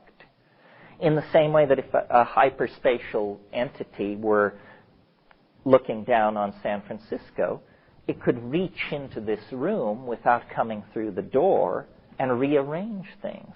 In other words, everything that we call magic, seeing the future, seeing into locked boxes, knowing what is going to happen, becomes utterly non-mysterious if you hypothesize that consciousness can unfold itself under this peculiar pharmacodynamic situation into a higher dimensional space. And that becomes important in the modern context more than in the archaic context, because the collective future has become for us a focus of major anxiety. We need to know where we're going. You know, Marshall McLuhan said, the way we run our societies is like driving an automobile using only the rear view mirror. Well, in shamanically guided societies, they actually turn on the headlights. Running by the rear view mirror means you only have past experience to guide you. Running with the headlights on means you actually have an insight into the forward dimension into which you're moving. Okay, so that is sort of a broad sketch of how one plant, psilocybin, may have catalyzed, shaped, impacted human consciousness, how the abandonment of that archaic shamanic style through climatic change created the fall into history, how the fall into history is the absence of this hyperdimensional point of view, and then what we'll talk about when we come back after the break is how can we utilize the botanical and ethnographic and pharmacological data that we have garnered in the last 100 years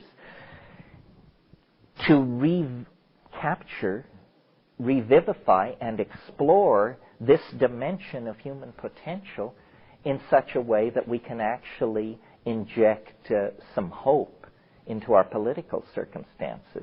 I don't believe if we remain as we are, half angel, half monkey, ruled by dominance hierarchies, ruled by the most ruthless among us, that we have much of a future on the evolutionary stage.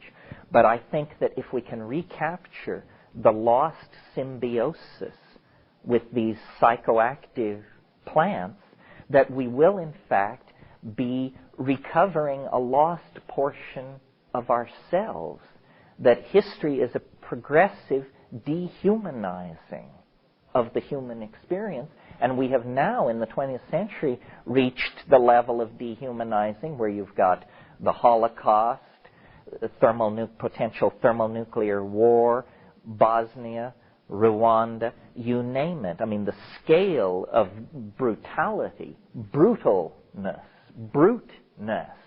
in the 20th century indicates to me that the struggle for the soul of humanity is reaching an incredibly intense crescendo.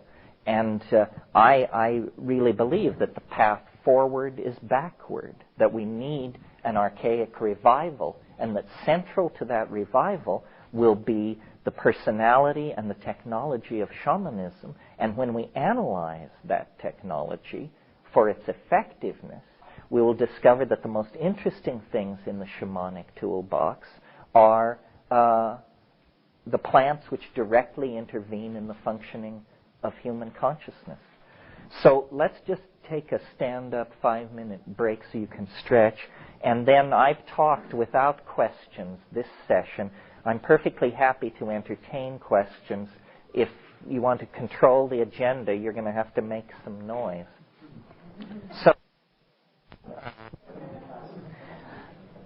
So are there questions to this point? Or shall I just keep plodding? Yes. I have a question about the problem that the idea of a tendency towards male dominance that's suppressed chemically, which allows for a matrifocal sort of existence only under chemical sort of suppression that we weren't able to breed out over thousands of years. What is that? What's that?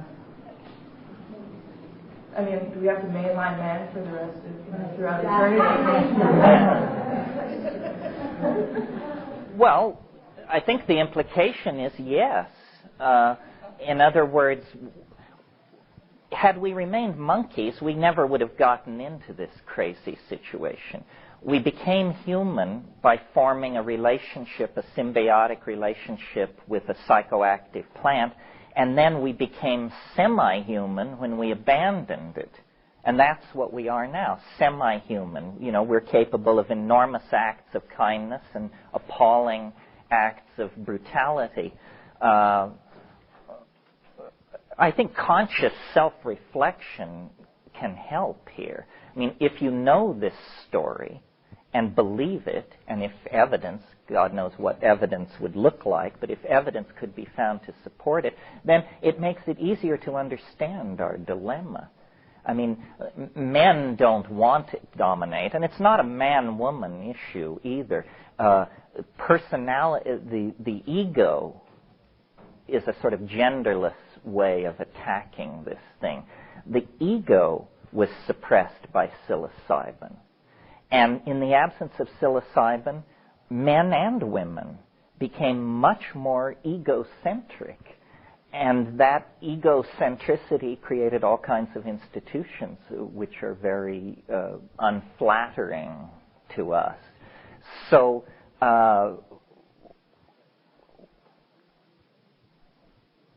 we need, I think, to, if this idea were accepted, that this is what happened, this is why we're conscious, this is why we're so uncomfortable with consciousness, and this is where we are, and somehow this dialogue could go on outside the distorting effects of Christianity, male anxiety, and so forth and so on, then I think the conclusion would be we need some very radical social reforms.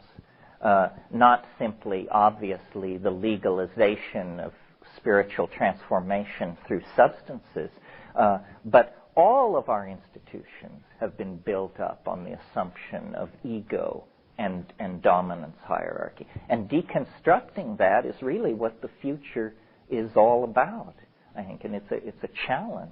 Does that go to it sufficiently? Don't be shy. It does, except for I feel like, well, I also feel like just in general in this theory of the evolution of consciousness, the female is left out. I mean, here we have the theories of erection and arousal and male dominance sort of tendency.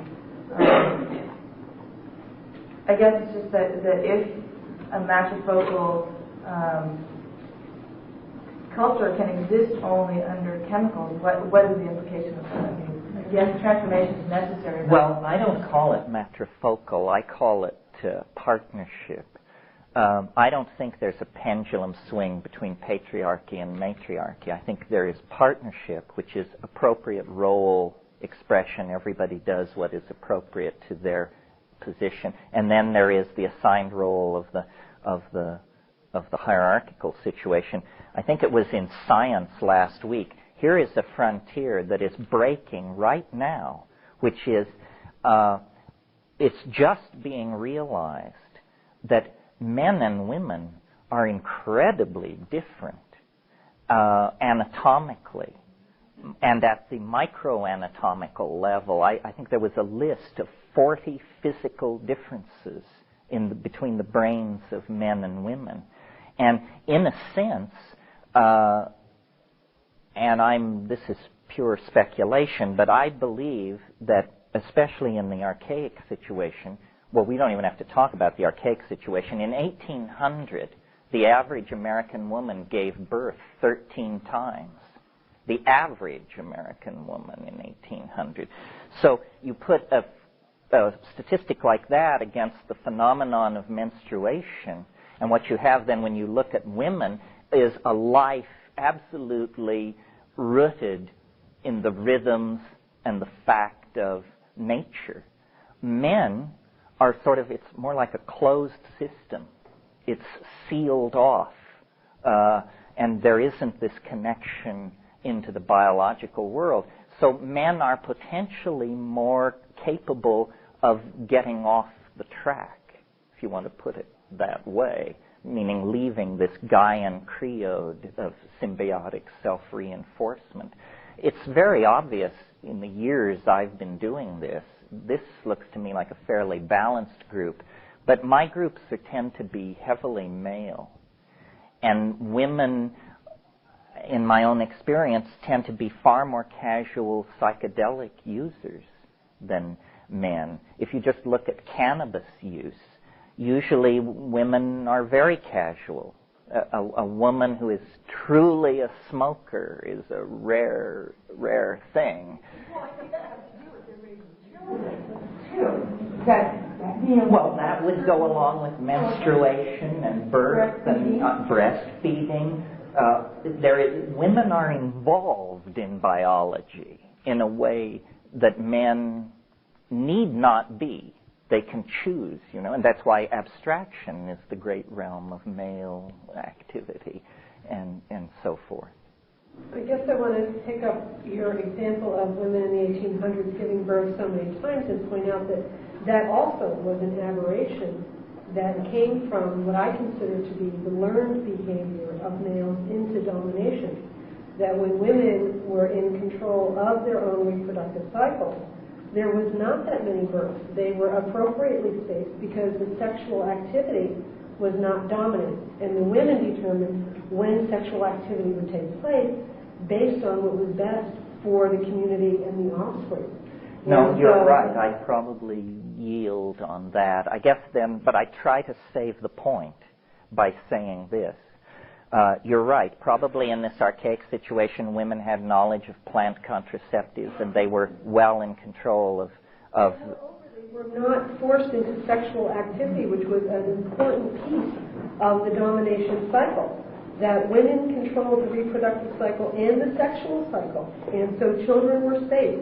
It was when the concept of domination began that they lost power over when they would have sex, and then also how often they would have babies. And that was a real turning point in that reproductive aspect. But don't you imagine that in a world without anesthetic, even if you gave birth only 3 or 4 times in your life, these would be immense boundary-dissolving psychedelic extravaganzas. I don't have any problem with the conclusion. It's just sort of the pathway there and what the constructs were before that. I think you're right that such a large number of pregnancies and births indicates a pattern of subjugation. There was something else I wanted to say about that. Well, it'll come back. Yeah. I'd just like to add something about gender. I think we need to be really aware of how biochemically mediated it is. I had a friend who went to a hormonal change, became a woman over a 5-month period, hormonally. And you could feel his aggressions drop away, he became more generous in his body. And then 5 months later, he changed his mind and came back. He hates being generous and loving. Get this off of me! You could feel his aggression coming back, and now he's in a really, actually quite beautiful androgynous state. Well, now I've seen it from both ends of the spectrum. That's what he said. He really understands how women feel and how we think, and he just totally understands women. Oh, I know what I wanted to say about this. I don't want to spend too much time on it, but you should be aware of this. And it's interesting. It's always fun to talk about sexuality and so forth and so on. But you're probably aware of these things called bonobos, these so-called pygmy chimpanzees. They're actually not noticeably smaller than ordinary chimpanzees, but they are a distinct species. First of all, we differ from chimpanzees by 2% of our genome. 98% of us is chimpanzee. We differ from the bonobos in about the same amount. Chimpanzees are male-dominant, highly monogamous, very territorial, so forth and so on. The bonobos, which are to a non-zoologist indistinguishable from the chimpanzees, all aggression is mediated through sex. Incredible. I'm surprised such animals can exist, because I would have thought a virus would have jumped into this situation. But the bonobos are incredibly highly sexed animals. All forms of sexual activity are going on almost constantly, and all aggression and all social difference and everything is ameliorated by sexual activity, usually initiated by the females. Well, if you look at these two animals, chimpanzee and bonobo, you can't tell them apart. I think what it means is that this matter of our sexual expression and dominance and so forth and so on is riding on a cusp of some sort. We can go either way. That's why we're the only animal species where there is no defined style of pairing. In other words, we have monogamy in some societies, polygamy, polyandry, a whole smorgasbord of social and sexual arrangements that we will tolerate. No other creature is like that. And I think it indicates that we are in a zone of ambiguity on this matter, and that means we have a lot of leeway. We can send ourselves one way or the other. We can build a nightmarish, male-dominated, crypto-fascist kind of situation, or we can go the other way. Bonobo or chimpanzee, we're looking down both those roads. Yeah. Are you saying that basically as a species we have not been stabilized, such as the cockroach or the Well, we've been destabilized. I think we were stabilized in the chimpanzee dominator mode, and then 100,000 years of psilocybin use put us closer to the bonobos. Now, the bonobos are almost extinct. There's only a few thousand of them left. They need to be studied. There was a paper recently, I can't give you the citation, but if you write me, I can, studying chimpanzees in Africa. They would only leave the nest, they would only leave the trees and descend down onto the ground to forage, but the only thing they would do this for were mushrooms. Well, curiously enough, the pygmy chimps are really the only animal where any success has been gleaned in the sign language communications and the more modern versions of that. But the pygmy chimps are the ones which can use the message boards actually to some effectiveness. The only ones that appear to have language ability. The oaks for dolphins, whales, and regular chimps. It's still a blank. But the pygmy chimps, they're doing it. So here we have the language thing come on the cusp for them. So it would be very interesting to know if psilocybin, they might be an image of us 500,000 years ago. In other words, were we to go extinct and the bonobos to flourish, there might be another anthropoid species take the stage in 1 million or 2 years. Yeah. This is sort of a question to mainlining psilocybin. In my experience, I've seen many men, especially a lot of heavy hitters in the psychedelic movement, take high doses and don't care one hoot about gender issues or justice or equality. So I'm not sure that has. I think the psychedelic experience can reinforce all your prejudices. That psilocybin itself can't necessarily open you up, melt boundaries, have you seek out justice.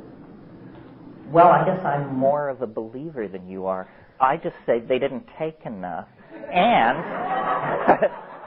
and the other thing is, you mentioned these were heavy hitters male heavy hitters in the psychedelic movement. It may just be that some people can't be saved.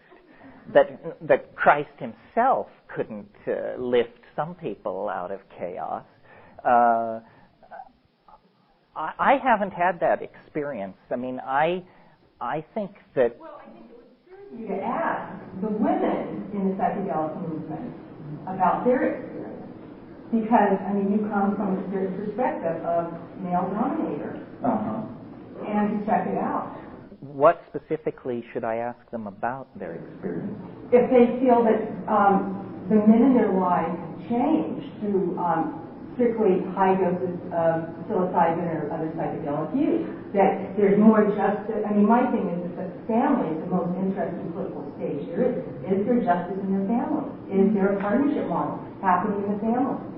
Is the father actively taking care of the children in the family?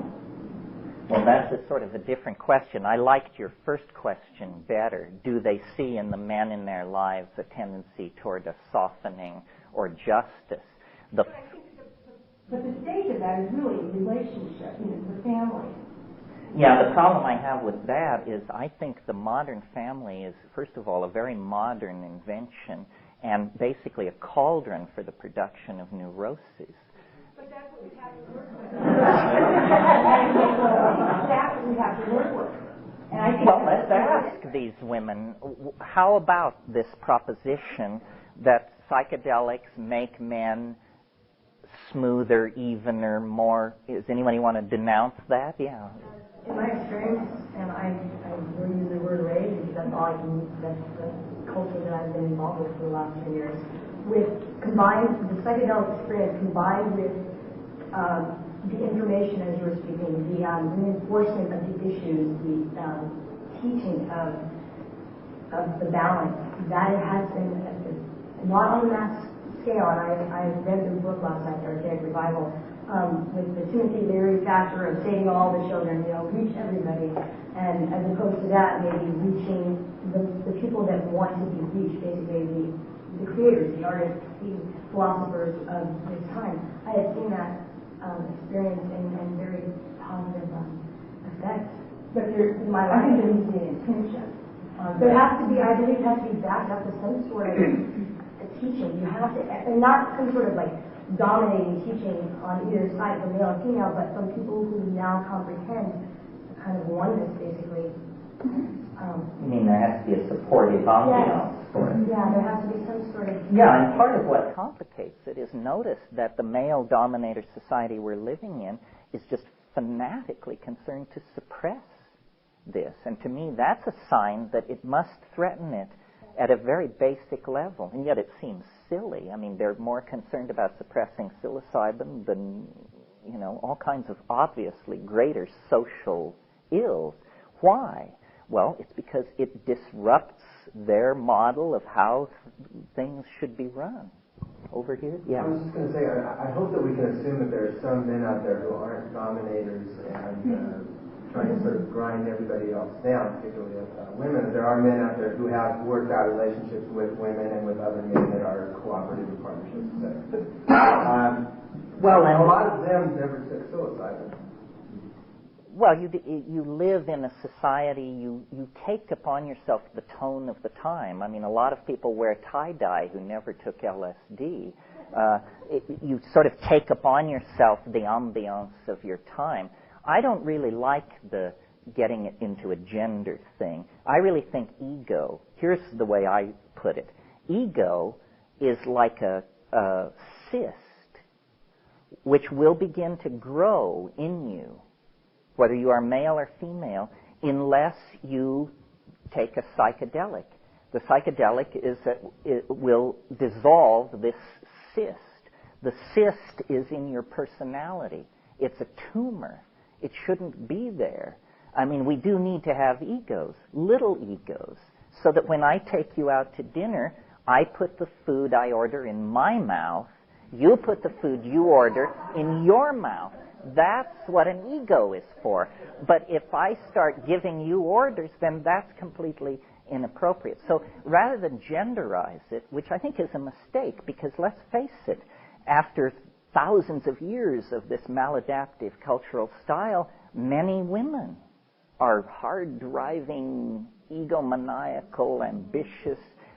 It's a bad style, and men may be born into it, and women may be infected by it, but there's plenty of it around in men and women. Yeah. I've been involved in the psychedelic sort of a therapy, and basically people are drawn to it if they're willing to look at their own shit, and that's what the mushroom does. And curious enough, that's what comes from.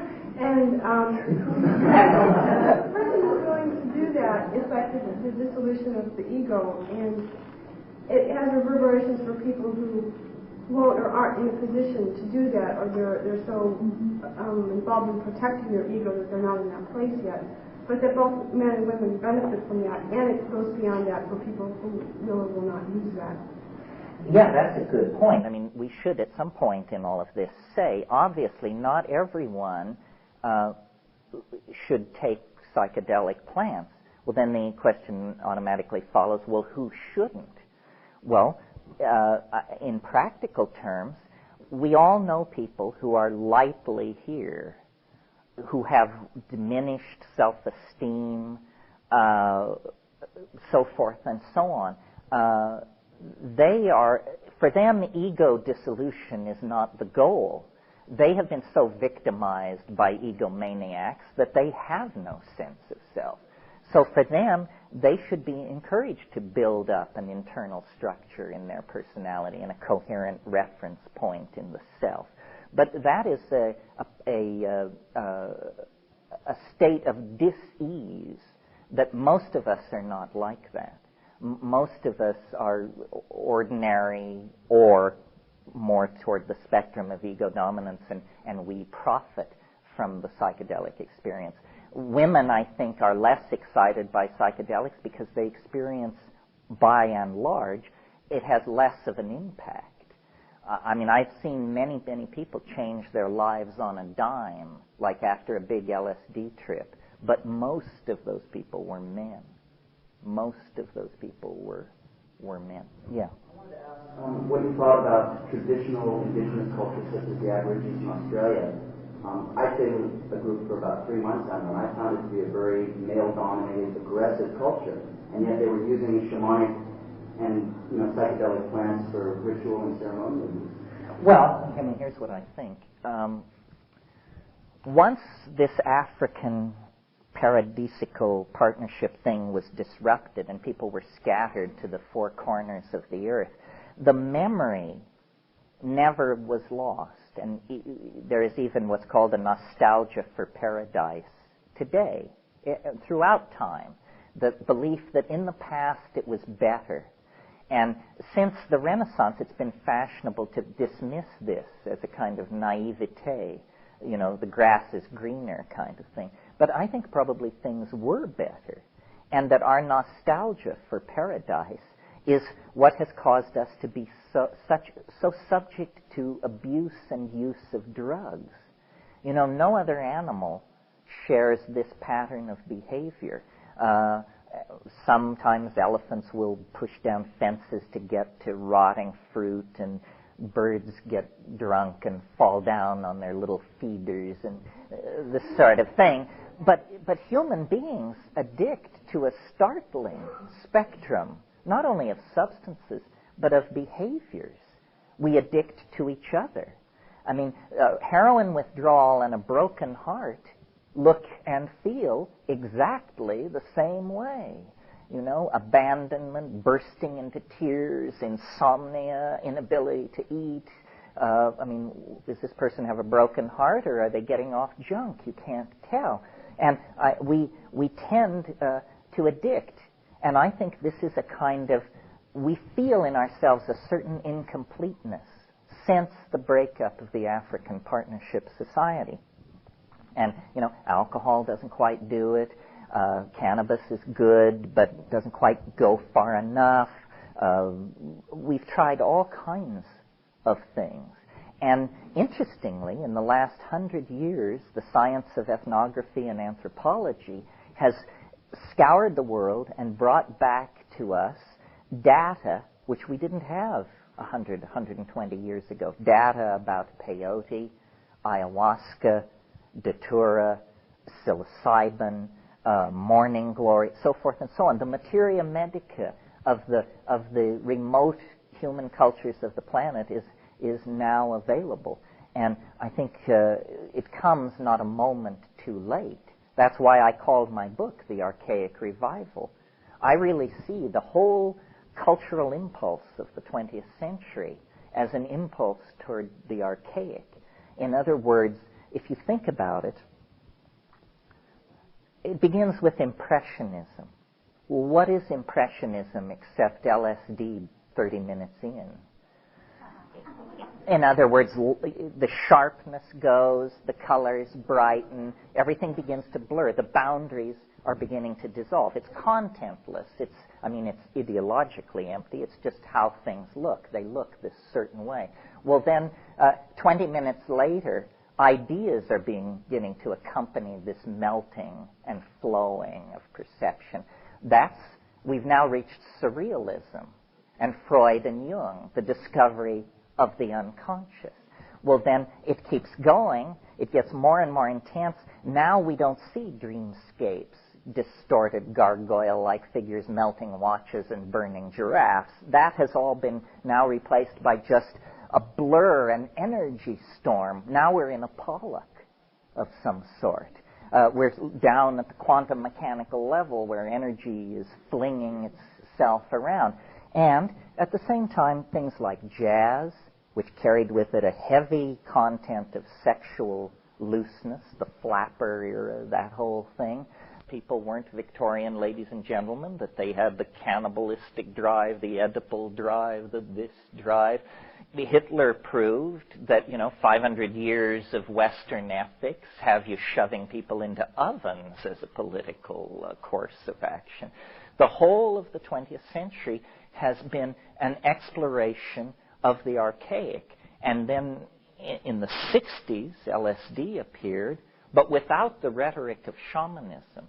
LSD, for those of us who lived through it, was presented as the latest thing after penicillin and birth control. It was better living through chemistry. It was now we have penicillin, and now we have orthonovum, and now we have LSD. It was better living through chemistry. You've all seen the poster of the kids in the hate holding the banner. In the 70s, it was realized that the psychedelic experience need not be confined to LSD. It was generally realized, and that there were all these ethnographic usages: ayahuasca, peyote, datura, morning glories, so forth and so on. And then late in the 70s, the shaman became the paradigmatic figure for cultural emulation. And that's basically where we are now. The nation state is dissolving. It's a creation of Renaissance rationalism. Electronic media is retribalizing the world. Pharmacology is throwing open a vast cornucopia of psychoactive substances. And the legacy of psychoanalysis, modern art, quantum physics, and phenomenology have propelled us to the brink of a neo-archaic understanding of our world. And now it has to become more explicit. I mean, I don't think there's much chance of survival without a major effort to reestablish archaic styles and institutions. And it's not an easy thing to do. I mean, if you're idealizing 70 naked people with no physical culture who are following along behind their cattle on the plains of Africa, and you want to take their social institutions, psychology, philosophy, and aesthetic and lay it on to a global electronic culture of 7 billion, you're going to have to, there's going to be some creative twisting and turning in all of that. Nevertheless, I believe it can be done. Now, there's one more aspect of this that I want to touch on that's sort of philosophical in general, and that is, we've talked about the psychedelic experience. We've talked about how it dissolves boundaries and changes cultural values and so forth. But what we haven't talked about is, what is it exactly? I mean, what's so great about it? If you read a description of a psychedelic experience, it sounds sort of like, well, everything dissolves, you see a lot of bright colors, you have funny ideas, and then you have to rest for a day. Well, what is so great about that? I mean, why should that be a culturally transforming issue? Well, I believe that we misperceive the psychedelic substances if we simply think of them as an inert substance in a plant, which when taken by a human being dissolves programming and shows you the basement of your mind, essentially. That isn't what's going on. I believe here is much closer to what's going on. Psychedelics convey information. The other kind of chemicals in nature that we're familiar with that convey information, aside from DNA, are pheromones. Pheromones are aromatic compounds released by plants and animals, usually to carry a message within the species. So ants, as you know, lay down chemical trails that other ants sense and can follow. Well, in a sense, hallucinogens are intraspecies pheromones of some sort. They carry information across species lines. And the kind of information that they carry, the message, is one of harmony, balance, and integration. And so a human population with a psychedelic institution or sacrament will, in its pristine form, tend to be nomadic, have very little physical cultural expression, tend to have a very loose family structure, an extended family structure and child rearing arrangement. And I believe that this is where we can introduce the concept of the Gaian mind. The reason the psychedelic experience is so paradigm shattering is because we believe that we are alone in intelligence on this planet. And what the psychedelics show is, no, there is a much larger field of mind than we ever could suspect in our ordinary state of consciousness. Nature herself is a minded entity, and information is flowing between species, between biosystems, across biota, gradients of light, chemical release, water, so forth and so on. All of nature is a vast communicating mind of some sort. And the only portion of that vast system that is out of alignment is the human world, because we closed the channel.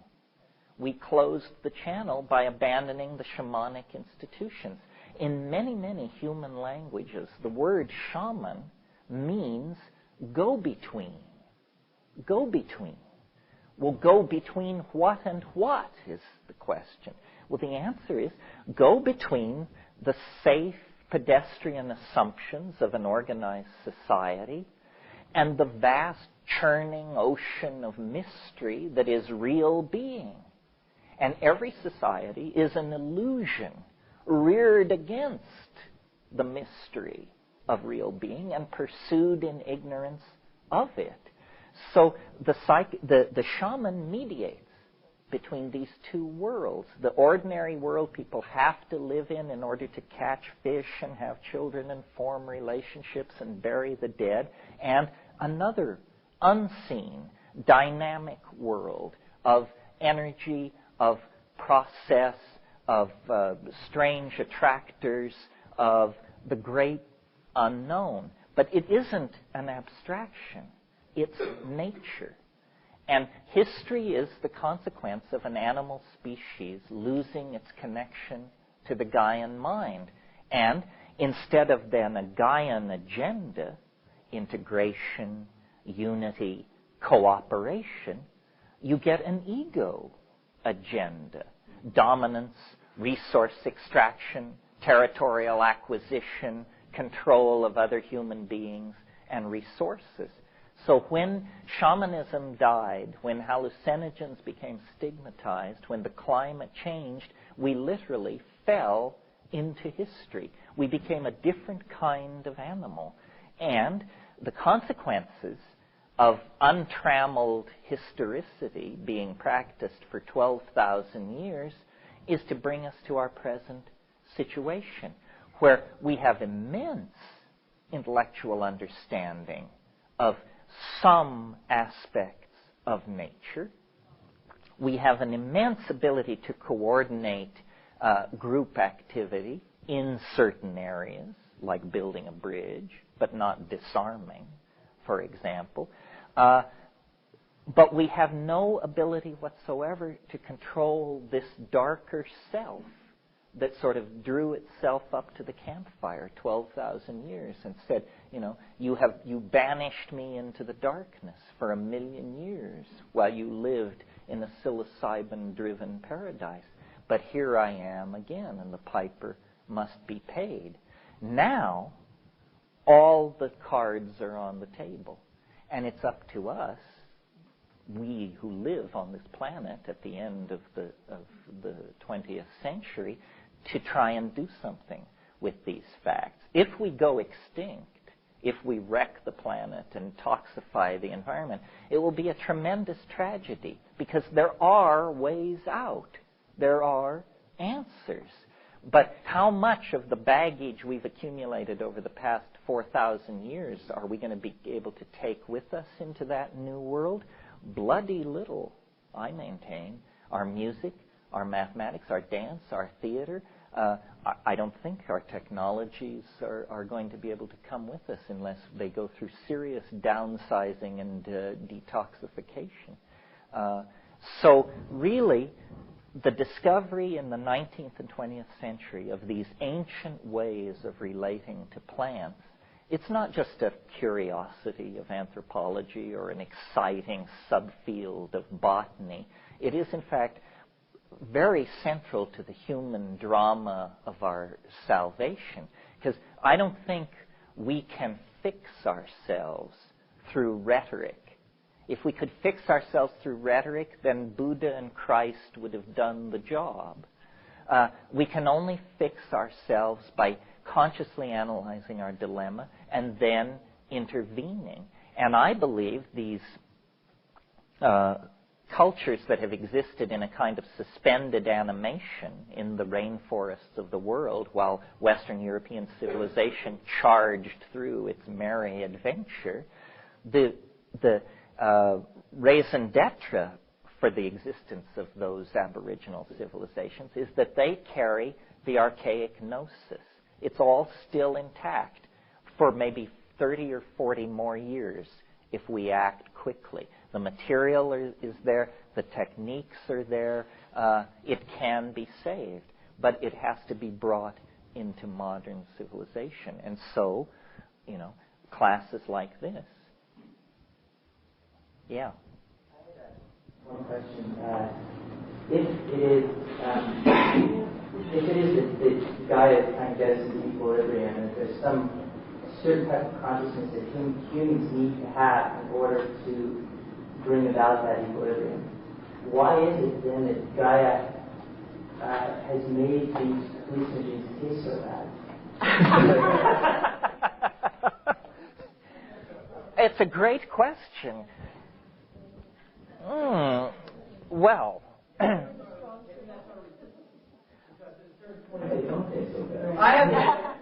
here's an answer, and then I have because the essential thing we all need is courage, and most of us don't have it under every circumstance. That's a good answer. Really, that's very deep. You have to say, I'm going to do this because my life is dependent on it, where my future is, whether there's an existential future, whatever. I don't want to go to hell. I want to uplift myself, and I'm going to do this because I know there's love in the world, and I'm going to prove it. I'm going to be it. And I will now offer a tremendously down interpretation of the same thing. These things are all alkaloids. It may just be that in this universe, alkaloids are always bitter. So that Gaia herself, it's like, can God make an object God can't lift? Can Gaia make an alkaloid that isn't bitter? I don't know. It's a challenge. I know that alkaloids taste bad. My question is that are these alkaloids something that we really should be taking? Trying to figure out the role of these hallucinogens in our consciousness. I see, I don't doubt that when we were pre-humanoid and we were running through the fields and we saw a mushroom, we were like, okay, I can see it. It visually looks like something I can eat. It doesn't have spines. It's not running away. And don't doubt that it probably even tastes good. Now we see fruit and it's colorful, it's sweet, and maybe the consciousness that we have when we eat fruit is just a different consciousness than we would have if we eat mushrooms. But I know that mushrooms taste bad, peyote tastes bad. Datura practically kills everyone that doesn't die from it. And there's a recommendation. every well, I think we have tremendous resistance.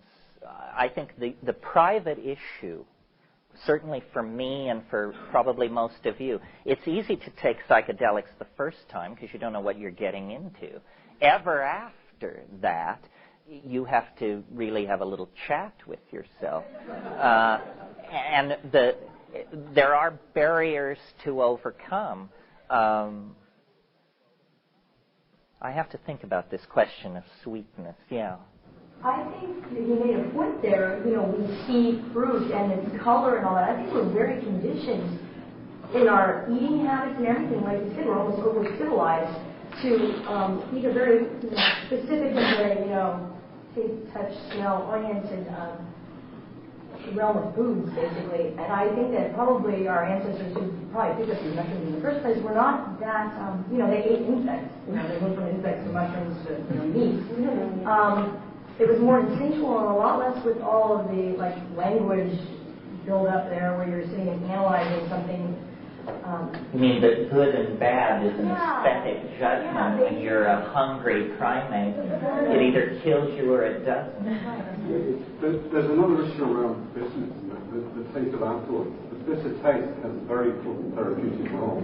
Quite apart from psychoactive effects of some rare alkaloids. There's 6 or 7 physiological responses when you taste something bitter, all of which are vital to immune functioning and homeostasis in general. And from holistic medicine, you can really say that some of the causes of the explosion of autoimmune diseases and degenerative diseases that we don't let the bitter taste. It really could be that simple. And yes, they do taste better. Yeah. I think there's a cultural bias as well. Sometimes couldn't hear you. Could you say it a little louder? When you taste something bitter on the back of the tongue, bitter receptors, there's a series of reflexes that are triggered off by the brain, one of which is the stimulation of all the digestive enzymes being released. There's all the exocrine glands are stimulated. The liver is stimulated to work a little bit more efficiently. There are certain forms of depression which are lifted. The whole range of things like that.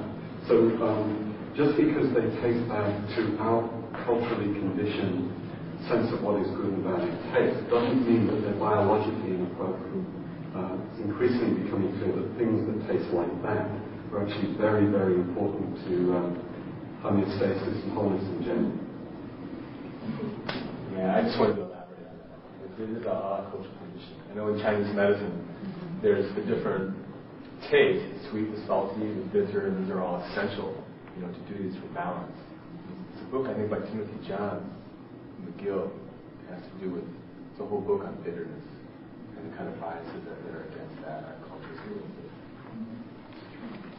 Yeah, because think about the taste of scotch or anchovies or something like that. Clearly we can train ourselves into these things.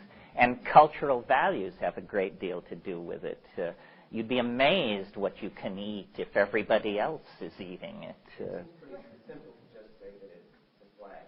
I mean, the reason that they're bitter is so that you don't consume 50 times the dose accidentally.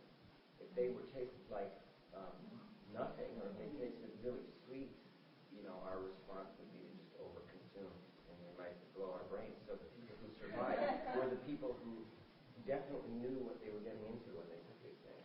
And in the case of the psilocybin mushroom, which is the hallucinogen, or at least I'm arguing it is here, when I first encountered it, it took years for me to build up a gag reflex. I really liked it in nature. It didn't taste bad. I used to say it tastes like cold water. That's what it tasted like to me. Now I do have a gag reflex, but I think that has to do with, accumulated association to it. Yeah. Could you talk a little more about, you referred to, I think probably maybe the mushroom in particular, as being the most or one of the most benign substances chemically that can go in the brain or the body as a whole. It was very rewarding, but after waiting the first 90 pages of the Invisible Landscape and getting to the stuff that I can understand, some of that was mentioned in there, and if you could maybe elaborate on it a little more. Well, I guess it's important to talk about toxicity. This is an issue, and drugs, what you have to understand is all substances are potentially toxic. You can kill yourself with water if you will drink enough of it.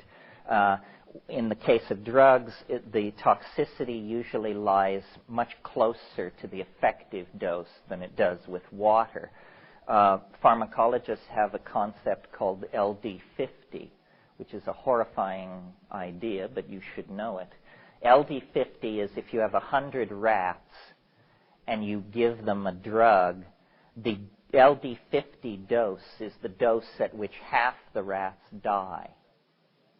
And what you want in a drug, whether it's a psychoactive drug or a cancer drug or anything, what you want is a drug where the effective dose is many, many times lower than the LD50. Now, by that standard, LSD is the safest drug there is because you can feel 50 micrograms of LSD, and 200 micrograms of LSD is quite a full menu. But to kill yourself with LSD, nobody knows how much it would take. The LD50 for LSD has never been determined. It's so high.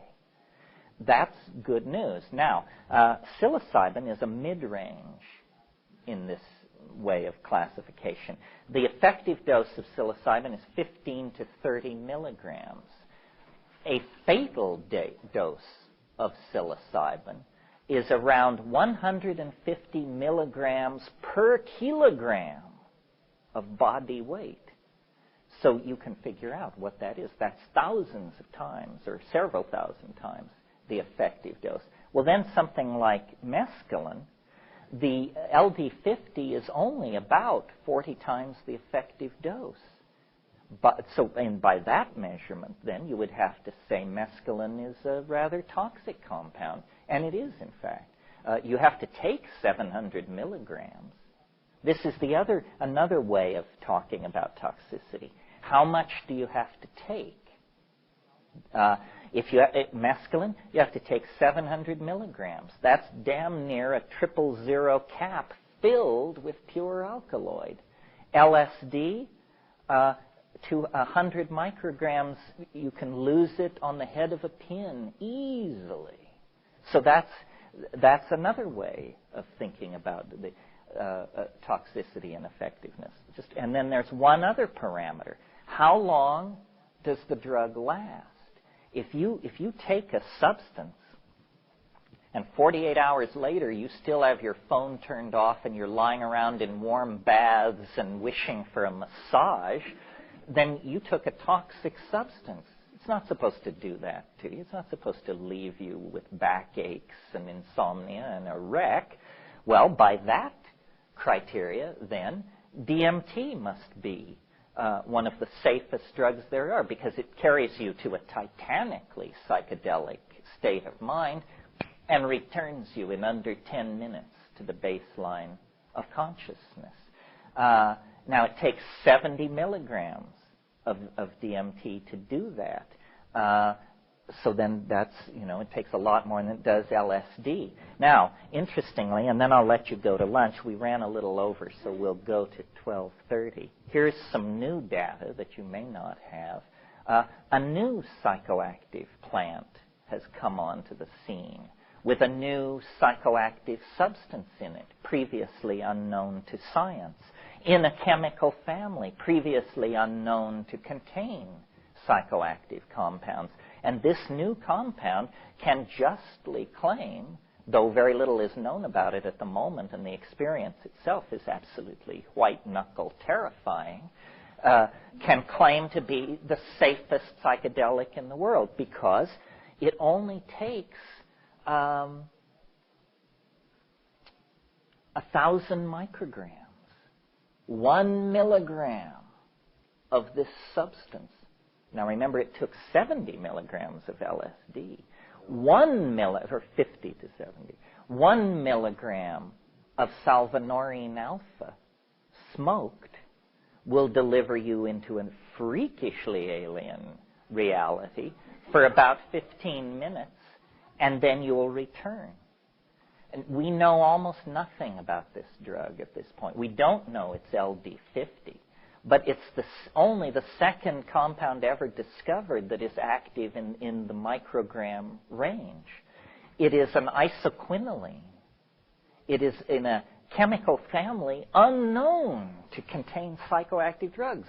They've all been alkaloids or tropanes or something like that. Suddenly, late in the game, here is a plant. You can get high on the plant, although you have to work at it, and it's not dramatic. It's like the first half hour of ayahuasca or something. But if you isolate this compound and smoke it, it'll turn you every way but loose. And this is new data that has just come out. It should inspire those of you who are field botanists or ethnographers. There is a vast number of plants in the literature that are listed as suspect hallucinogens. What that means is somebody said, or some Indian told some botanist, we take this and we see things at night, or something. Salvia divinorum was known for 20 years, but nobody could find the compound and nobody could get off on it. Well, now people are getting off and the compound has been discovered, and they're looking at near relatives of Salvia divinorum, including a Ukrainian mint and some coleus species. And we're finding in microgram and smaller amounts a whole family of these new psychedelic isoquinolines. And what they will mean for us, it's hard to say. I mean, previously DMT held all honors for, weirdness, the depth of the call, as Heidegger likes to say. Now salvanorine alpha is on stage, and there's lots of work to be done. Yeah. Or B9 was, when you've written about DMT, you mentioned it as very similar to brain chemistry that is already there. Or if we're all walking around in a serotonin hallucination and don't know it. And DMT, is it closeness in the chemical structure to what's already there that you refer to it as benign, or? Yeah, I mean, I think it's fairly logical. It seems reasonable to say that, first of all, you don't want to insult the physical brain in any time, anyhow, because you only have one or two. So you have to keep care of your brain. It's very interesting that the most dramatic hallucinogen, and now I'm talking about DMT, let's leave salvanorine alpha out of this because not enough is known about it, but the most powerful hallucinogen actually occurs in human metabolism. Every single one of us, as we sit here, is elaborating DMT in tiny amounts. We're also elaborating 5-hydroxytryptamine, or serotonin, in quite extensive amounts. So I believe that ayahuasca, from this standard of judgment, is probably among the safest of the hallucinogens because it's essentially brain soup. There's nothing in it that you don't already have in your brain. It's just got more of it and in a different proportion. Oh yes, they occur in the pineal gland. 6-adenyl-glumerotropane is actually 5-hydroxytryptamine. 6-hydroxytryptamine. So a lot of these compounds are elaborated in the brain. LSD is not. Salvanorine alpha is not. Ketamine is not. Mescaline close, but not. I mean, there are amphetamine-like compounds in normal metabolism, but that isn't one of them, yes. A question that you might want to do after or when we come back. But it's a twofold question. One is, what is your opinion as to how these different substances open up different aspects? You know, each has their own little niche. And more specifically, if you could give me any point of view as to the differences between what opens up between a mushroom experience and an ayahuasca experience. How do they differ? And do you have any point of view as to the different windows or the different dimensions that different drugs open? Sure. I mean, it seems to me, and somebody with equal experience might differ, but it seems to me that the best model is like a target or a bullseye. The various substances exhibit more and more of their unique character the more you take.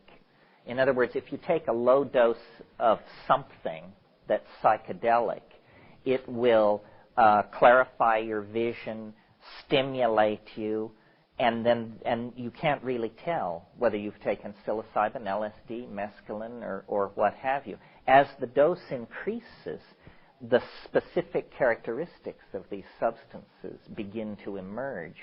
And often they're contraintuitive to a chemical way of thinking. For example, ayahuasca and mushrooms, psilocybin is 4-phosphoryloxy-N-dimethyltryptamine. When you remove the phosphorus group, which happens as it crosses the blood-brain barrier, you get something very much like DMT. However, when you take psilocybin, you don't get something like a DMT trip. You get, in the case of psilocybin, the most startling quality of it is that it speaks. It speaks in English.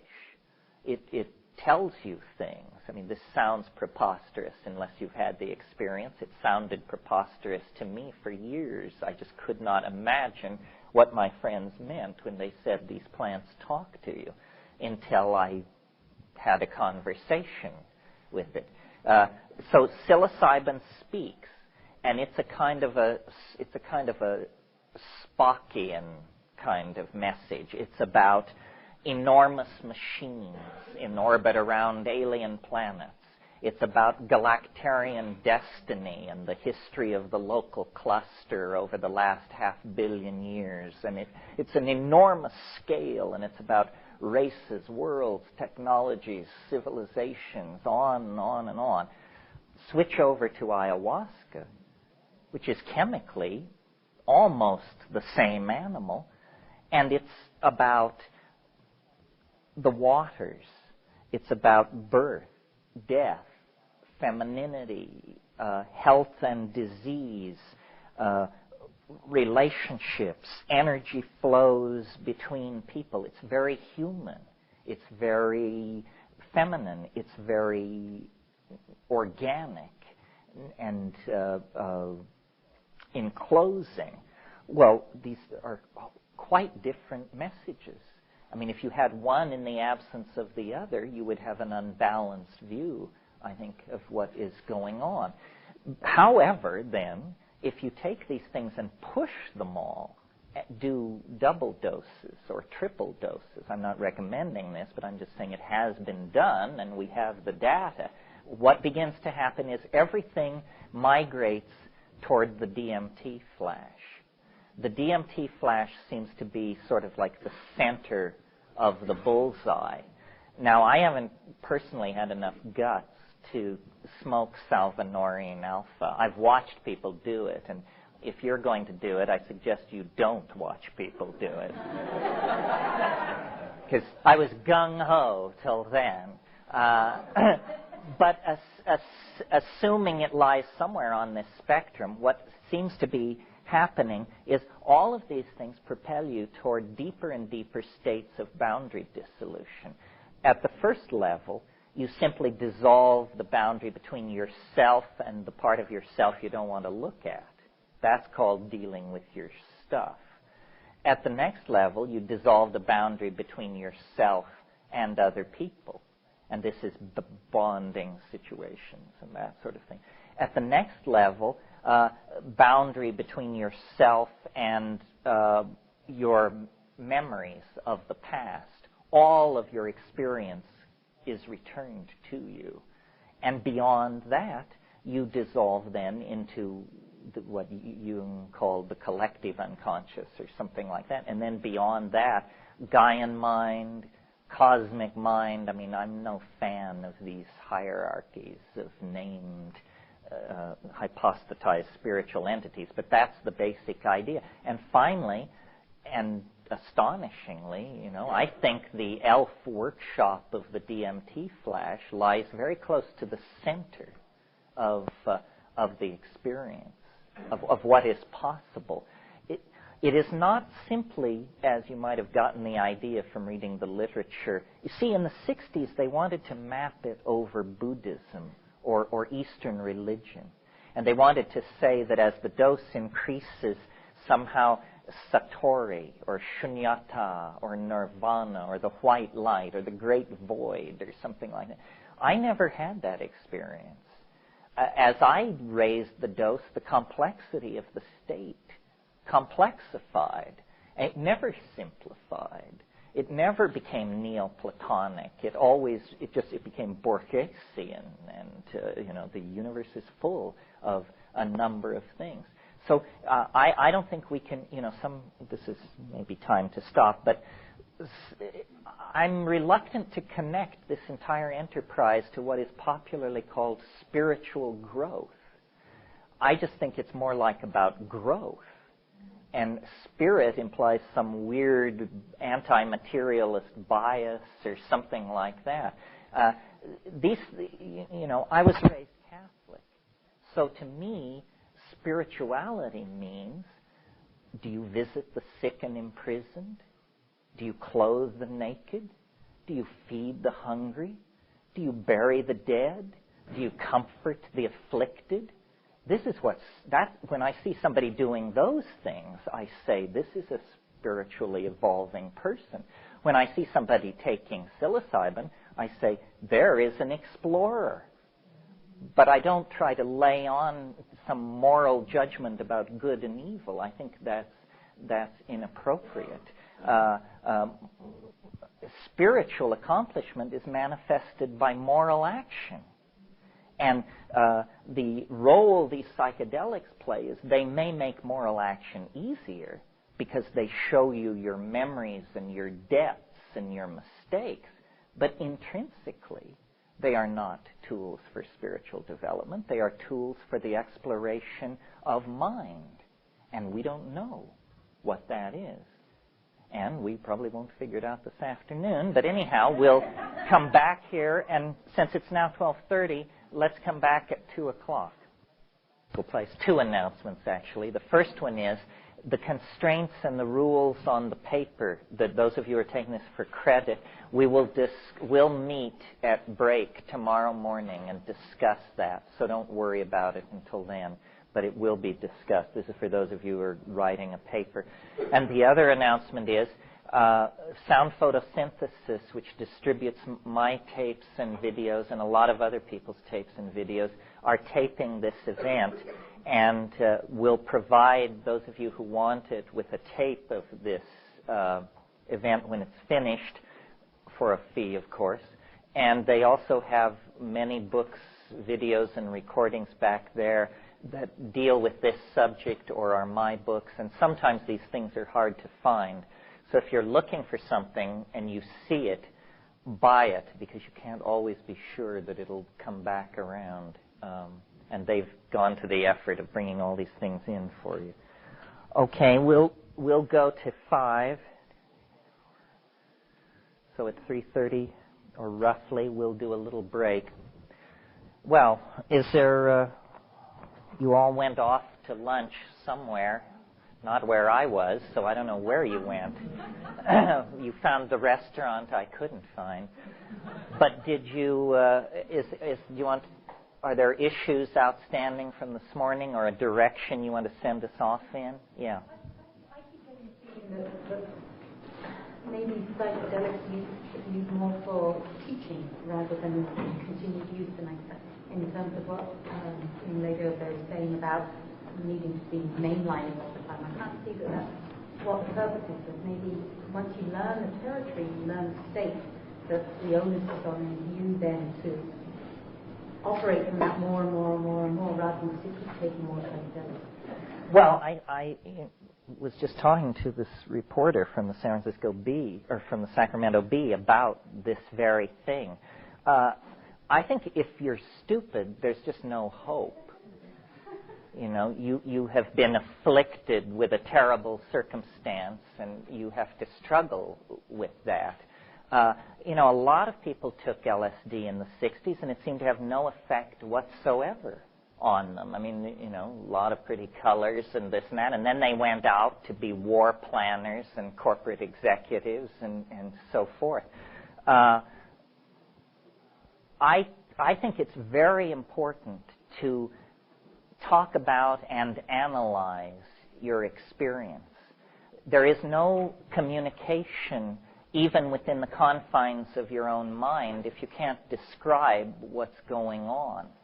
And so, you know, the idea here is not that you should take psilocybin day in and day out or week in and week out, but that when you do it, you should do it with dedication and attention and pre-planning, and while it's happening, you must pay attention, and after it's over, you must analyze it.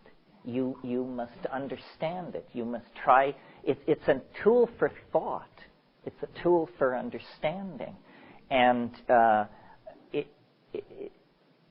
as far as education is concerned, you know, I think one of the reasons I keep coming back to CIIS is because unspoken in what's going on here is the idea that modern psychotherapy of the transpersonal sort is an embryonic kind of neo-archaic shamanism. And there is something to be said for judicious use of the concept of the guide. I think that the guide should, first of all, be very psychedelically experienced. A therapist who has never taken these substances can't guide you because they've never been there. But in the presence of a skilled therapist, all kinds of progress in dealing with personal issues and complexes can be made.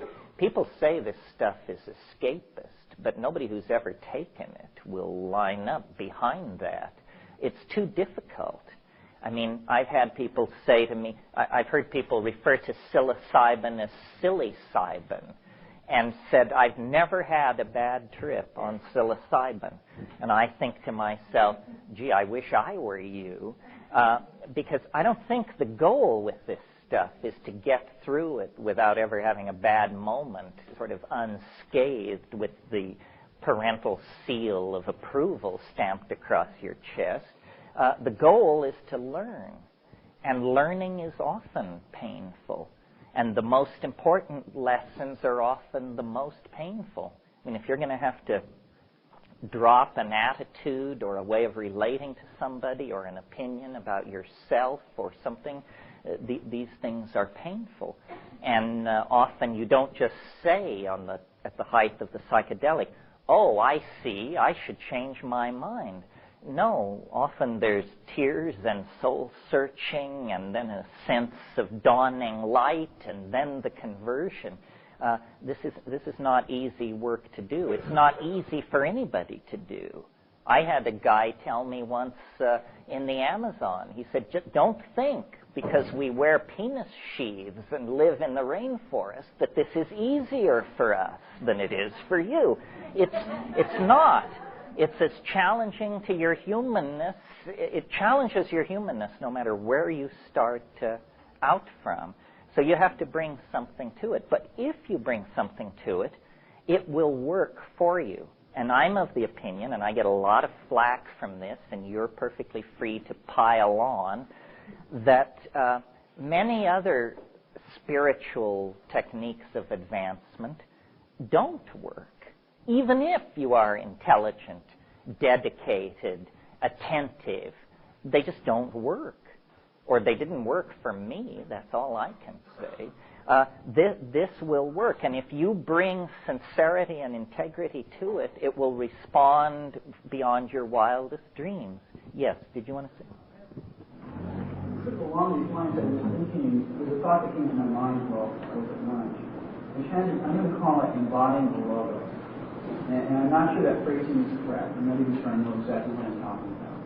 But it's connected up with something Lisbon said earlier about, it takes it a little bit further, and connects up with the idea that you ego and lessening the constraints of the ego. So, okay, I'm not used to talking in front of groups, so I get all nervous.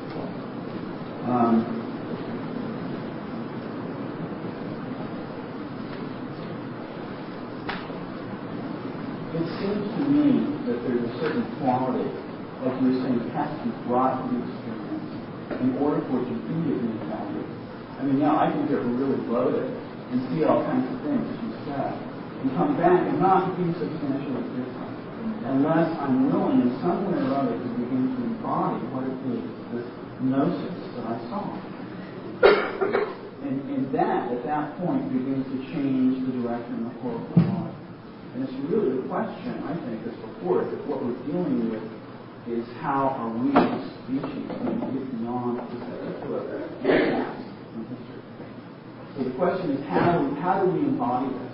What I see in our culture is that we have managed to totally undo any kind of historical connection which would give us a tradition within which we could operate.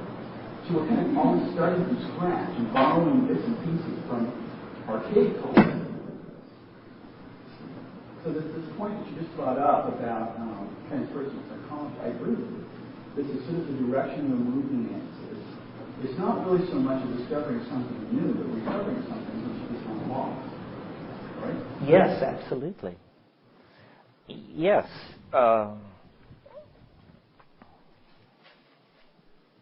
Well, I don't really hear a question. I agree with what you're saying. It is a... What do you have to offer in terms of some insight from your experience about how to get into the body? Well, it's a complicated question.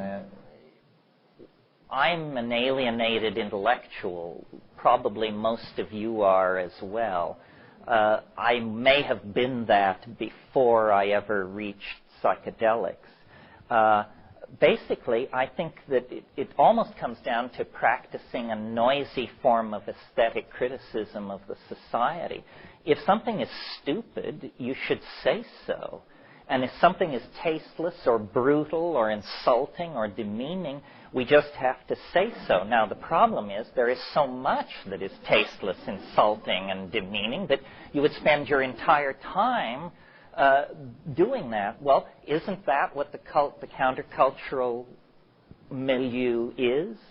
I think it's a group of people who, to greater or lesser degrees, are entirely uncomfortable with the official culture and then try to embody an alternative culture. And it's a culture of tolerance, of broad-mindedness, of immediate experience. It's not a work ethic culture. It's not a pile-up wealth kind of culture. It's a culture that lives in the moment. I mean, and to my mind, what we can do is be more adamantly countercultural and creative. That's why I'm so happy to see something like rave and house and ambient music come along, because, you know, rock and roll, which was previously the sustaining thing of the counterculture, was totally co-opted, and the official culture turns all criticism into a fashion statement. That seems to be how it operates. So in terms of embodiment, I think what we have to do is be creative. At lunch, I was saying, the culture, the crisis that we're in as a planetary society is a culture of consciousness. There ain't enough of it. That's what happens when women are raped in Bosnia. That's a failure of consciousness. That's what happens when rivers are polluted with DDT. It's a failure of consciousness, a failure to correctly appreciate cause and effect. And if there is anything which increases our consciousness, I don't care if it's a religion, a food, a drug, a sexual product, a magazine, if there is anything which increases our consciousness, we should find out what it is and get with it. And once you've increased your consciousness, a little, a lot, some, it's not doing any good then unless it is embodied. And the way it's embodied, I think, is by pushing the art pedal to the floor. It's the only pedal which we have been allowed to touch. We don't get to touch the international investment profile pedal or the international diplomacy pedal. Those are all reserved for the masters. But art has been ceded to us. And art can either be fawning and sycophantic, or it can be radical and challenging, or it can be transcendental and inspiring. And I think what we've accepted in the arts in the last 20 years is the idea of immense fragmentation and personal expression. This is exactly the wrong thing, because what that is ego. We don't care what Jeff Koons thinks about the person he's sleeping with and all this other stuff. This is just self-indulgent nonsense. The idea that art should save humanity is very out of fashion in the cynical 90s. But I believe it. And I believe that the technologists who are working at our elbows are giving us tools more powerful than we or our critics ever imagined could exist. And if we use those tools for the explicit purpose of creating a new cultural agenda, it will be done. We're all a little confused about this, but those folks over on the extreme right wing, the Pat Buchanans of this world, they know exactly what's going on, and they call it cultural war. And while they're moving up their tanks and digging foxholes, what are we doing? Wandering around asking what's happening. Cultural war is very real, and the people who are, I realized sometime in the last 48 hours that when fascism comes to America, it will be called traditionalism. That seems to be how it's going to present itself. So I think art is our great ace in this game. Right now, the most, Well, one more thing. I was going to say, right now, the most exciting cultural frontier, to my mind, on this planet, is the Internet and the World Wide Web. And that is a beast which escaped from the control of the dominator institutions. It was built to wage thermonuclear war and to be indestructible. Well, when thermonuclear war ceased to be a hot option, the indestructibility of it remained. And now it can't be turned off, it can't be controlled, it can't be regulated, and look who's on there. I mean, guys with long hair and girls with short hair, and this drives the masters crazy. So I look at the Internet as a vast canvas, and to which we are each invited to make our own contribution. And if we cede 3D to the orthodox culture, then we should make cyberspace our own. One of the things that I didn't stress enough this morning was the visual acuity empowered by psilocybin leads to hunting success. But the higher doses of psilocybin propel you past observation of animal habits and environments and into the imagination. And I think, that the cultural compass of this species points toward the imagination. That's where we're going to live in the future. That's what we were born for. That's where we are at our best. In 3D, well, as James Joyce says in Finnegan's Wake, here in Moycane we flop on the seamy side. Moycane being the red light district of Dublin. But up Nient, prospector, you sprout all your worth and you woof your wings. Well, up Nient is spelled these days http://www yak yak yak, right? In other words, the imagination is being turned into a piece of real estate. And the faster we can occupy it and give it the caring, boundaryless, psychedelic, communal tone of our community, the closer we are then to having a foothold or a grasp of a real solution. Yeah. Specifically around psychoactive substances. I wanted to ask about intention. I noticed in journeys that I've had, particularly with ayahuasca, that intentions were an important component, and they shaded the experience and filtered the experience. And sometimes very strongly, and sometimes hardly at all, or at least not what I noticed. I'm curious any comments you have on the issue of intention, and also intention as it relates to different substances. You get the same result, you get the same influence with the various substances with intention. Well, I would sort of agree with you and sort of differ. I remember once I was at some impasse in my personal life, and I decided I should take a psychedelic and pose a question. And they sometimes say you should pose a question.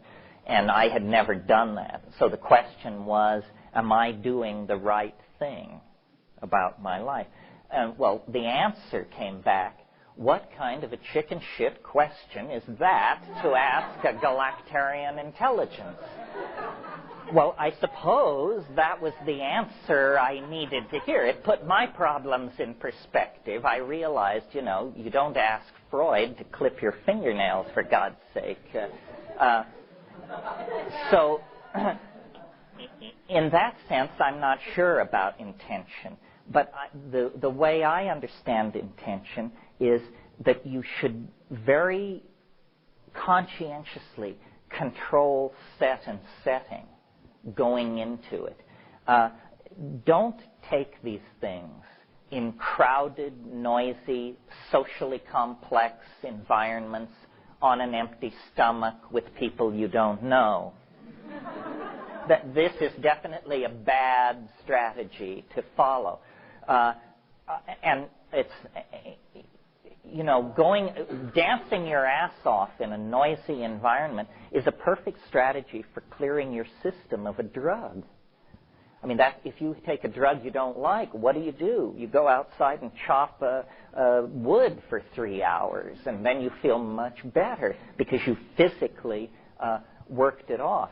The way I like to do these things is in silent darkness, on an empty stomach, at strong to stronger doses, not recklessly high doses, but what I call effective doses, alone. And this last thing just seems to throw people, this alone. It tells me what a triple Scorpio I must be, that so many people are absolutely horrified of the idea of taking a psychedelic alone, when I wouldn't. You'd have to twist my arm to get me to take it with someone. Because if I take it with someone, it's inevitably going to be about them.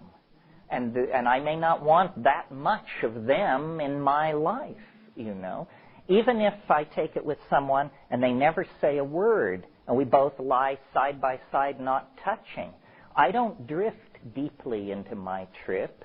I find myself listening. Are they breathing? I can't hear them breathing. But now, so maybe they're dead, but maybe I just can't hear them. So if I disturb them, that's not cool. On the other hand, if they're dying, and as a courtesy, and then my mind just, it just goes into a tizzy. Well, maybe you're not as neurotic as I am. But, yeah. I have a question related to what you're speaking of around methodology of this usage. And I used to adhere to a similar model in terms of high dosage use on my own. And then became involved in the Roquette type group,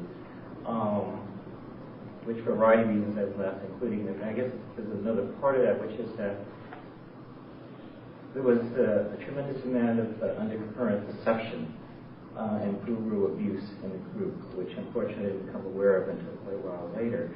So I guess the two-part question is, now I've returned back to the previous model, basically taking it by myself. Now, so I'm wondering what you think of a highly structured Roquette-type model, and secondly, whether you have any thoughts about guru abuse and the use of psychedelics. Do you all understand what he's referring to by the Roquette-type model? He's referring to a person, a psychiatrist, Salvador Roquette, who's operated in Mexico for years. I've never met him, so correct me if I'm not doing it justice. But as I understand it, this is basically the assault theory of psychedelics, where you give people, first of all, you give them multiple substances. It may be LSD, it may be LSD with ketamine, a lot of substances, and then a lot of input. It can be music, but I've heard of cases where he took a group of Jewish housewives from Long Island and showed them Holocaust footage. Well, it depends on what you're after here. I mean, if you're trying to break people down, this sounds like it would break me down. I would not know how I could even survive something like that. But I think my theory is almost exactly the opposite. I say there should be very little input. I don't think you need to go out and buy a lily tank for your basement, but as close to that as you can get is good. In other words, I lie on a bed, silent darkness, and look at the back of your eyelids with the expectation of seeing something. It took me years to be able to articulate this because I thought everybody did this, but apparently not. I once talked to Roland Fisher, the guy I mentioned this morning. He'd given psilocybin to 2,500 grad students. He'd taken it 20 times himself, and I said, well, Roland, what do you make of these hallucinations, of these volleys of visual hallucination? And he said, I never closed my eyes. I was floored. I mean, that is so antithetical to my instincts with the stuff that I couldn't even imagine it. Then your question about guru abuse. I don't know what it is in me. I guess it's just deep cynicism. I discussed this once with the mushroom, and what I was told was simply this. For one human being to assume that they could attain enlightenment from another human being is like a grain of sand on the beach assuming that it can attain enlightenment from another grain of sand on the beach. In other words, all grains of sand are alike. Didn't you know that? And all people in this particular area are alike. How many gurus have to be caught with their hand in the cookie jar or the nookie jar or whatever it is before you get the message? They are just like us. And that may be granting them a level of moral sophistication they lack as a class. What I truly believe is nobody knows anything.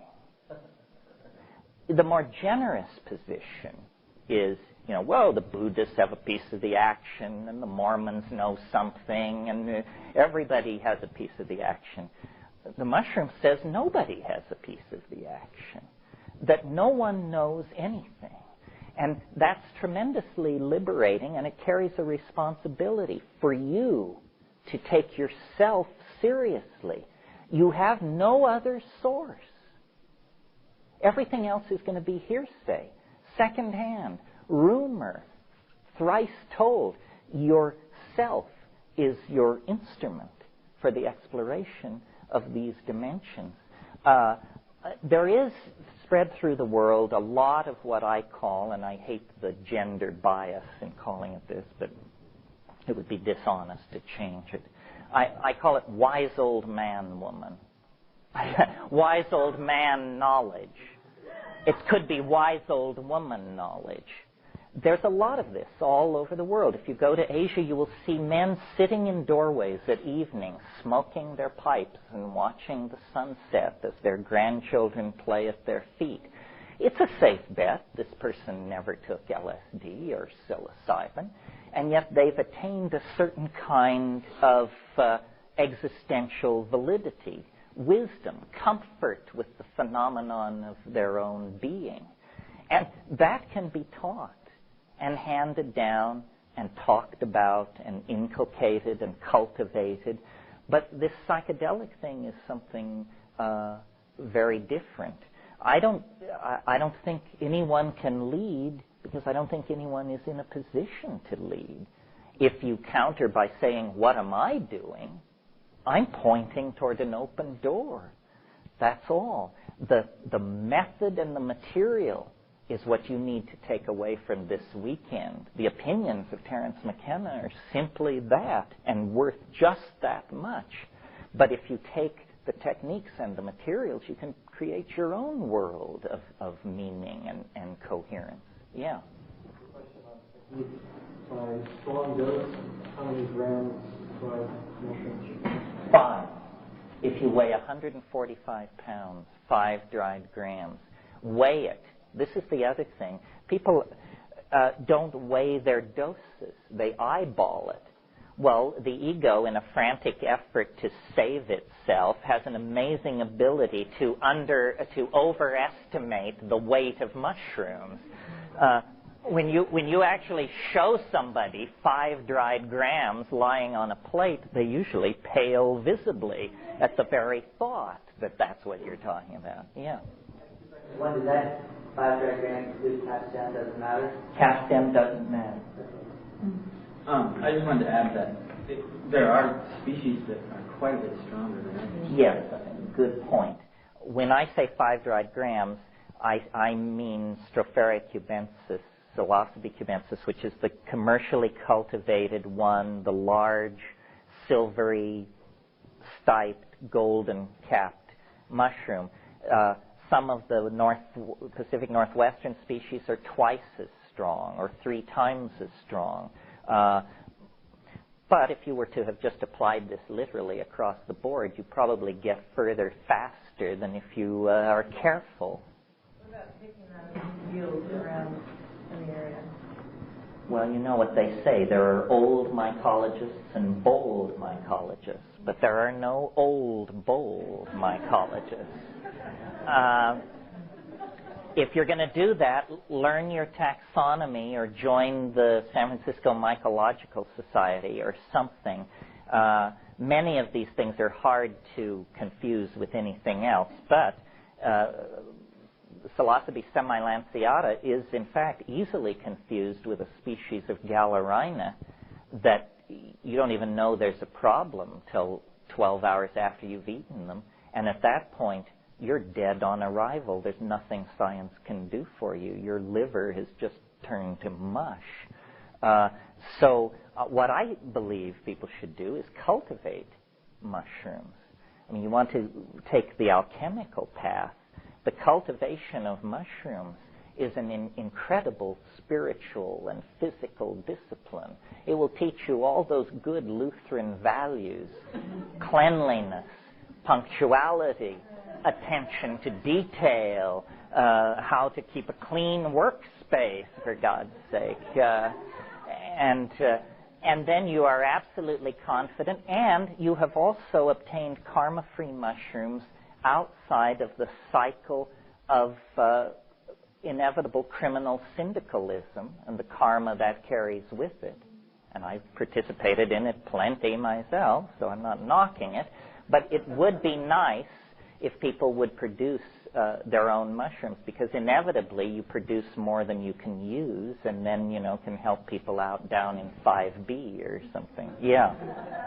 And how much do you take of wet? How long does it take to grow mushrooms? Oh, start to finish, 6 to 7 weeks. It's not like growing any plant you've ever grown. Mushrooms are not a plant. It requires, the sophistication normally reserved for an 8th grade science project. You have to be able to cook petri dishes and this sort of thing.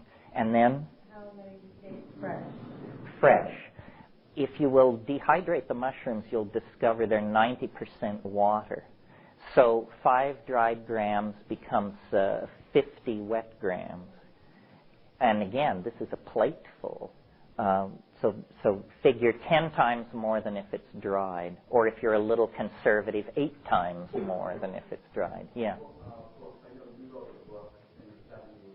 Is there any book that you can recommend on that whole procedure? Current books or your books? Well, 2 books I would recommend. The book I wrote with my brother called Psilocybin Magic Mushroom Grower's Guide is still in print from Quick Press and they have an 800 number here in the city. Quick Trade. I'm sorry, not Quick Press, Quick Trade. And then Paul Stamets' book, The Mushroom Cultivator's Encyclopedia, is a very good book. If you are serious about this, try and find someone who's done it and get them to teach you, because it's very easy to do, but doing it without being shown by someone is a little like trying to assemble a complex toy on Christmas Eve. Flap F into slot P, that kind of thing. It's much easier to just be taught by someone. Yeah. I had a dream that I slept in the early part of the evening to wake up at midnight to then do mushrooms at 1. It was like I had a dream about that. I'm wondering about doing it in the middle of the night versus during the day. I always do it at night. Yeah, that's the best one. And the reason is a practical one, and that is, and this gets us into another realm, but I'm a hallucination chauvinist. I really like hallucinations. To me, the hallucination is the proof that I am connected to the other. And so if I take a low dose and don't hallucinate, even though I may have insights and write cover pages with ideas and so forth, I consider the trip to be somewhat of a failure. Hallucination is what's important. Now, what was the other part of your question? Nighttime or daytime. The hallucinations are reluctant to form in light, I've found. That's not true of everything. For instance, DMT, I prefer my ideal site for smoking DMT would be a grassy, sloping hillside somewhere in Marin County or something. Perfect, in bright sun. But all other hallucinogens seem to prefer darkness and can organize themselves in darkness much better. Sounds that happen in daytime. Everybody sleeps. It's quiet. It's quieter, although, boy, there are some weird sounds in the middle of the night. It sounds like the entire house has been surrounded by a motorized platoon or something. I mean, yeah. I think I have a question on kind of a religious level. I trying to think about where Christians fit into a religious, spiritual pathway. And I was reading Castaneda about just and I know there's a lot of controversy on Castaneda, but he talks about his idea of an eagle and an eagle's gift. Ideas that I've read in Eastern traditions about immortality and certain, link up with this Castaneda idea of the eagle's gift. And certain hallucinogens lead people to a certain way that they can be so that they can, get by the eagle. I know that, I was thinking just some of the stuff that, that tour that you do, Sense Your Body, seems to fit into that well. That just different plants fit in different ways. I was wondering what your opinion is, or what your own ideas of not simply just using it as a healing tool for society, as a healing tool for a person, and not only using it as just expanding and connecting of your mind with other people's minds, or the world mind, or guiding consciousness, but also in relation to even more outlet stuff like a religious outlet. Well, I think the sincerest form of religious worship is an act of understanding, that the universe wants to be understood by its creations. There is a need for dialogue. So when you take psychedelics, the way I think of it is once you get past the personal stuff, then the model for the psychedelic voyager that I use is the fisherman for ideas. Ideas are the proof of the pudding. And so you put your little boat out on the sea of mind and let down your nets. And what you're hoping for is that minnows don't swim through the net. Minnows are ideas that have a certain striking peculiarity but are ultimately unsatisfying. An example would be to spend much time meditating on why your little finger just fits your nostril. It's an interesting insight, but you can't build on that much, I think. And if an idea is too large, it'll rend your nets, and you won't be able to wrestle it into the boat. And in fact, you and your nets and your boat will be dragged into the ocean, and we'll just put you in a corner somewhere and look in on you once a week. So what you want is middle-sized ideas. And they can be, any idea counts. It can be an idea for how to reorganize an investment plan, or what quantum physics is really trying to say, or, the structure of cytochrome C. It's a specific problem with an answer. And I really believe that salvation is an act of understanding, that the moral life is a precondition for salvation, but that the final step is an act of understanding. So I take seriously the idea that these things are consciousness expanding, and that we should use them to add to the storehouse of culturally validated ideas. Yeah? I've been wrestling with the issue since lunch, and I'm just trying to think how to articulate it. It's kind of confusing me. I'm wondering about how age and intention come into the use of psychedelics. I know when I was a lot younger, and I was using LSD and mushrooms, I didn't have the intention to really use them for personal growth or for understanding. And I did it just to kind of have a good time. And as I got older and my own awareness increased, my use of them changed. And I'm wondering what your views are, or if you have any insight on, is there a certain age when you think it's appropriate to use these as part of the process for personal growth, as opposed to abuse, which a lot of children teenagers. I think it's more about the culture in which you're embedded. In other words, I'm obviously considerably older than you. In the 60s, we actually did it with fairly high purpose and did it at fairly high doses. I mean, you weren't even getting into the game if you didn't take 500 micrograms. Now people take 70 micrograms and feel that they can hold forth on the subject of what is LSD. I think what happened was in the 70s and then in the 80s, the dose was dialed down, and it permitted people to take it less seriously. And so you didn't take it as a fun thing because you were young. You took it as a fun thing because you were young in the 80s.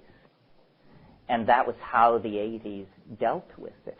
you can dismiss LSD as just kind of a fun thing if you keep the dose down under 100. But once it starts climbing, it begins to be more and more profound. I have noticed as I age and my peers age that we seem to get more sensitive to it. Which is not to say that we don't need to take it, but that when we do take it, we don't need to take quite such flattening amounts as in the old days. But I think once you are conscious of your identity and of the world you're in, sometime around 16 or so, then I think it becomes just a matter of circumstance and predilection and intelligence. I don't think, psychedelics work with intelligence, but they can't increase it beyond a certain point. And some people are just, I almost said shallow, and then I decided simple, and then some people just are beyond the reach of these things somehow. It just doesn't address their agenda. What this seems mostly to have an appeal for is slightly culturally alienated members of a ruling elite. I mean, where are the black people who should be at this thing? Where are the Latino people who should be here? These things are inevitably incredibly white and male. Why is that? Well, I'm not sure. Yeah. In nature, is that intention? That's a good one. What I would say is just make sure you are really in nature. Because the reason I stopped taking LSD outside, or psychedelics outside, was because every time I would take it, something so weird would happen that I just could not stand it. Usually having to do with another person, usually a stranger. I mean, you can go up to the top of Mount Whitney, look around, make sure nobody is there, drop, and within 15 minutes, the ranger wants to see the camping permit, the Army is doing helicopter maneuvers, 30 Cub Scouts show up. I mean, it's uncanny. So and some people like to do that. I mean, some people's idea of a good time is to take 500 mics of LSD and wander around Lower Manhattan meeting people. Listen. What you just said, what do you think on people that take psychoactive drugs around a lot of people to absorb, like, a learning experience from interaction with other people? Let's say like mine, a similar mind. Well, these have to be small doses because at effective doses, you're lying on the floor as dead. So, yeah, I mean, and you learn what you can handle.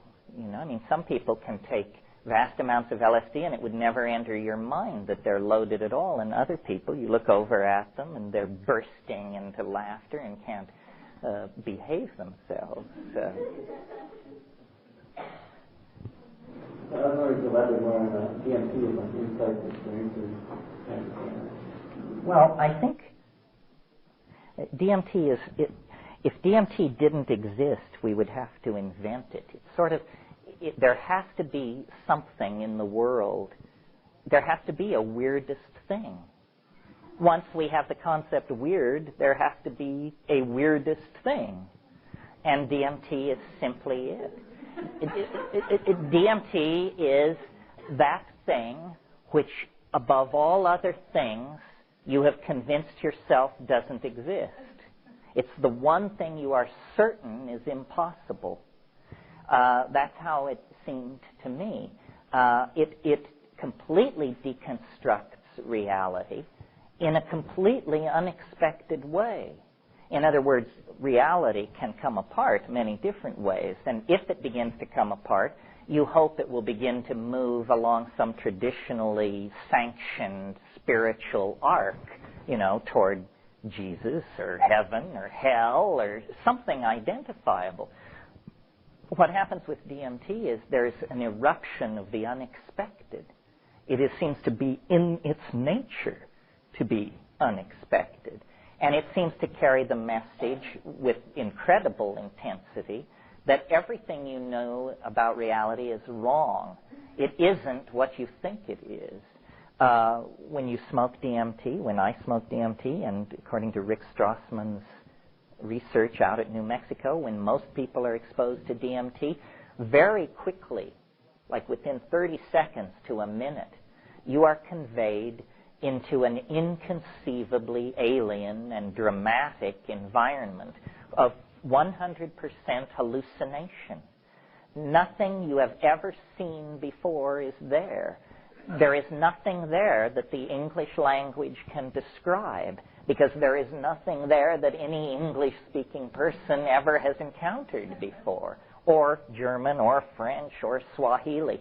You are conveyed into not a unitary world, not the white light, the one, or any of that, but a complex, multiplistic world of motion, light, color, depth, interaction, and none of it makes very much sense at all. It's a metaphor for what I'm talking about is, imagine that you were a Paleolithic person getting loaded around a campfire somewhere on the grasslands of Africa. And imagine that for a minute and a half you suddenly found yourself standing in Times Square at rush hour. Well, you could sort of make sense of it. I mean, when you came back, you would say, well, there were people, sort of. There were sort of people, and then there was a lot of motion, and then there was a lot of verticality, but basically you're just thrashing and clawing the air in front of your companions. They are not getting a picture of Times Square at rush hour from this description. DMT is like that. It seems to punch through to an impossible world, a parallel dimension. And it's not as if it would be shocking enough if it were purely incomprehensible. The problem is, it's not quite purely incomprehensible. There's a 2% residuum that you seem to be able to relate to.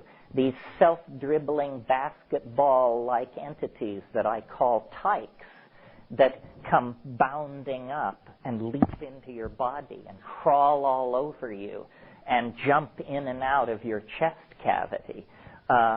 They are singing in some kind of a language that you don't hear but see. And so they're singing objects into existence. Some kind of musical grammar is condensing small pieces of furniture around you. And you have to remember, 30 seconds before you were in some shabby apartment, you and your strange friends, fiddling with some drug, and now that's all gone, and you're not sleepy, you're not dazed, you're absolutely who you were. That's the strange thing. DMT doesn't affect the part that we call ourself. Say, I am who I was, I'm exactly who I was, but what the hell has happened to reality? And it's been entirely replaced by something that I never saw in any science fiction film, never heard about in any fairy tale, never dreamed of, never hinted of, and now I'm fully there. And these little entities are dancing around attention, and then they want you to do something. They want you to sing objects into existence with your voice. And they're doing it. They're showing you how it's done. They somehow, grammar is seen in that world. It's as though a switch has been thrown in your neurophysiological machinery, and language, which you used to hear, you now see. And these things are putting a lot of pressure on you, saying, do it, don't question, don't think, don't reflect, just do it. And I sort of feel something cross between heartburn and satori begin to move its way up my chest, and when it reaches my mouth flies open, and this glossolalia-like linguistic stuff begins to happen, which is like language, like liquid, like silk. I can see it, and it's colored and it's complicated. And now I do not understand what this is for. I can join you in speculating. It looks to me like, first of all, language itself is a mysterious activity, a behavior which we participate on God, on the body of nature. Human language is the place to look. It is not anticipated in other forms of animal organization, and in us it reaches this excruciating level of expression. And with it, we have created culture, which is a virtual reality that we surround ourselves with, not only of ideologies, Marxism, democracy, monarchy, but buildings, highways, infrastructure. So it's almost as though language is an alien artifact of some sort. You remember Bill Burroughs said it's a virus from outer space. Well, this is sort of like that idea. But language is obviously not something that is a finished enterprise. And I think that we are approaching, either through the natural evolution of the soma, of the body, or through technology, or through some combination of the two, we're approaching a place where we're going to switch channels and switch the language channel into a more broad bandwidth mode, and we're going to see what we mean instead of hear what we mean. That the convention of using small mouth noises to symbolically indicate objects in the world so that those who share the same set of linguistic assumptions can download this acoustical babble and reconstruct the thought out of it is going to be traded in for something more like a direct acoustical hologram, where then ambiguity is much less prevalent. You know, if I read you a paragraph from Proust, we can spend the rest of the afternoon discussing what did the author mean. You've all been in those situations. What did the author mean? But if I show you a sculpture by Brancusi, we just walk around and look at it. It self-evidently is what it is. It does not have the ambiguity that adheres to written and spoken language. And I think this ambiguity has allowed misunderstanding, and misunderstanding has allowed pain and agony. So it may be that we're on the brink of a higher form of language, the descent of the logos. This would be it, the manifestation of the logos, and the psychedelics, by allowing a look through the hyperspatial window at future states of human organization, as I argued this morning, is actually giving us a taste of a human future that may be far in the future. In the same way that if you had smoked DMT 20,000 years ago, you might have landed in Times Square circa 1960. It's an insight into a future development in the physiology and mind of man, and makes it very suggestive then that DMT is being elaborated in our brains as part of normal metabolism. We have genes that produce DMT. Well, what if those genes were to be switched on in a more dramatic way? Then what would the quality of culture be? If culture is the serotonin trip, then what kind of culture would we live in if the serotonin were backed out in favor of a DMT-maintained neural substrate? I don't know. Lots of hands up. You've been patient. I have two questions kind of pertaining to a little bit what you just said. You said that when you take the correct amount of psilocybin, it speaks to you in English, and I know this sounds really silly, but what about people who speak other languages? Are you saying that it speaks back to you so that you may understand? It speaks to you in your own language. Let me tell you a story which seems to me really a strange story, but it happened to me, so I'll tell it.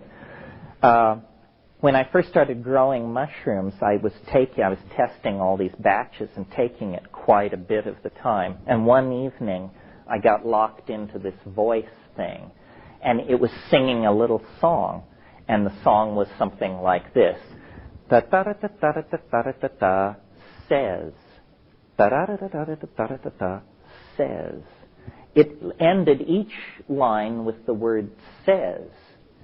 So I thought, interesting. Then I went back and listened to Maria Sabina's Mushroom Velada, where she's singing in Tzotzil, which is a mountain Indian language of central Mexico. She's singing in Tzotzil, and the interlinear translation is right there on the page. Da-da-da-da-da-da-da-da-da, su, da-da-da-da-da-da-da-da-da, su. This word means says in Tzeltal. So I thought, aha, this thing can do it in any language. It is apparently omnilingual, yes. And? And the second part would be, did you say that, you said chemicals that psilocybin is made of are naturally occurring in the human brain? I said DMT naturally occurs in the human brain. What about children of parents who have taken a lot of psilocybin in their lifetime? How does that affect them, and what if they are conceived while parents are having a trip? Well, there's a lot of anecdotal talk about this, but I don't think there's ever been a statistically coherent study. Coming out of the 60s, of course, there was a rash of LSD babies. And some of those LSD babies are now 19, 25 years old, and they are perhaps in this room and can speak for themselves. But it's never been studied. It would be an interesting thing to look at if you could follow up. The idea that LSD breaks chromosomes was simply a government lie, a smear, that to this day survives in certain portions of the literature. It is not true. It is not even a little true. It is 100% horseshit. It just doesn't do that. Aspirin and caffeine break chromosomes with an order of magnitude more alacrity than LSD. In Brazil, I just want to say that they have studies taking ayahuasca while you're pregnant, and also they also deliver while on a little bit of ayahuasca, and there's been no effect. That's right. And my brother did a study, actually, Lawrence Rockefeller paid for much of it, a study of these maestres in Brazil, these Santo Daime people who've taken Uñal de Vegetal, these people who had taken ayahuasca weekly for 40 years, and they did blood studies and tissue studies, and they're fine. In fact, they are slightly above normal in certain indices. It's not what damaging is you, but what you said, the womb is the first environment that, that's where you get your set start. I'm thinking more along the lines of what benefits, because you're saying a human animal is ingesting it, if an embryo is ingesting it also, would that have a similar effect that it would on an adult that's taking it of their own? It just hasn't been studied. Many of these LSD babies were also born into very loving, communal, neo-archaic kind of settings, and they had lots of unconventional nurturing and raising too. So it's very hard to separate all these, to tease these factors apart. Yeah. I wanted to go back to what you were saying about his question on movement. Uh-huh. It seems to me that if we're truly to have an archaic revival and the whole study of shamanism, revivalism, how do you bring about true shamanism within our modern culture without it falling into that kind of thing, like people start to idolize an individual, and yet still bring someone like a shaman into a community? And indigenous tribe shamans are often not necessarily idealized like they are in guru situations, but they're respected and they're thought of as being more learned, and they often have the archive of knowledge that often not everyone in the tribe has. Well, Merciliad, in his great book on shamanism, he subtitled it The Archaic Techniques of Ecstasy. What a shaman is in command of are techniques. And they're not based on his personality. That's where it's different from the guru. If once the shaman has told you his techniques, he's told you all he can tell you. And you then have to apply the techniques. The ideology is fairly absent in shamanism at a practical level.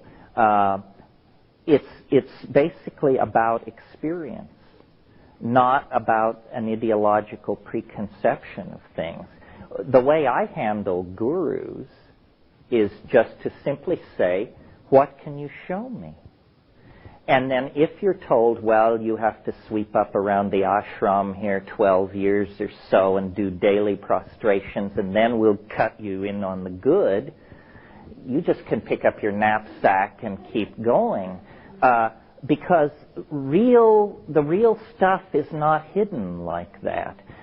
When I went to South America and I said, what can you show me? And they said, well, let's just sharpen our machetes and go out here into the woods a half a mile and cut some vine and bring it back and boil it up, and I'll show you what I'll show you. I'm very suspicious of lineages and secret knowledge and situations where somebody decides where somebody else is worthy to ascend to the next level, because man for man and woman for woman, there doesn't seem to be a more scheming, tawdry, and venal subclass on this planet than gurus. I mean, there may be some good ones, but my God, they keep bad company. Yeah. From your last sort of thread, I was picking up about, I heard what I am saying in my mind, synesthesia, sort of characteristics when you were describing the DMT, the hearing of colors or speaking words that became colors. It is a synesthesia. So can that, and you might want to go into that for other people, but I'm really into this whole thing now. I'm like kind of like, can that happen and occur with the mushroom, say, or another hallucinogen than the DMT? No, I think, if you take enough psilocybin, it begins to look like DMT. If you take an 8 or 9 gram dose of psilocybin, at about the 2-hour mark, it'll be indistinguishable from DMT. To address this question of synesthesia, obviously the world is a unity, and it arrives at the surface of your body as a unity of electromagnetic vibrations and light and so forth.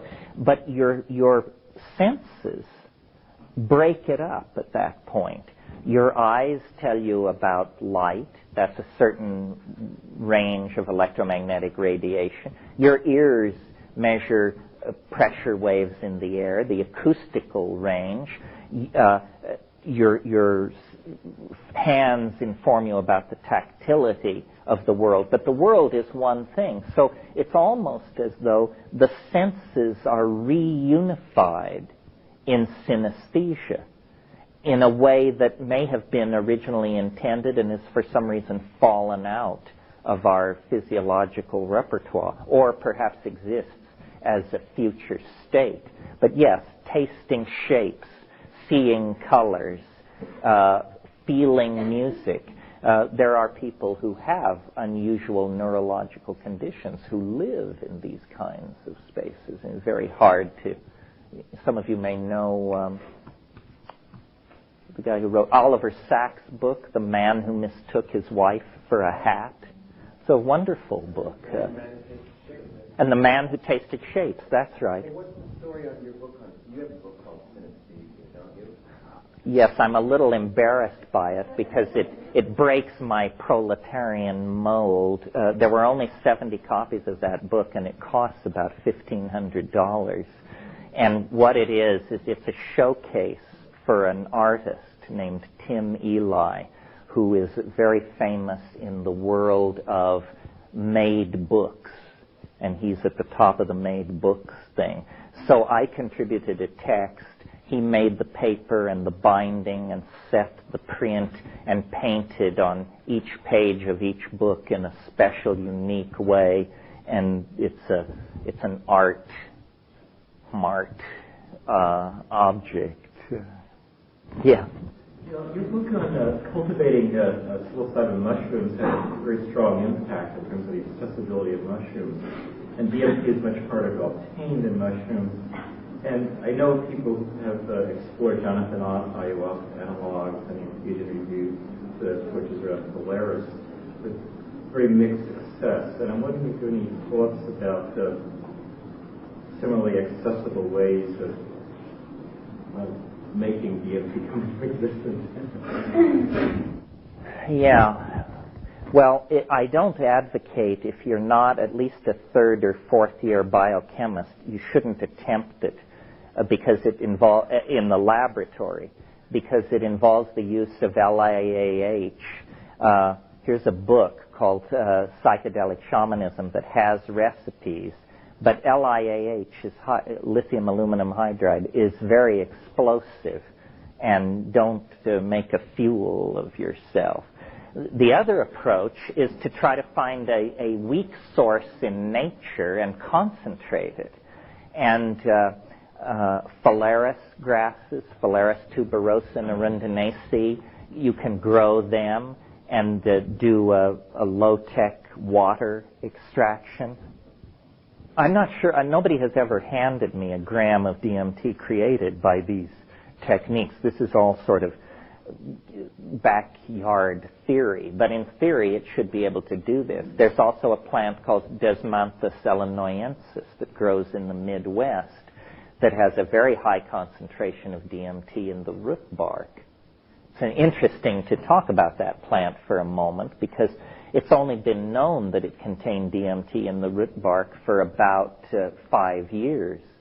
But it could have been used by the North American Plains Indians to produce some kind of a shamanic hallucinogen, but never was, as far as we can tell. And this is an interesting question, those of you who may be going on to ethnography or something like that. Why do some people use hallucinogens and not others? It simply isn't a matter of availability. For example, second only to the Mexican concentration of species in Oaxaca and the Sierra Mazateca is the concentration of over 35 known species in the Pacific Northwest.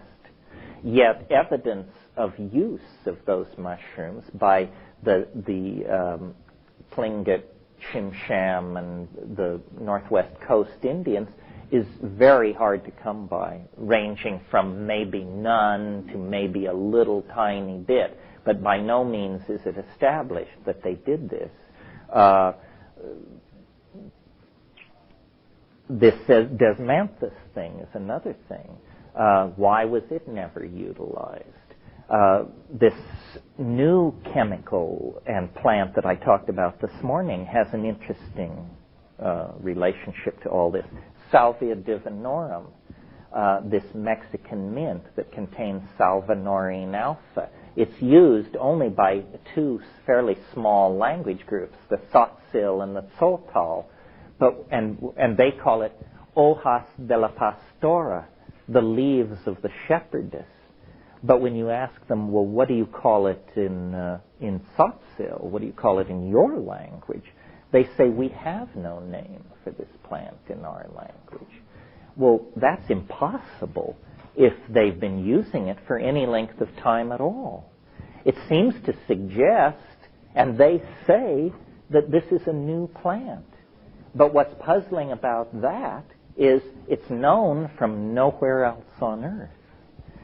So is it that these people discovered this plant as recently maybe as 50 or 60 years ago, and having a tradition of plant use, they inculcated this one into it?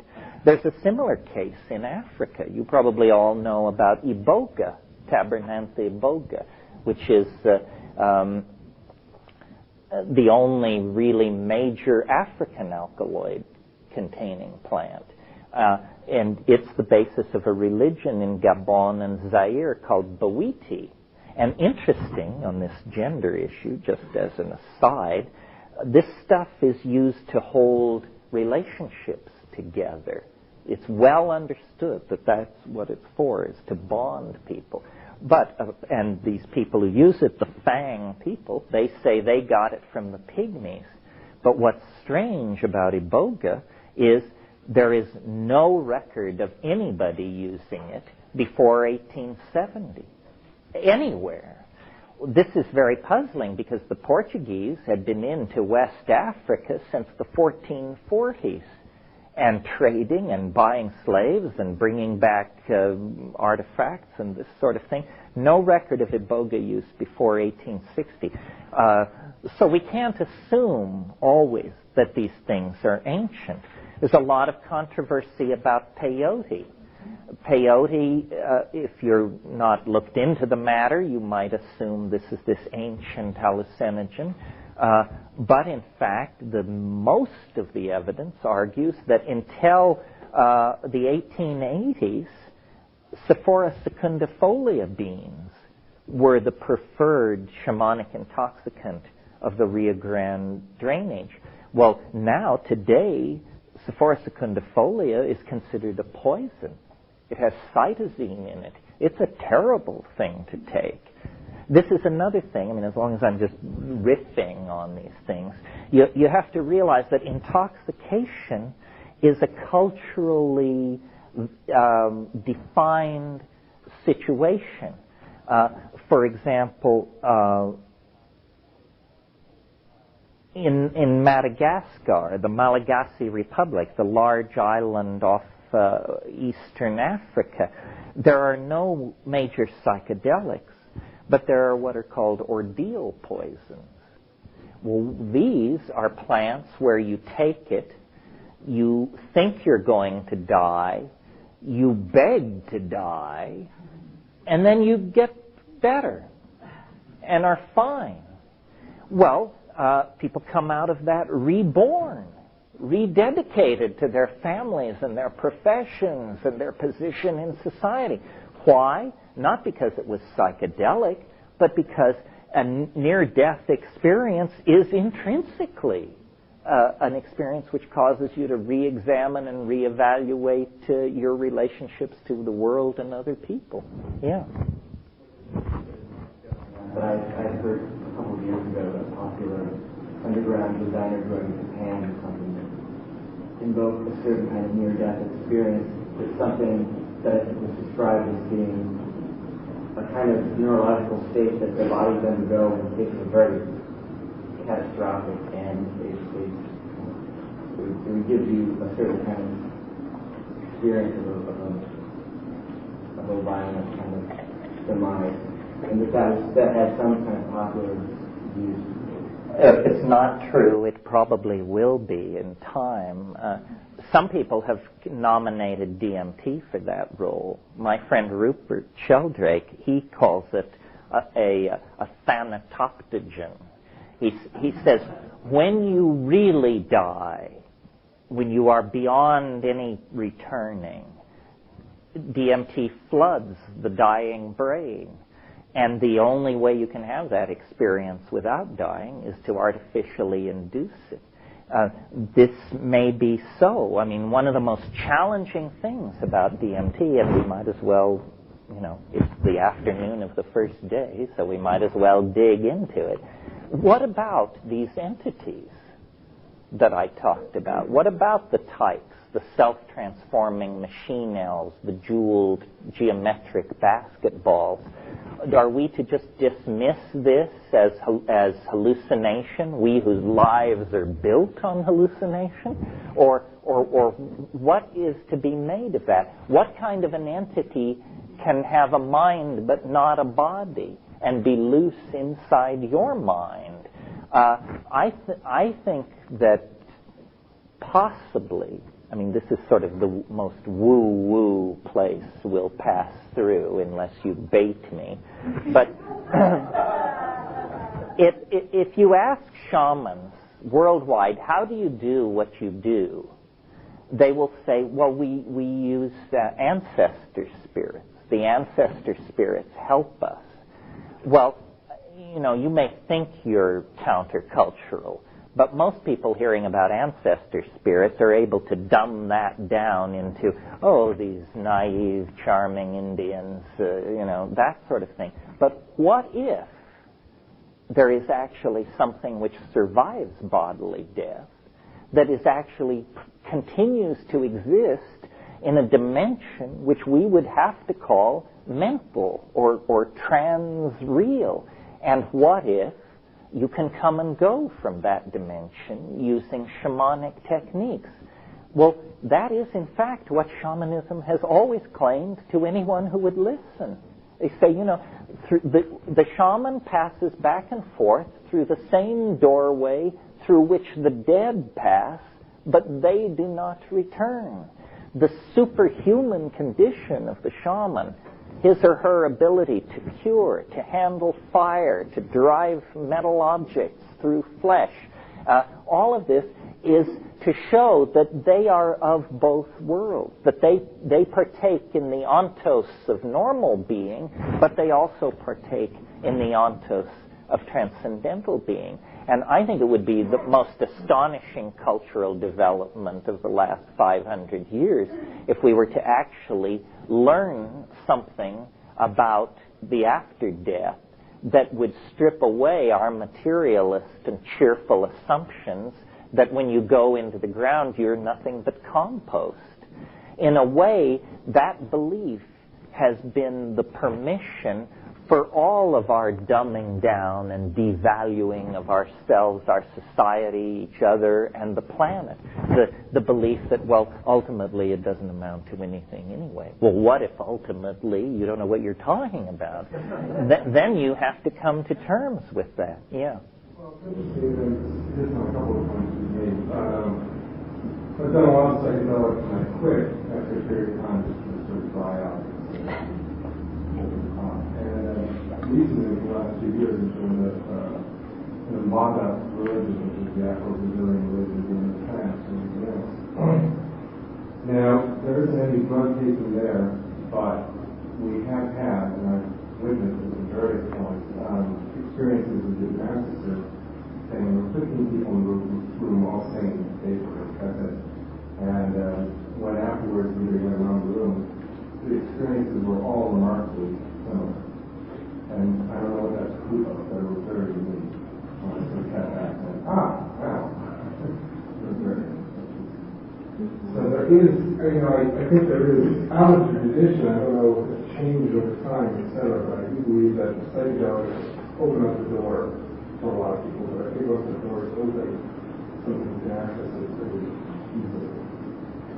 It's a professional calling. I mean, I think everybody should have a psychedelic experience, but to professionally dedicate yourself to a lifetime, you have to have a particularly intense 12th house configuration of some sort, I think. Yeah. It's been a long time since I had a PhD in 1957. But as I recall, some discussion was about it was that time stopped. But that was my experience, that I was in a state of timelessness. And, okay, so this one, if you have had similar kinds of experiences on YouTube, if you can concur with that. And I want to get to this question about the Voctalia that you mentioned. Well, first let me deal with the timelessness. This metaphor that I tried to put out this morning about how the shaman goes to hyperspace and therefore can see next week's weather, next week's hunting, who's going to recover from illness and who isn't. What going into the fourth dimension means is all time becomes co-present. You know, there's that piece of doggerel poetry, I dreamed I saw eternity the other night, an endless golden ring. In other words, eternity is all time in a completed form. And I think, you know, timelessness, stopping the world, as Castaneda said, this is an indication that you have truly crossed the boundary out of three-dimensional Newtonian space and into this hyperspatial dimension. I can't say enough about this, because I think this is the key, that life is a process that conquers dimensionality. It always has been. The earliest forms of life were fixed slimes. They had no motility. They had an existence as points. Later, they acquired motility, the ability to swim around, and were aware then of the concept here and there. And then really the entire evolution of life on this planet is simply to develop better organs for moving around in three-dimensional space. Stronger legs, stronger arms, better binocular vision, so forth and so on, until you get to human beings. And we invent language. And what is language? It's a strategy for escaping from the narrowness of the present moment. Because if you have language, you can say, I remember the time when so and so, or you can say, why don't we plan on doing so and so? In other words, and when you get written language, then you get history, then there is, in a way, the past never goes away. The past changes into history, and in that or the present changes into history, and in that form it stays with us. And now, culture, electronic culture, we dream of an information lossless society where no information is lost. And then that means, in a sense, where no time passes away. You know, we'll have Marilyn with us and JFK, everybody, a kind of eternity. And so language is then seen as a strategy for the further overcoming of dimensional limitation. And now, with the Internet about to go visual and all that, it seems like we're again about to take another step deeper into the conquest of dimensionality. But there's nothing new in all this. This is the business that biology has been about since day one. And then the glossolalia. Description of this experience of the energy were you saying literally actually the sound that you mean? There's a feeling, it's, not to be crude, but it's somewhat like a belch or something. It's like a bubble of something moving up. And then when it gets to when it actually gets to your mouth, it manifests as a What I want to get at here is my experience of that is you may not necessarily literally see air passing through my larynx. What I'm dealing with is a kind of vibration of energy, which is somehow, and I don't know how it's done, but somehow by what we call it magic, there's some sort of activity that's actually taking place in me. Something changes. And this becomes what, as you're describing, as language is seen. Because it seems to manifest in this way. Does that sound true to you? Are you, in other words, I'm trying to find out if you're really talking about, I'm making a really clear connection between using voice and frequencies of vibration. That's one kind of energy. And there's another kind of energy that's behind that. It could be what we could call the energy of meaning. Okay? Well, there's sound and meaning, and they are not necessarily related.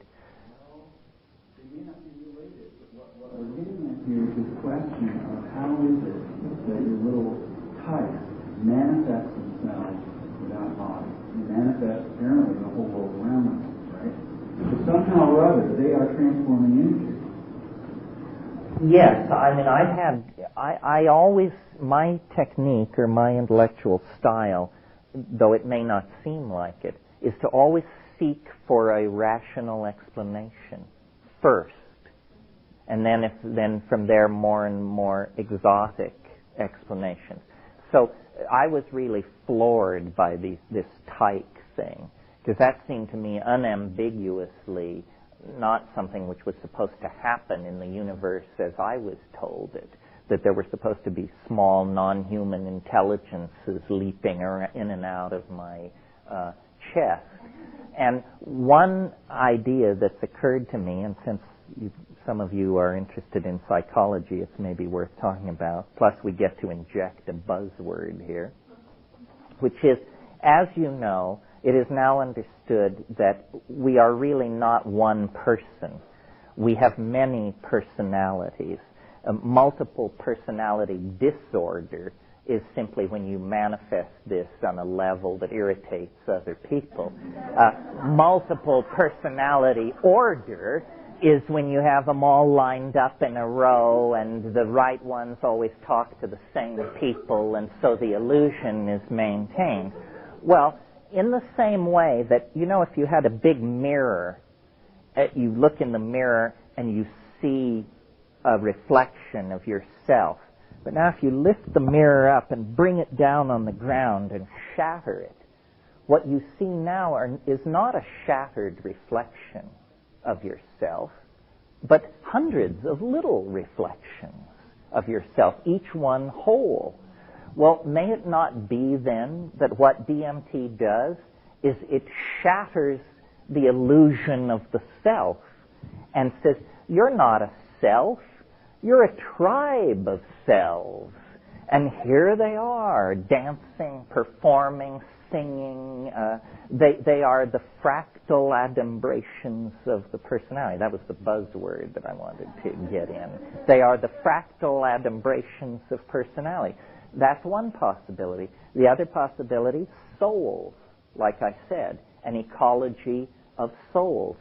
That is the conservative explanation. Why is it the conservative explanation?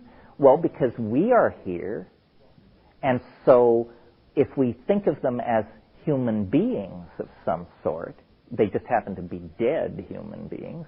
Nevertheless, we see that there are human beings, so perhaps there is a residuum that survives death, and that is what these things are. Other possibilities must range more further afield. A parallel continuum actually inhabited by these things, that they are not human beings in any form, that they are autonomous entities with their own universe. That's one possibility. Another possibility is that these are the long-sought extraterrestrials, that they don't come in beryllium ships the size of Manhattan to take control of our gross industrial output, that that's a crazy way of thinking about extraterrestrials, that they come through a technology of mind, that they come by collapsing space across megaparsecs and appearing in the mind as a hallucinogenic experience. But then, of course, the question is, why? And why this sense of familiarity? And why this deep affection and concern for suffering humanity? I don't have answers, but I know that these questions need to be answered. The domain is real. Yeah, we'll do a question and then it's break time. I just wonder if there's really that much of a difference. I mean, you're presenting these alternatives, maybe for clarity, as completely separate.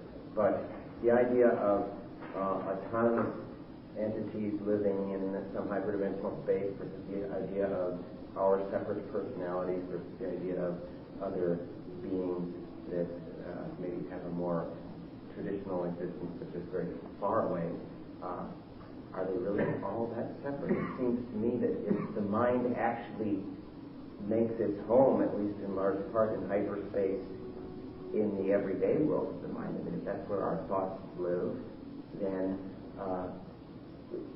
if we take these drugs, they transport us to a place where we see that through another filter. In this hyperspace, that's where the other minds live, presumably. There may not be that much of a difference between those three alternatives you actually propose. It may be the ego, which you talked about earlier, that is causing the confusion here. We think of ourselves wrapped in this skin, living at this point, and then all this stuff is very confusing.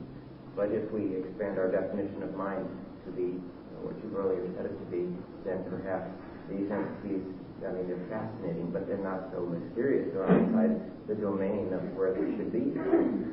Well, yeah, I mean, you're right, although, well, let's take two of the possibilities. If it's an ecology of souls we're dealing with, then they should have complete knowledge of the history of the planet and everything that's ever gone on and so forth, but they won't have a complete encyclopedia of galactic history or something like that. I think that, well, frankly, I don't know what I think. It depends on how recently I've smoked DMT. The overwhelming impression is of cognitive dissonance occasioned by the simultaneous perception of alienness and familiarity. These are the most alien things you've ever seen, and you know you've been here before, and you know it's very important, and you know it's basic to who you are. But if it's the self, then what have we done to the definition of the self? The self is supposed to mean that which is most familiar to me. If the concept self can also include the notion that which is least familiar to me, then it's almost too broad a concept to use. I think what we need is scientists, meaning you don't have to wear a white coat, but you do have to have the scientific attitude, rolling up their sleeves and going in there with the same attitude that Wallace went to the Amazon and that Darwin went to the Galapagos. And let's figure out, let's map the flora and fauna. Let's get a taxonomy of these types. Let's try and figure out where they're coming from and what their purpose is. Shamanism, I believe, is the study of this dimension. And it's not reached any conclusions. At this point, it is a phenomenology, not a science. And so the Amazon shaman, he has a language of control and description which is satisfying in his context and to his people, but it may not be satisfying in your context and to your people, even if you assimilate it perfectly. You know, it's like physicists talk about charm and strangeness of quarks, but this has nothing to do with strangeness or charm in ordinary speech. These are very, very complicated concepts where the technical gloss has been to call it strangeness. And when a shaman tells you he deals with ancestor spirits, you, for whom Casper the Friendly Ghost is the image of an ancestor spirit, definitely get a cockamamie notion then when you try and map Casper the Friendly Ghost onto the Amazon shaman's notion of an ancestor spirit. These concepts require a lifetime of manipulation and familiarity before you understand where the boundaries will lie. Well, why don't we take a 5-minute, 10-minute break here, and then we'll come back. Kinds of details. There's the details of shamanic usage, descriptions of ethnographic material, how ayahuasca is used, how is used. There's a whole neurophysiological world of discussion. What happens to these molecules once they get inside your body? Where do they go in the body and in the brain? And why are they able to do what they do? What molecular species are they competitive with? So forth and so on. Issues of botany, taxonomy, biogeography, so forth and so on. So I want you to direct it where you want it to go. In some of these areas, I'm more competent than in others. But if I'm incompetent, I can usually bring myself to say so and name a book that will help you out.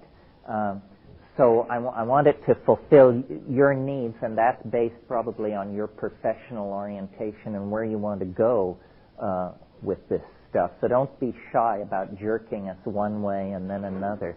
Yeah. I wanted to ask you about, in invisible landscape, you talk about redemptive transportation lasted, whatever it was, 21 days. It seems like the ayahuasca that you ingested had nothing to do with the duration of that trance state. That if I understand you correctly, that it had to do with some sort of artificially induced tonal thing that you did that created that ERS? ESR? Is that, am I understanding that correctly? Well, let me background it. The question relates to an incident told about in both my book with Dennis, Invisible Landscape, and in True Hallucination.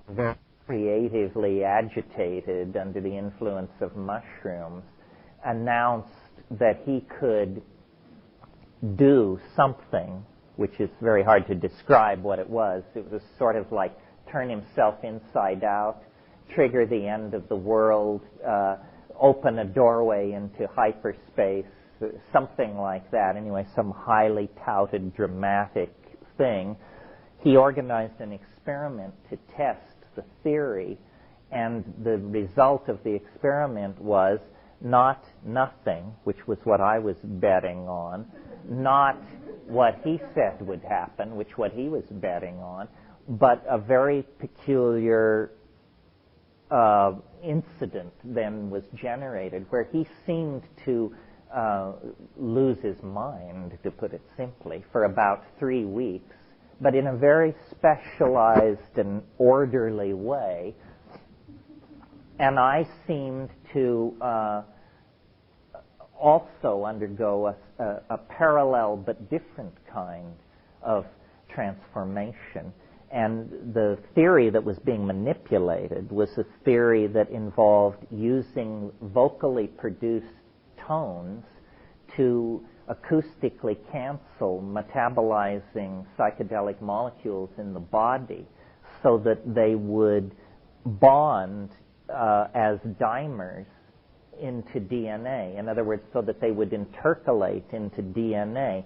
The hypothesis which lay behind all this was that DNA must be the storage, the physical storage site for memories. This is not a popular idea. This is a sneered at idea. But memory is a great problem for modern science. We've decoded DNA, we've got the top quark, we've measured the core temperature of Betelgeuse. We have no idea how memory works. It's absolutely confounding because a woman, a man of 90 years old can remember the way their great-grandmother's skirts smelled when they used to crawl up into her lap when they were 4 years old. It was 86 years ago. During that time, every molecule in the body has been cycled out every 5 to 7 years. So it's 10 bodies away is the body that crawled up into that woman's lap and could smell the starch in her skirts, and yet the memory is completely clear. Where are the memories? And as you know,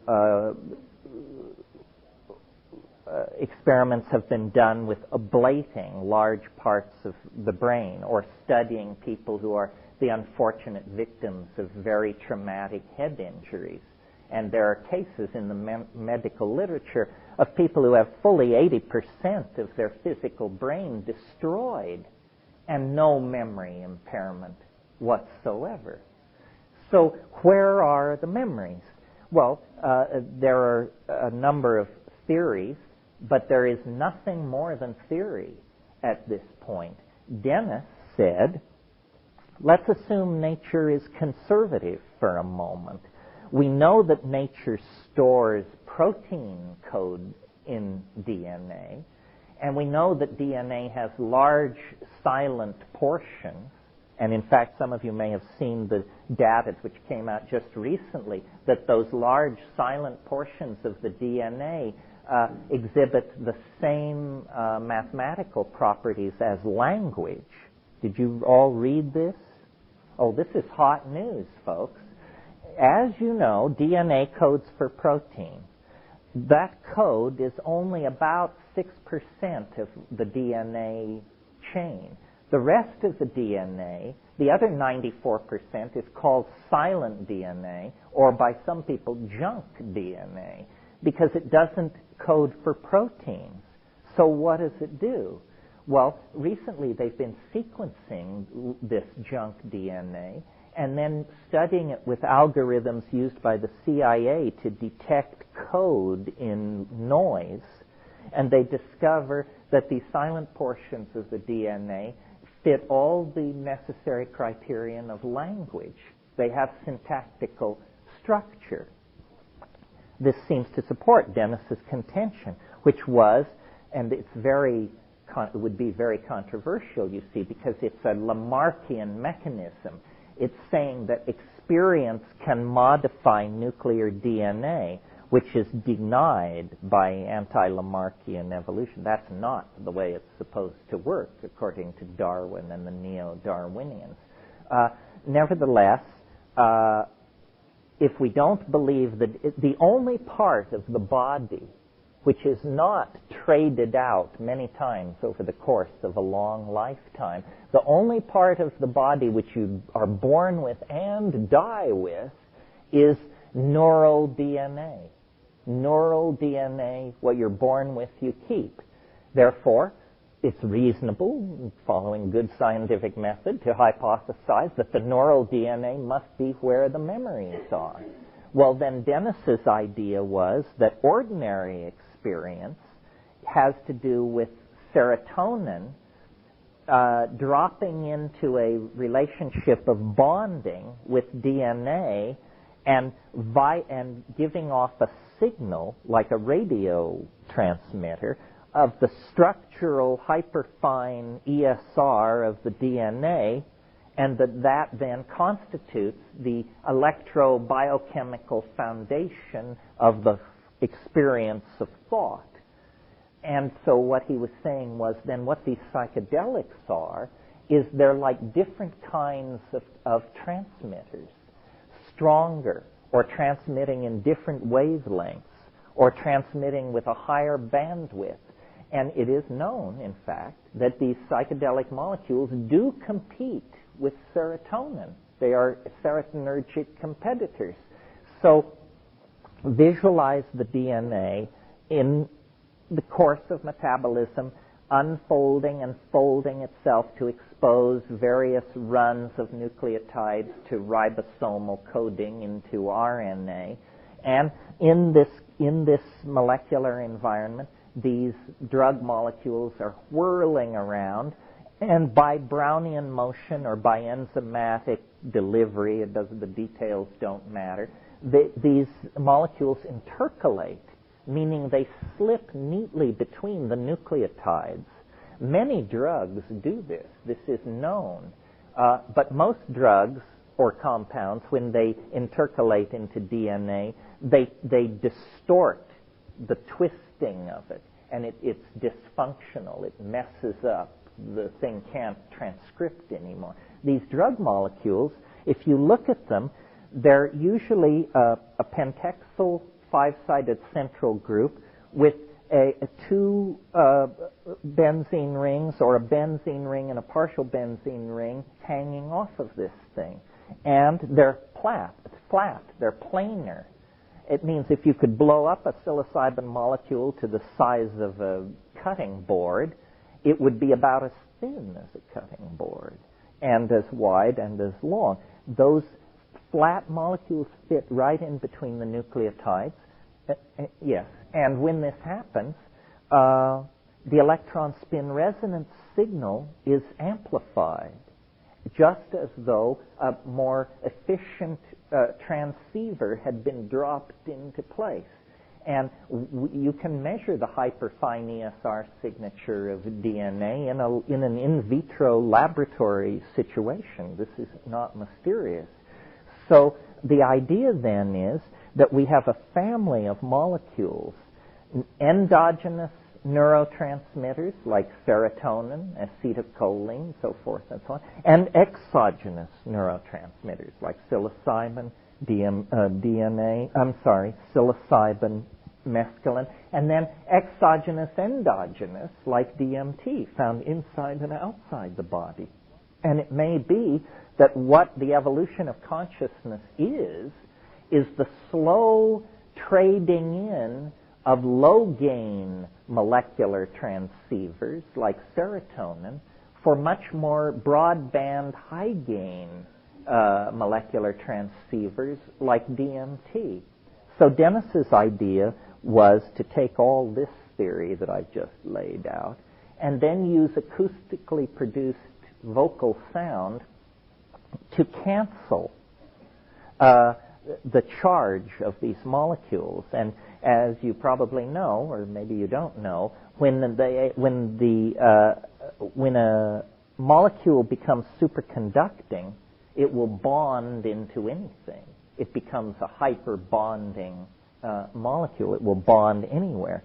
So theoretically, if you could cause psychedelic molecules during their act of being intercalated into your genetic material to become superconducting, even for a moment, they would lock in permanently. And you would begin to have a much deeper experience of consciousness. It would be much broader, much deeper. He claimed he could do this, but he also went further and claimed, and this is where I am not good at explaining it because I didn't understand it then and I don't understand it now, but he claimed that in the act of becoming superconducting and intercalating, this thing would cause the molecule to undergo something which he named. He called it hyperdextrorotation, which means simply that it would turn inside out. And he said then that you would produce something, and, I'm embarrassed at the strangeness of the concept, but that you could, in some sense, give birth to your own soul. That something could be generated out of your body, which you would have a high degree of personal identification with, because it would, in fact, be the central essence of yourself. It would be, he made analogies to the philosopher's stone, to the flying saucer, to the birth of an idea. It's the idea that you could create what he called translinguistic matter. That means a form of, an ontological form of being which looks like matter, but which behaves like mind. And that somehow this would trigger the collapse of the illusion of history, and everything would be swept into the presence of Almighty God upon her throne, or something like that. Anyway, that was the notion. And in proceeding to carry out this experiment, which I just thought was madness and would result in nothing, and then we could go back to botanizing, instead, in a sense, it seemed to work. The condensation of the philosopher's stone and the collapse of the historical state vector is slightly delayed, but the rest of it seems right on track, in that when he threw the switch, as he said, the harmine switch, he went bonkers, basically, for about 21 days in a very complicated way, which he had anticipated. He said, there is a small chance that I will be turned inside out, not my body, but my mind. And it seemed as though that was precisely what had happened. He could recite the alphabet backwards. He spoke in a language which, if you got him to spell it, you could turn it around and you could see these were full sentences, but spoken backwards. In other words, he truly seemed to be running backwards while the rest of us were running forward. Well, after about 21 days, that faded, and he got his act together and went back to get multiple PhDs in molecular biology, pharmacognosy, and what have you. Coincident with the throwing of the switch, I, who had been the skeptic, noticed that it was as though a switch had been thrown in me, and I began to understand. It was not like any drug I'd ever taken. It was not like psilocybin or ayahuasca. There were no hallucinations. But what began to happen was I simply began to understand faster and faster and faster and faster, so fast that I was just walking around on these jungle trails holding my head going, uh-huh, I see, yes, uh-huh, uh-huh, uh-huh, uh-huh, uh-huh, uh-huh, uh-huh. And it was opening up ahead of me. And I eventually, this understanding settled down into the theory of the time wave, which I will not flay you with, because this is a course in psychobotany, not a course in megalomania revealed. But what I finally came to rest with was a complete model of space and time, which is what you would end up with if he had succeeded. He said it would condense into three-dimensional space and end history, and everyone would leave their factories and offices and discard their clothes, and with tears of joy streaming down their faces begin to form the cosmic round dance that precedes the departure for Alpha in Sagittarius. Well, that remains a future promise to be redeemed. But what happened to me was I obtained this strange idea out of the I Ching that offered me a complete model of space and time and the future and the past, and has continued to be the touchstone of my intellectual life. So I think that, we can argue for hours, although it's probably not worth doing, about whether anything at all happened at La Chorrera. I was there. I should mention I didn't sleep for 11 days. And it was the most amazing 11 days I've ever had. I was absolutely ecstatic. I barely ate. And I was full of compassion and understanding for everyone and their limitations in this terrible dilemma, because we were, 1,000 miles up the Rio Baboon asshole with no airplanes and no radios, and here my brother proceeds to go nuts, and I'm saying it's okay, but the world may end in a few days, and on and on. It took me about 5 years to get myself publicly presentable. In that time, I was a burden to my friends and a joy to my enemies, because I appeared to be a social menace. I could back people into a Denny's and hold them there for 16 hours at a stretch with a rap so alarming and appalling that people would just back to the wall to wait to see if I was going to explode. It was simply, it takes a long time. You have to leaven it with humor and self-criticism and convince people that you don't take yourself seriously and all these things to make it palatable. Yeah,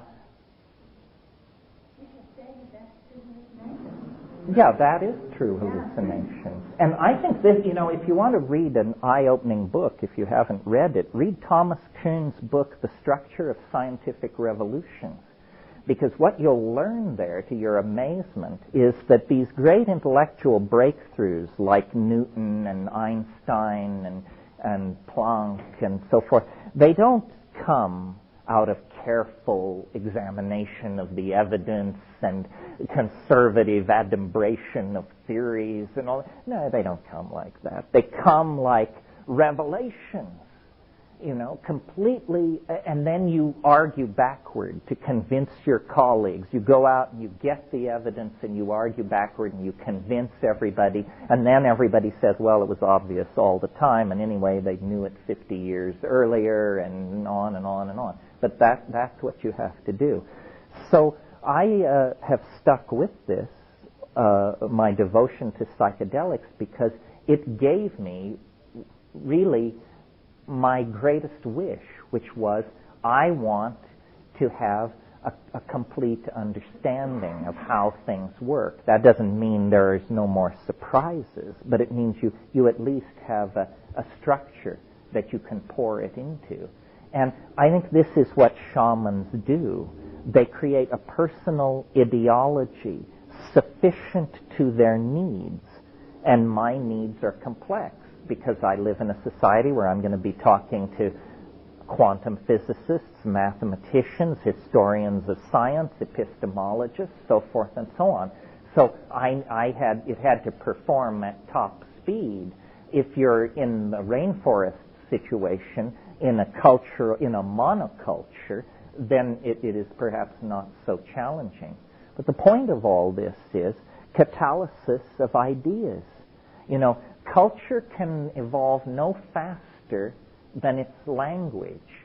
It can evolve no faster than the models that it can set up for itself to achieve, and that requires language. So I take the psychedelics to be catalysts of language. They probably caused it to come into existence in the first place, and then they continue to push it forward into new domains. And this great period of creativity that we're living through now in the sciences, in the arts, in the implementation of exotic technologies, I think this is the real legacy of the 60s. The people who run these fancy computer companies and the World Wide Web and the net and CERN and all that, they're all freaks. They're all people who came up through the 60s and have somehow fitted themselves in to straight society. But the great bulk of creative work in the society in those areas is being done by people who took psychedelics. And in fact, arguably, the scientists of today, the technological implementers of today, are in fact shamans. And we are creating a kind of culturally validated shamanic superspace, except we call it cyberspace. But all we're doing with the creation of cyberspace is hardwiring in a male way what has always been there in a female way. I mean, the web of invisible hidden associations that make us a cosmos instead of a chaos. Well, that seems to be an overlong answer to a question I've forgotten. Yeah. Talking about morphogenetic fields in relation to hallucinogenic plants and also extraterrestrial origins. Well, first let me talk about morphogenetic fields. For those of you who don't recognize the term, this is an idea which has been developed by Rupert Sheldrake, who's a theoretical biologist in England. It's a very simple idea with very revolutionary implications. The idea can be simply stated like this. Things happen the way they happen because that's how they happened before. That may not sound terribly challenging, but here then is an example of the consequences if you believe that. If you believe that, then it should be possible to teach rats to run a maze in Cambridge, we'll say.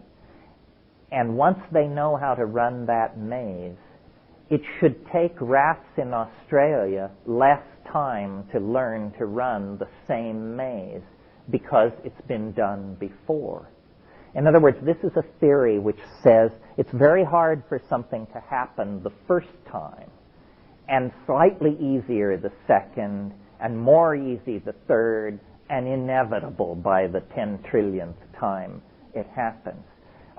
Science doesn't recognize this. This is madness from the point of view of science. And yet there are many phenomena which can only be explained in this way. Well, the way this relates to psychedelics, I think, is that on psychedelics, essentially you feel or you see the morphogenetic fields that surround objects. You see not the ordinary. See, the ordinary experience is time is sliced as a moment, a moving moment of infinite thinness that is moving through time. On psychedelics, the past seems somehow present in the present.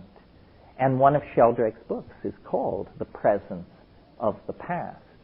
So in a way, the idea that I developed, the time wave, is an attempt to mathematicize his conversational model of a morphogenetic field.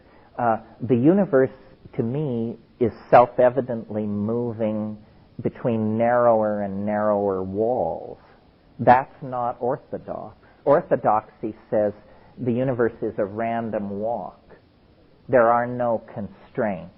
There is no telos, is the way a scientist would put this. Telos is the Greek word for purpose.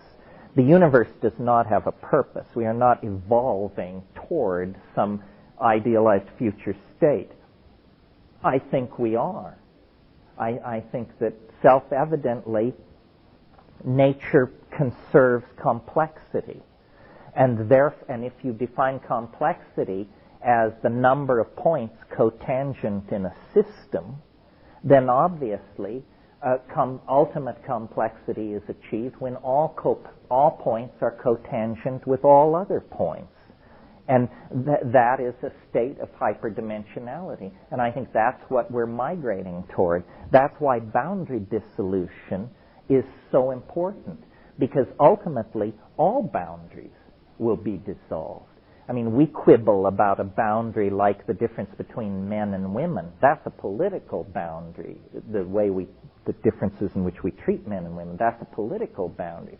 But eventually, all boundaries are destined to be dissolved. The boundaries between men and women, the boundaries between young and old, but then the boundaries between people and nature, the boundaries between plant and animal, and then even more ultimate boundaries, the boundary between life and death, the boundary between earth and space. All boundaries will be dissolved in the universal process of complexification that is leading toward all points being cotangent. And the psychedelics, because they give you a little bit of hyperdimensional vision, show you this cohering process, which I call concrescence, using the terminology that Alfred North Whitehead popularized. The universe is growing toward concrescence. This is an interesting idea because it's very counter what we've been taught. We've been taught that the universe is basically incomprehensible, unimaginable in its size. We are somewhere in it very typical. Everything about us is typical.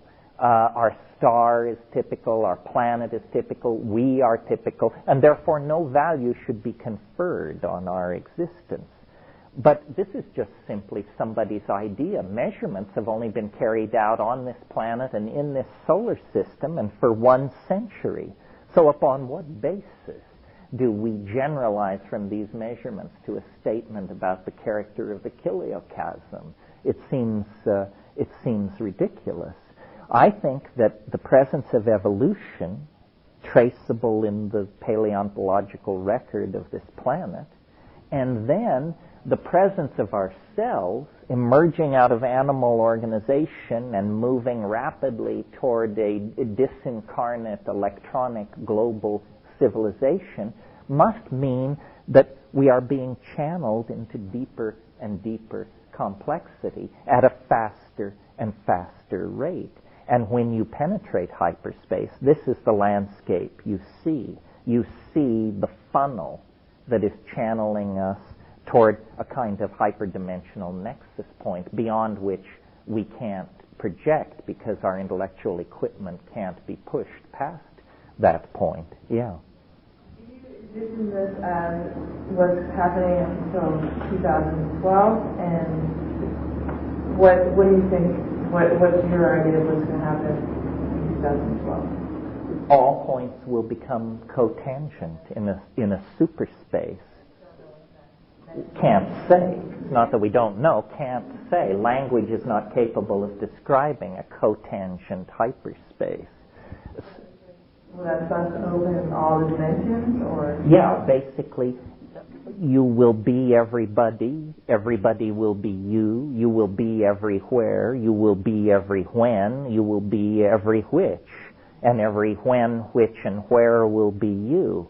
All assumptions of distinctness will be illusory.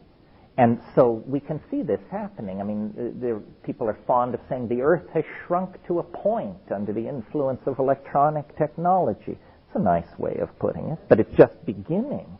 The World Wide Web further shrinks it. And when the World Wide Web is virtual and an implant behind your eyelids, and, I mean, you can carry out these fantasies for yourself.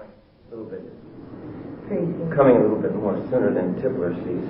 Yes. Yeah, mine's the earliest of all of the non-completely insane people, or the latest of the completely insane people. Yes. Well, the Killer shamans from the lived in the Andes at 17,000 feet, they, according to their prophecy, which they're the direct lineage of the Incas, they said that in 1995 they are coming out of the mountains because it is part of their prophecy that they will come and teach the Earth how to shift into the planetary consciousness, which is evolving and beginning this year, and then will shift into the next millennium. And that the body of it will come out of North America because we have done so much destruction, and also because we know how to manifest in the body. That the intellect will come from Europe, and that the heart and soul will come from South America. And that they're coming down to teach how to begin to move into this type of consciousness. Well, there is a lot of this kind of anticipation of a great shift. And I think there's more to it than simply the pressure the millennial turn of the calendar puts on us. This garden party is over. You know, there's nothing but crumpled plates and stabbed out cigarette butts in aspic now. It's over. The party's over. And where we're headed now is not clear, but we have finished our sojourn in three-dimensional space and historical time. And our technology and our dreams are about to carry us further. What this means for the rest of the Earth is hard to say. Life once left the oceans. Life once elaborated oxygen to the point where it threatened its own survival on the planet. Dan Joy once said to me, once you strip away the hype, it's just another concrescence. Quite true, but the hype is major because, you know, we haven't seen a turning point like this since before the bust-up of Pangaea, and that was 275 million years ago. This is bigger than that, and it's mind shedding matter. Matter was the vehicle that could carry mind a certain distance in its self-revelation, but now, clearly, we have become a toxic drag on the rest of nature. And it means it's time to move on. The womb would like to expel this puppy into whatever hyperspace awaits us. But clearly, if we remain in the womb of three-dimensional space and time, we're just going to mess the joint up, toxify it, wreck the oceans, and ultimately pollute ourselves and everything else to death. So the time has come to move on, and hey, we're moving on. Yeah. What responsibility do we personally have? Because you spoke earlier of not necessarily being so optimistic that we'll be able to make it into this next. I think the responsibility that we have is to spread reasonable hope. In other words, a lot of people are becoming frightened, and a lot of people will be more frightened. We haven't hit the white water yet. It's coming. But this is the long garden party before the white water. And there are going to be a lot of doomsayers. There's going to be a lot of ugliness, like Rwanda, Bosnia, this sort of thing. Much reason for despair unless you have the broad picture. But I think that our purpose is to educate ourselves about the situation, and that when that task is completed, you will be filled with hope, and then to spread that hope. There is no other ideology of hope on this planet. Christianity is so dramatically on the ascendant because it offers otherworldly hope. It denies this world. It consigns it to the flames and asks you to seek salvation in some other world. Secular humanism and its various forms, capitalism, so forth and so on, offers nothing but more stuff. You know, they are willing to hasten the end in order to keep people playing deck tennis while the Titanic goes down.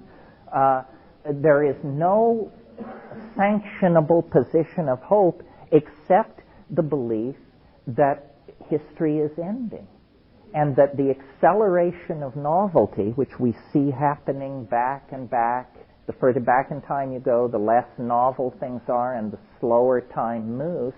Now we have come to the place where time is moving very quickly, so that by a moment in the future as near as 2012, we may traverse as much distance as we've traversed from the Big Bang to this afternoon in terms of how quickly things are going to unfold. James Joyce said, "Man will be dirigible."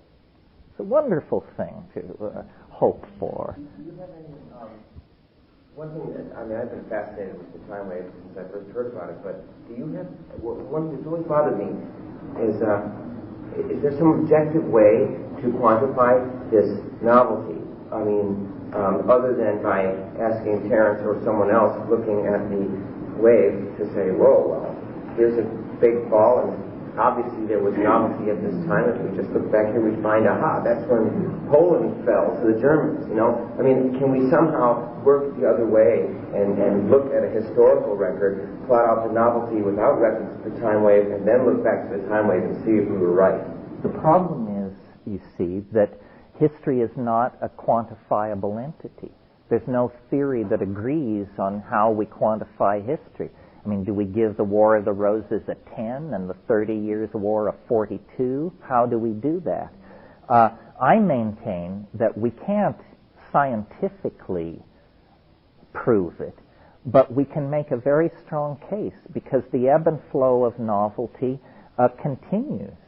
And we can look back in the past and see that where there were vast descents into novelty, novelty certainly occurred. I'm willing to go out on a limb because next year is a very dramatic descent into novelty on the time wave. I'm willing to go out on a limb and say if next year doesn't deliver, I'll be willing to seriously talk about cashing it in. Because next year is predicted by the time wave to be an enormously dramatic year. And in a sense, we can already see the prophecy fulfilling itself. We know there will be a presidential election next year. We know this society will go mad and rip itself apart for months over that. We also know that there will be a presidential election in Russia next year. They will probably put our act in the shade when they begin to rip their society apart. Revolution in China, that would affect a third of mankind. That's scheduled. That's on the menu. It's possible that next year is the year when even doubters realize that global warming is upon us. In other words, worldwide climate upheaval. So we're going to have some, if not all, of those things next year, and I maintain it could even be the unexpected. As I said to somebody today, you know, if the Kobe earthquake had been Tokyo, the capital retraction from the rest of the world by Japanese banks would have sent us into the Stone Age. And, you know, this gas attack, it was designed to kill millions. It just happened to be botched. The attack on the World Trade Center was designed to kill hundreds of thousands of people. It happened to be botched, but they're not all going to be botched. The nuts are out there. And so I think that what we are seeing is a recapitulation of much of the past several thousand years of history in a very compressed form as we get closer and closer to the transcendental object at the end of time. And shamanism has always been the technique for anticipating and mapping this transcendental object. In a pre-scientific world, you get a vocabulary that is religious. That, there is a force in the universe, not a sparrow falls, but that this force doesn't take note of it. This force is love. This force created everything. This force cares for us. We are its children. It is calling us to return to its essence. I mean, this is a religious vocabulary. But in the 20th century, we've gone beyond that. We're no longer moving in a coinage of emotional terms. We can say, God is physics. God is the universe trying to birth itself into a higher dimension. God is the universe's appetite for self-reflective complexity coming into its fullest flower. And then the distinctions between science and religion are seen to be small potatoes indeed. I mean, we can calculate our way towards the second coming, I maintain. Well, this is somewhat far afield from most people's ideas of what constitutes botanical shamanism, but not mine, because I think that we could have lived in the light of this gnosis and never made the descent into history that we made with the abandonment of partnership society, psychedelic religion, pastoralism, and so forth. We were designed to live in paradise until the coming of the kingdom, but instead we fell into history, which is a kind of hell, where the animal nature was able to reassert its power over the human dream. And we have lived in that, with that paradox now for some 12,000 years, and it's left us fairly frazzled and sketched out, I think. Well, if this is what is on a macro scale happening to the human race, and this goes back to the question some time ago of what should be done, if this is what's happening on a fractal macrocosm, then what you can do to aid this process is just accelerate your own arrival at the omega point. And what that means is psychedelicize yourself. Begin to deconstruct the hold over your freedom that culture, history, biology has on you, and begin to experiment with the concept of yourself as a being trembling on the edge of true liberation. Because I think that's probably what you really are. Yeah. What do you see as you travel around the world, the dynamics between the mainstream dominator and what could be looked at as an emerging psychedelicized culture? What kind of connections do you see among this emerging culture? What kind of dynamics do you see happening? Kind of a large question there. Well, there are a lot of things going on. The collapse of Marxism was really the collapse of everything, because Marxism and capitalism were balanced against each other like a house of cards. In the absence of any intellectual critique of capitalism, capitalism has asserted itself with a vengeance. And what we see happening in the world, what the New World Order is a new corporate order. Some things about it are good and some things are bad. For instance, when the world was ruled by nation states driven by ideologies, and remember that was as recently as 7 years ago, when the world was ruled by nation states driven by ideologies, war was a frequent instrument of national policy. Racism was tolerated as a reflection of national identity. nuclear arsenals and a mutual standoff in that area was tolerated. Suddenly, now, a new gang is in charge. Marxism is gone. Racism in the institutionalized form known as apartheid is gone. Trade barriers are being lowered all over the world. And if you look at governments in the United States, in England, in France, Germany, and Japan, they are universally, and Italy, they are universally characterized by being staffed and run by jackasses. In other words, high caliber talent isn't going into government. Government is a place where the Jesse Helms of this world hang out. I mean, when was the last time an official of the World Bank or the International Monetary Fund felt the need to threaten the life of an American president? It won't happen. Those people are heavy hitters. Only a hysterical, powerless Yahoo would behave that way.